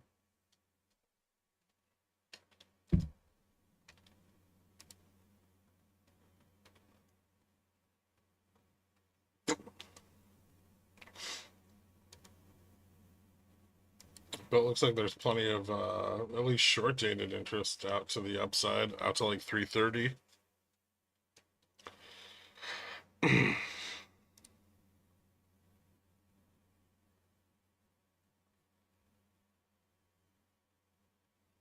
Hmm.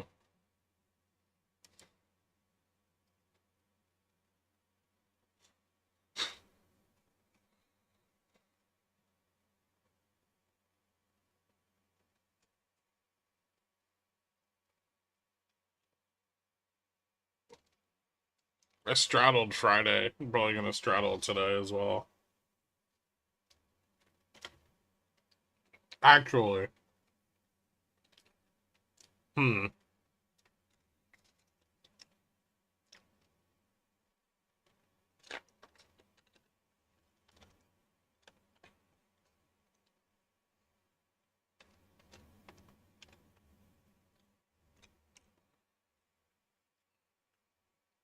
I need to think about that.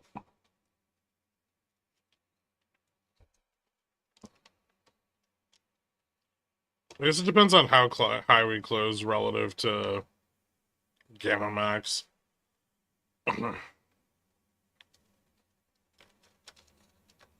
I might, hmm.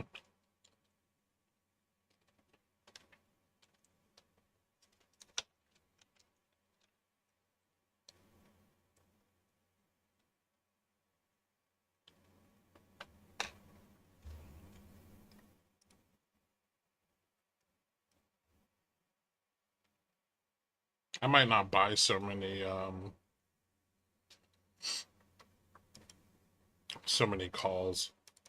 Might be like a little more put weighted. I don't know if today is the right day to do that with CPI tomorrow though.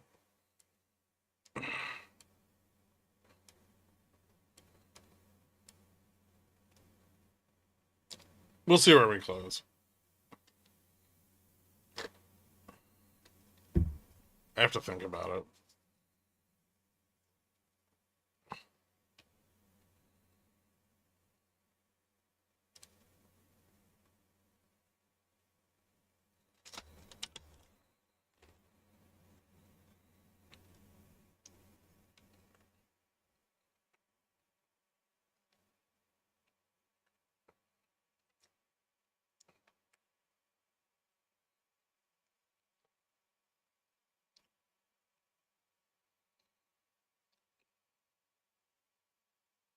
Started trading today right after the big initial pop at 58.30. Oh, yeah, that's rough.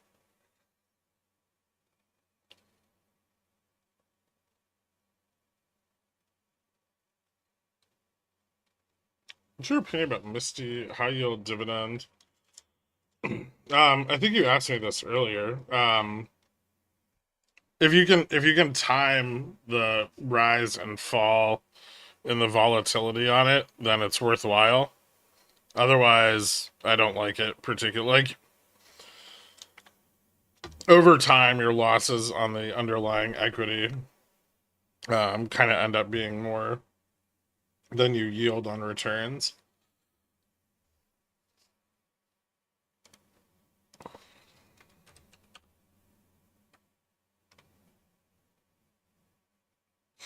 So I'm not particularly fond of it. There was a lot of money to be made off of it in a short period of time previously, but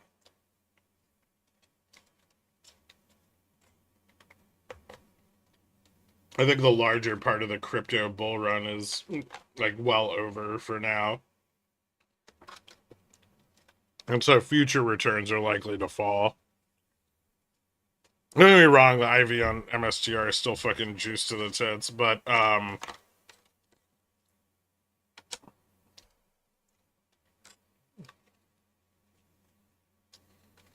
you definitely take a big risk with your equity in it. With not a lot of, like, reliable ways to hedge it. I mean, you could short Bitcoin.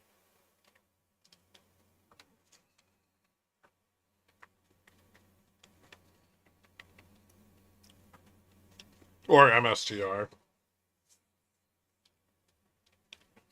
In order to protect that, but then you're losing a big chunk of your yield.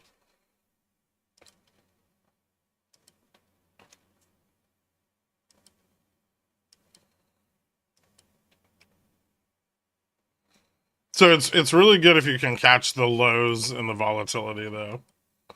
Like if you look at like the March and April dividends, right? They're like $1.33, but then the May dividend was $2.37.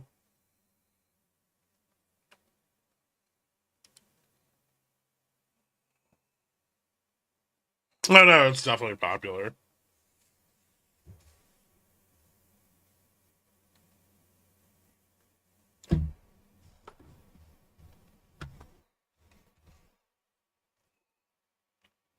But your equity in that right now, since its inception, it's up 13.34% back in like Feb of 2024 or 2020.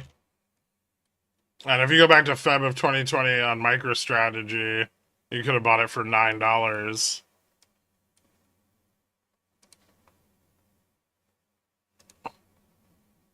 Which is a return of 4,400%.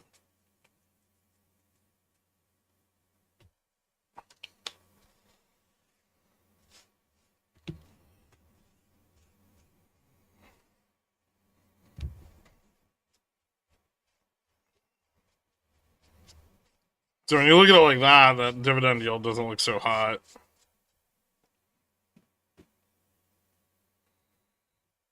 Although in defense of everybody who didn't buy MicroStrategy at $9, there was no reason to buy it at $9.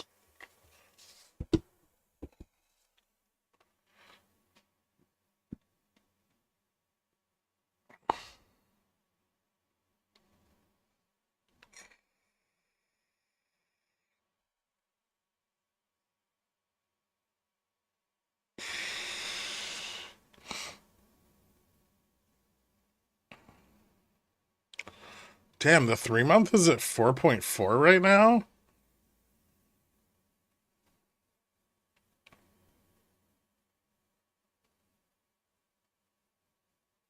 Fuck. It's gonna move up to 4 or 5 if CPI is hot. Because Fed fund futures are gonna pull back the September cut. They're gonna start cutting into that. They already are today. September's pricing in 18 points of cuts now.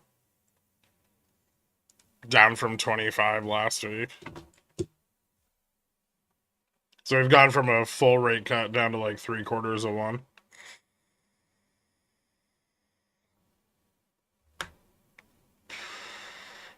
I don't know how much CPI will matter. I think analysts have plenty of padding on it. And I think it's like likely not as bad as their worst case scenario. It could be. There was maybe core. Because there was a big bump in demand before the tariffs were implemented. I don't know if that's going to be enough to drive it up over, 0.3% month over month. It could be. But I think the residual price increases will have more of an effect than the bump in demand. Also, don't forget that oil's been dirt cheap.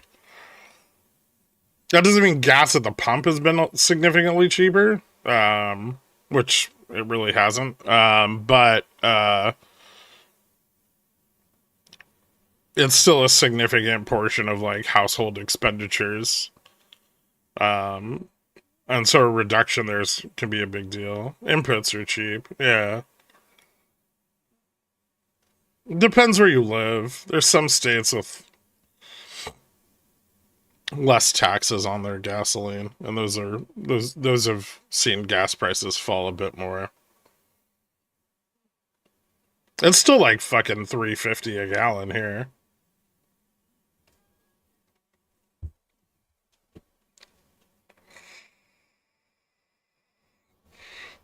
In Iowa?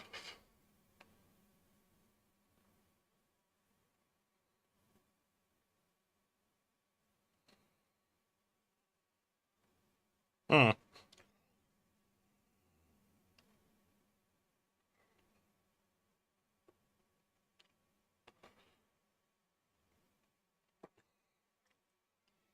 $2.5 if you know a guy. Is he distilling his own in a bathtub?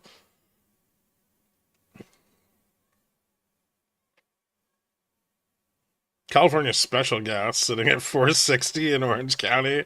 That sounds about right.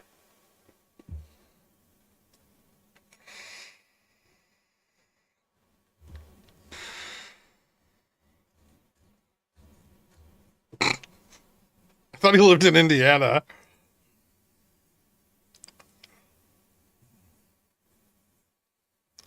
He just cuts it with ethanol.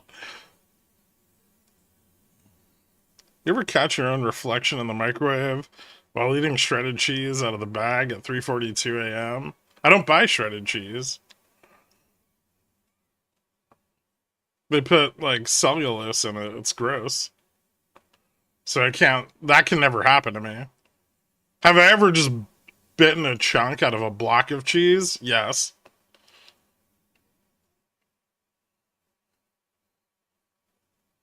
I had a plate of crackers, like fancy multi-grain crackers. And I was like, ooh, I'm gonna have some cheese with these. And then all my knives were dirty, and I don't want to fucking wash one. So I just unpeeled the block of cheese and, like, nibbled at it while I ate my crackers.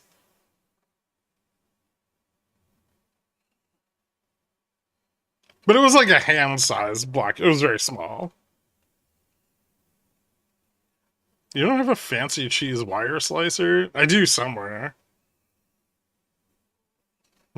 Rat style.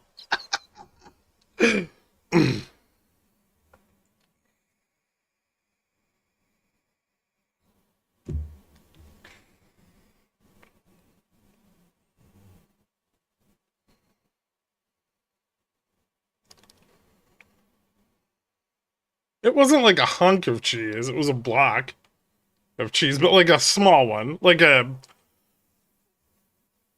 Cabot-sized block of cheese, but not as thick. More rectangular than square.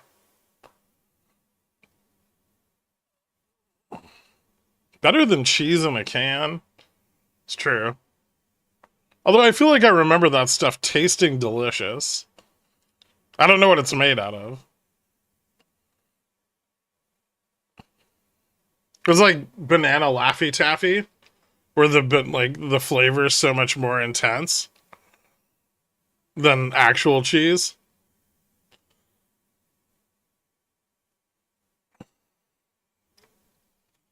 Chat's very active for 191 likes. Wow.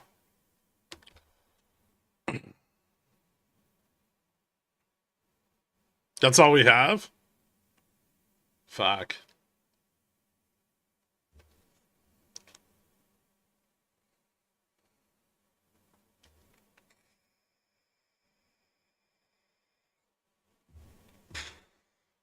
Cheese Whiz was the only thing that made the vegetables go down. Wait, what? Thanks, Nitu.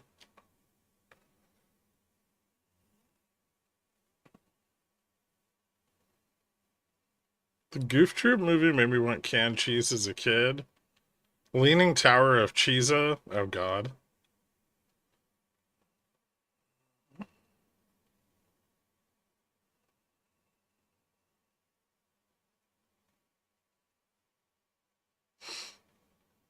It's all the odd pieces and quality rejects.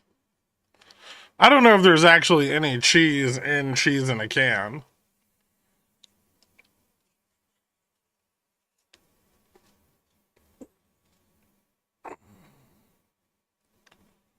It was liquid cheese in a jar? Ew.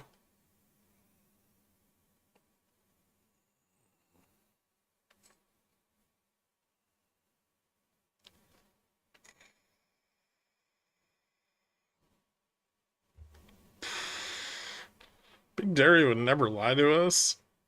Yeah, they would.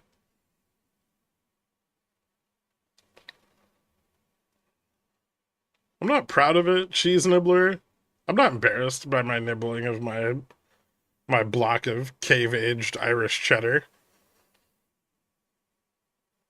And my crackers were delectable. But it was also 3 in the morning, and I wasn't going to wash a knife. I was like, you know what? I already have knives in my mouth.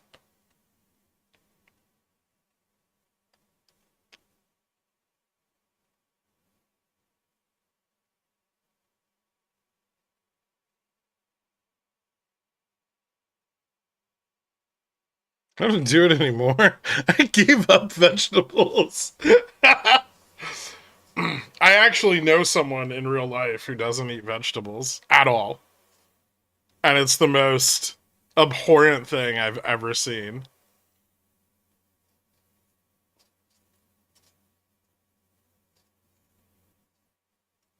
Like, only meat and dairy products. Is that what Liver King does? I've only kind of heard about him.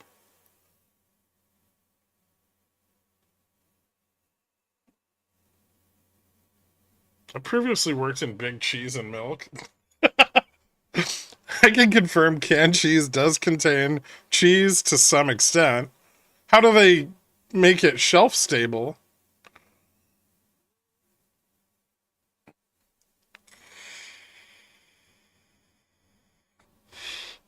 Yeah, except the person I know who does this doesn't work out at all.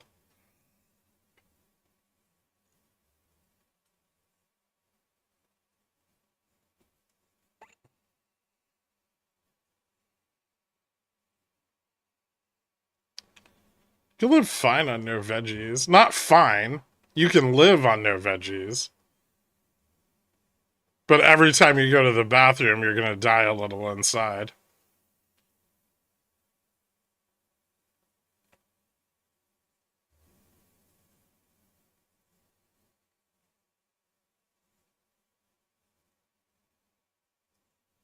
Oh, yeah, actually, the person I know will eat potatoes. Fiber's overrated. Underrated. Fiber's underrated.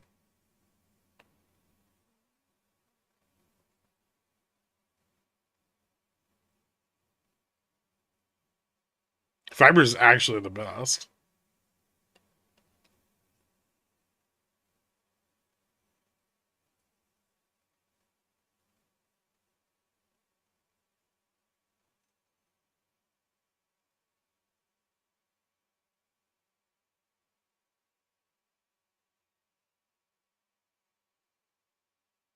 No, potatoes aren't vegetables.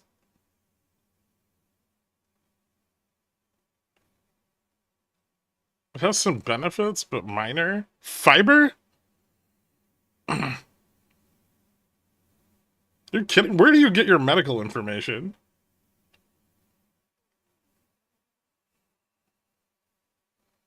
No, there's better fiber than psyllium husk. That shit's nasty.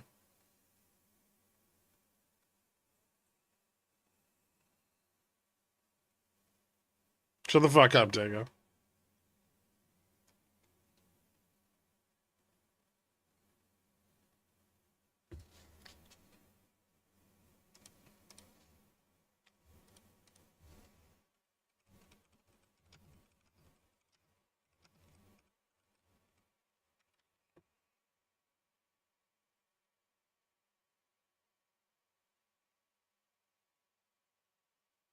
When we say vegetables, We mean cruciferous vegetables.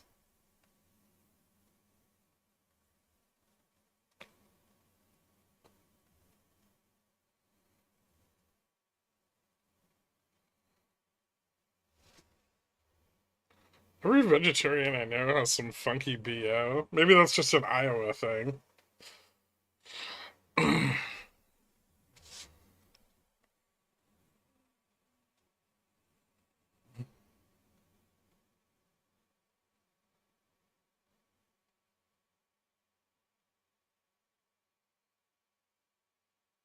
Iowa smells weird.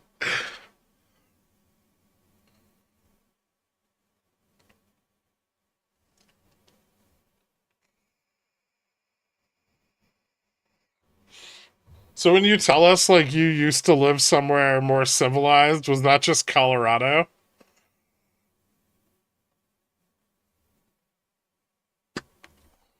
I don't believe you.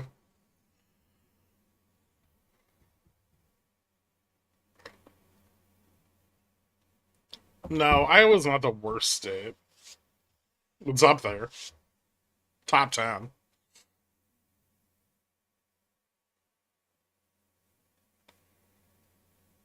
What's the worst state?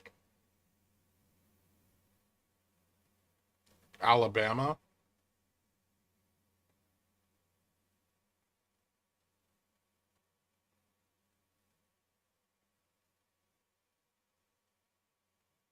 Mississippi? Okay. Somewhere in there. Alabama, Mississippi, Missouri. Nice ding ding.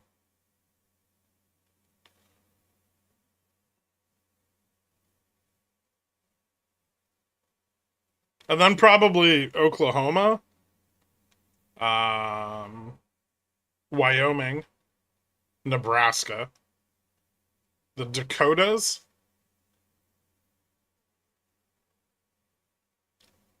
And then I don't...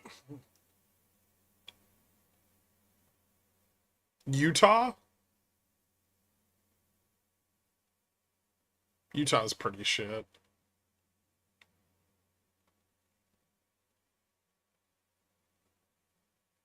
You went all the states around me.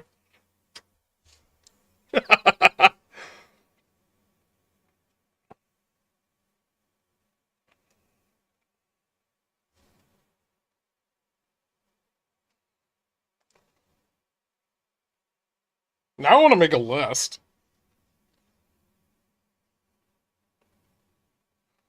Pennsylvania doesn't have a lot of redeeming qualities. It's true. It's true. It used to.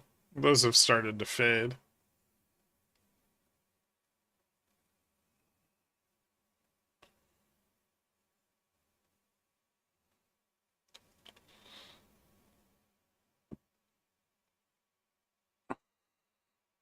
I've never really spent a lot of time in Idaho. I've been to Boise like twice, and it was, I mean, it sucked, but I don't remember it sucking any worse than any other Midwestern city. Northwestern?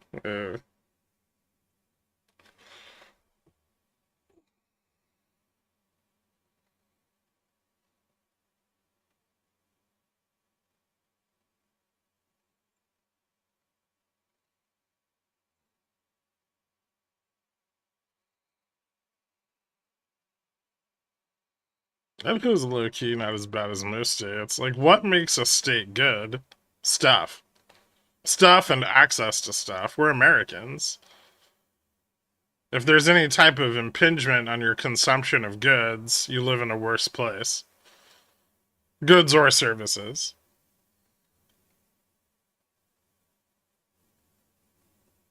It's very simple. I don't just make this shit up. It's not like I just hate the rest of the country. They're objectively worse.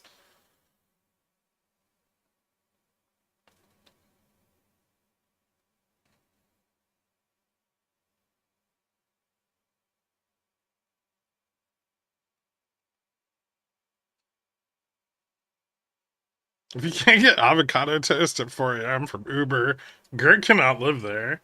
Valid. No American should live there.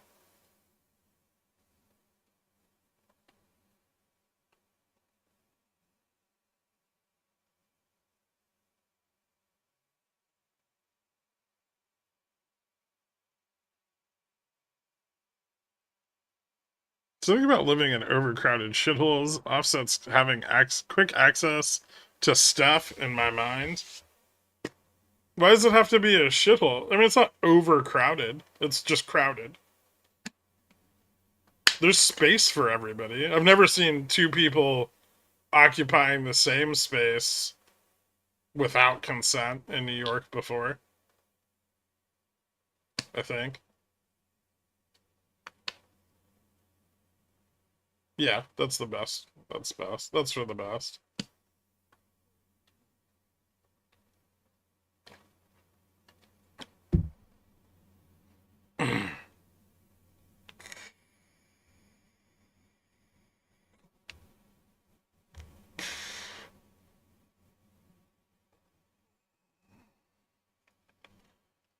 Gurkha's anti-conjoined twin.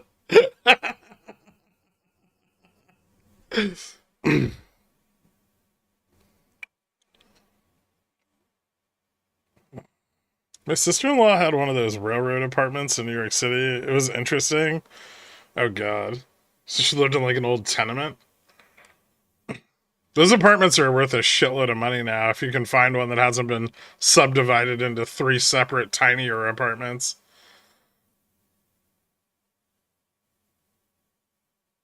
No, I get that people have preferences. It's just that you prefer to live somewhere worse. It's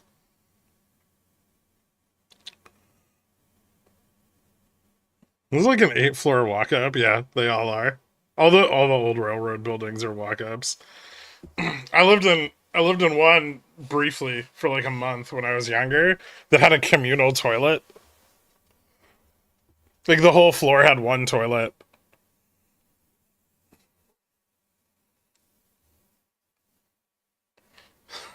My sister got railroaded in New York City. Same, but different. Was it a hostel? No, just an old tenement building. That's shitty. Yeah. It was my brief window into feeling the pain of my Irish immigrant ancestors.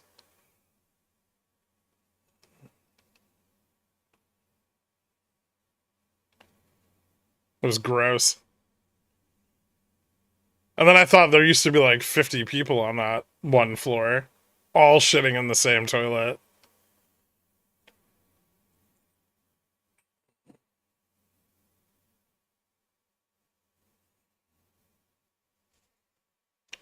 Asked Jork about the communal toilets he had at his, quote, hotel he paid for on his vacation last week.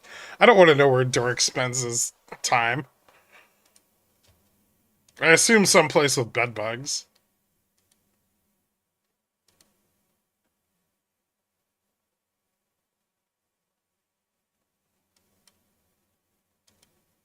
Oh, what the fuck was that? That was cool. Why did my thing close?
Oh.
It's mean that there's not a 35 strike. Yeah. Hey, did we test 25 before bouncing? Nice. Called it.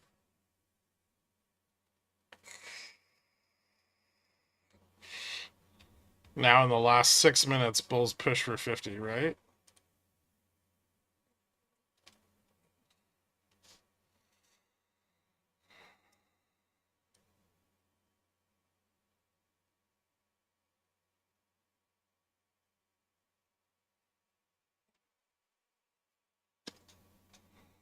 I was gonna straddle 35. Can't. No strikes for Thursday. I want to buy out of the money puts on 40, and that's not happening either.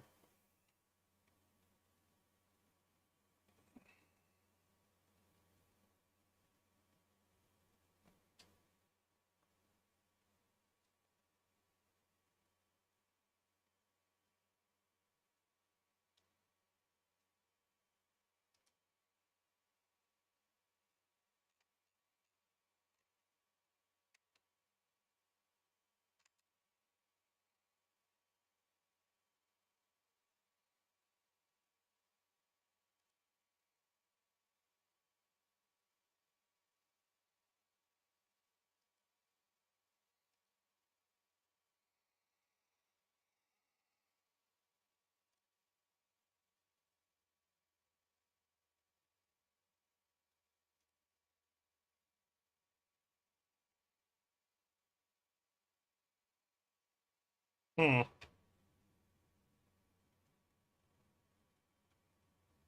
I hate closing on the missing strike when I can't sell butterflies.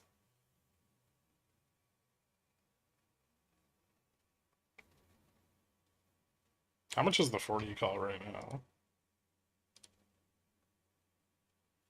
Hmm.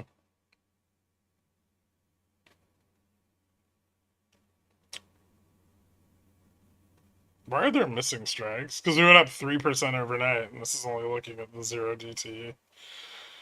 There's strikes. There's 30. There's going to be calls at 58.35 on other expirations, just not today's.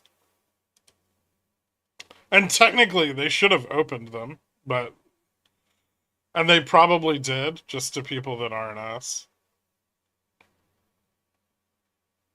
There's a 35 strike on the OPEX expiry, both for the AM and the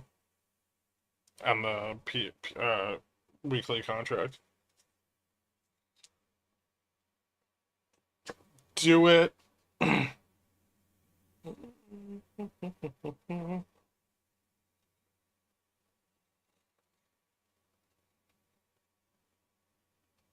I'm sure there's flex options to those strikes. Yeah, I'm sure the MM has no problem with them, but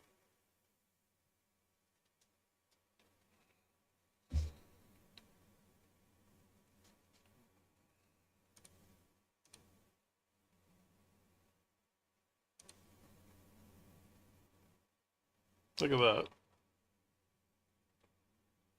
that. Oh, don't stop me out.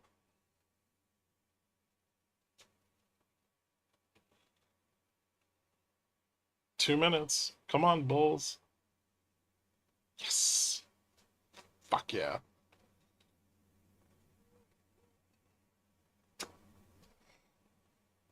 That's about 2050 calls. Why didn't you buy the 40? It was only 40 cents.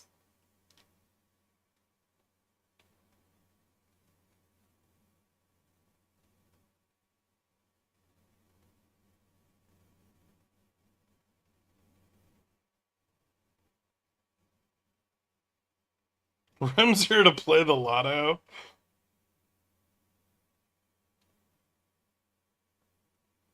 Okay, I just got stopped out of all my 40 calls. Well, that was fun. Now I can go to 50 in the last minute.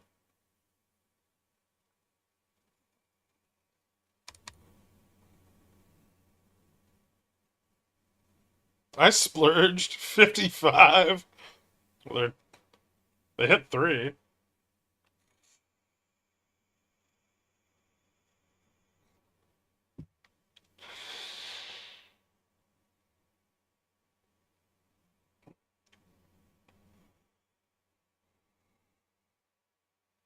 RIMS calls are just dropping in price while the index moves up.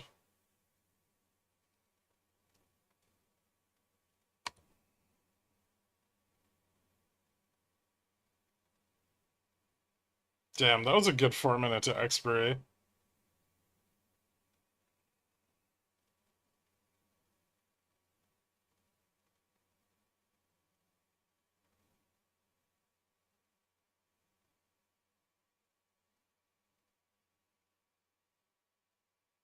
Ding ding.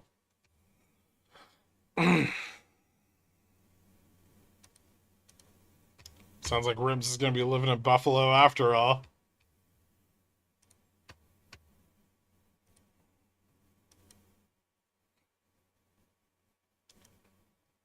You're going to be the only Buffalo pigeon whale. How's that make you feel? Unique?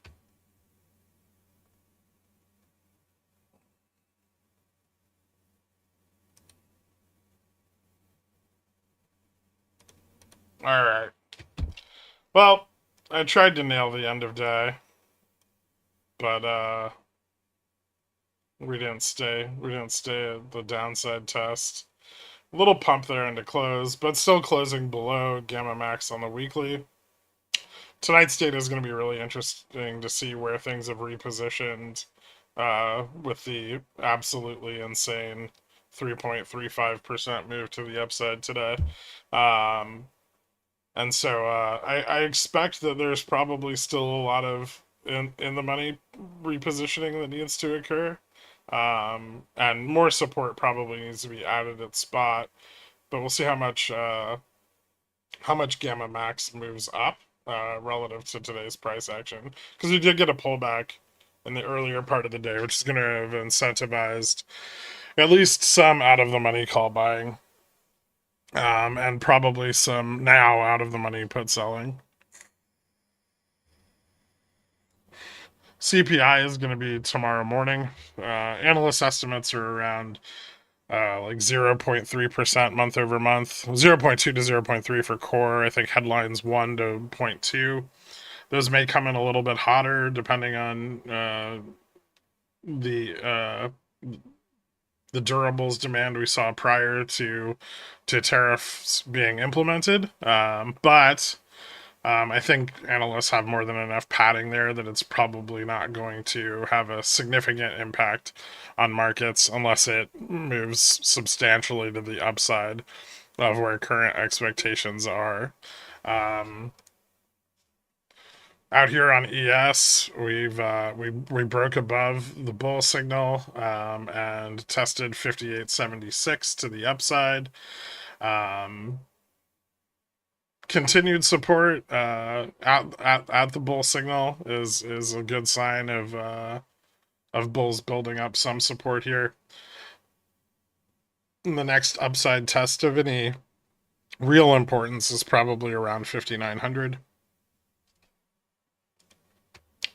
Over here on the dollar, we saw yields just continuing to rocket up today, especially the 3-month, which is almost reinverted with the 10-year, and then pretty big moves in the belly of the curve on the 2, the 5, and the 10, with some moves at the top end as well. 20-year getting really close to 5% again. And the 10-year getting very close to 4.5. That's gonna be a lot of pressure on funds that went long bonds just a month ago in order to hedge the correction in the market. Now, some of this is them selling those bonds off, but they're selling those bonds off at a pretty substantial loss.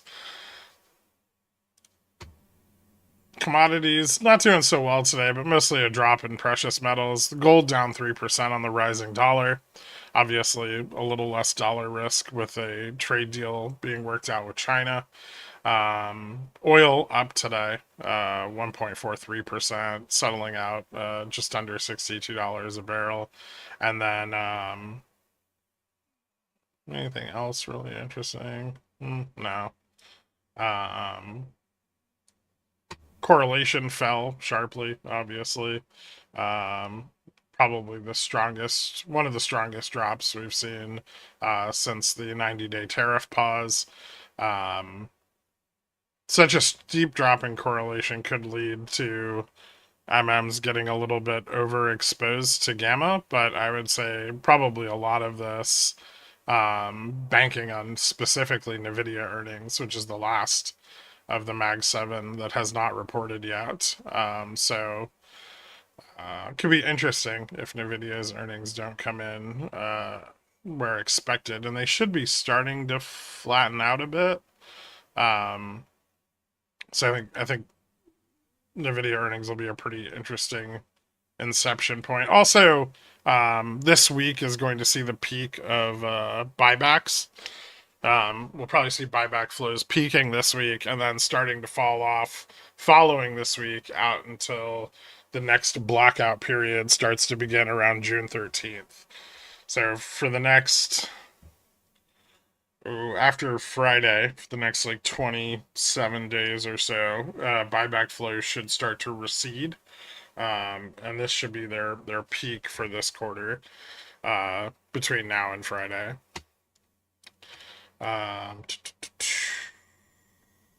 Leverage on the carry trade just absolutely rocketing up with the rise in the dollar, especially. We see leverage moving from 8.35x up to about 8.7x. Forward yield on volatility finally closing out a day negative. A pretty substantial drop in the 10-2-year curve. 3-month correlation continued to fall, although bond volatility picked up a little bit Friday. Probably to see that fall back under 100 today, alongside the drop in 3-month correlation and dispersion.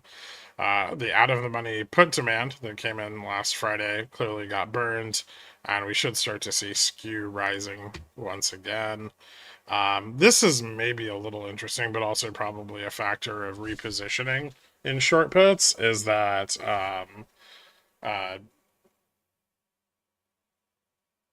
today is the first day in, I think, a couple of weeks that we have seen correlation between VIX and cash VIX flat day over day. So 9.4 or 94.62% both Friday and today. If correlation starts to turn around back to the upside, we may get another spike in volatility. So keep an eye on that, especially if a large amount of the sold short puts reposition simultaneously. That could drive an outsized move in volatility briefly till they reposition, but something to keep an eye on. Breadth probably seeing some significant improvements today. NQ up 4%. Dow trailing a bit, but 3.6% on Russell and 2.88 on the Dow. Fed fund futures rapidly pricing out September cuts for September, moving down 5.5 bips to 17.5. So just about 3/4 of a cut by September now being priced in. If inflation rises for the rest of this week, we may see even more rate cuts priced out to the point where we don't see any more rate cuts for 2025 at all. Bear steepener dropped a little, but nothing crazy. Down to 4.7. Out here, we got a breakup outside of trend above the Jan low and a breakout above the November low as well, with basically that entire range acting as a gap now. We're trading into end of day above 58.37, which is the Feb low. So three fairly significant monthly lows, all basically gapped over in the overnight session and then held into close. This puts us above the 200 EMA. And on track to push up towards like the early March highs, around like 6,000, which would be probably our next significant upside resistance from here. Definitely worth paying attention to. For now, I mean, anything that doesn't fail the 57.73 or 56.96 level to the downside is probably not a sharp enough rejection to turn this trend around. So if we do get any pullback, especially in the back half of this week, and it holds these levels, that's probably going to be even more bullish into the end of the month. And I think that's about it. Yeah. All right. So thank you guys so much for tuning in. I will see you guys bright and early tomorrow morning. Have a good night. Later.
Kinney's Mayonnaise is a proud sponsor of Pickle Financial, so when you get a hankering for some creamy, delicious mayo after a long night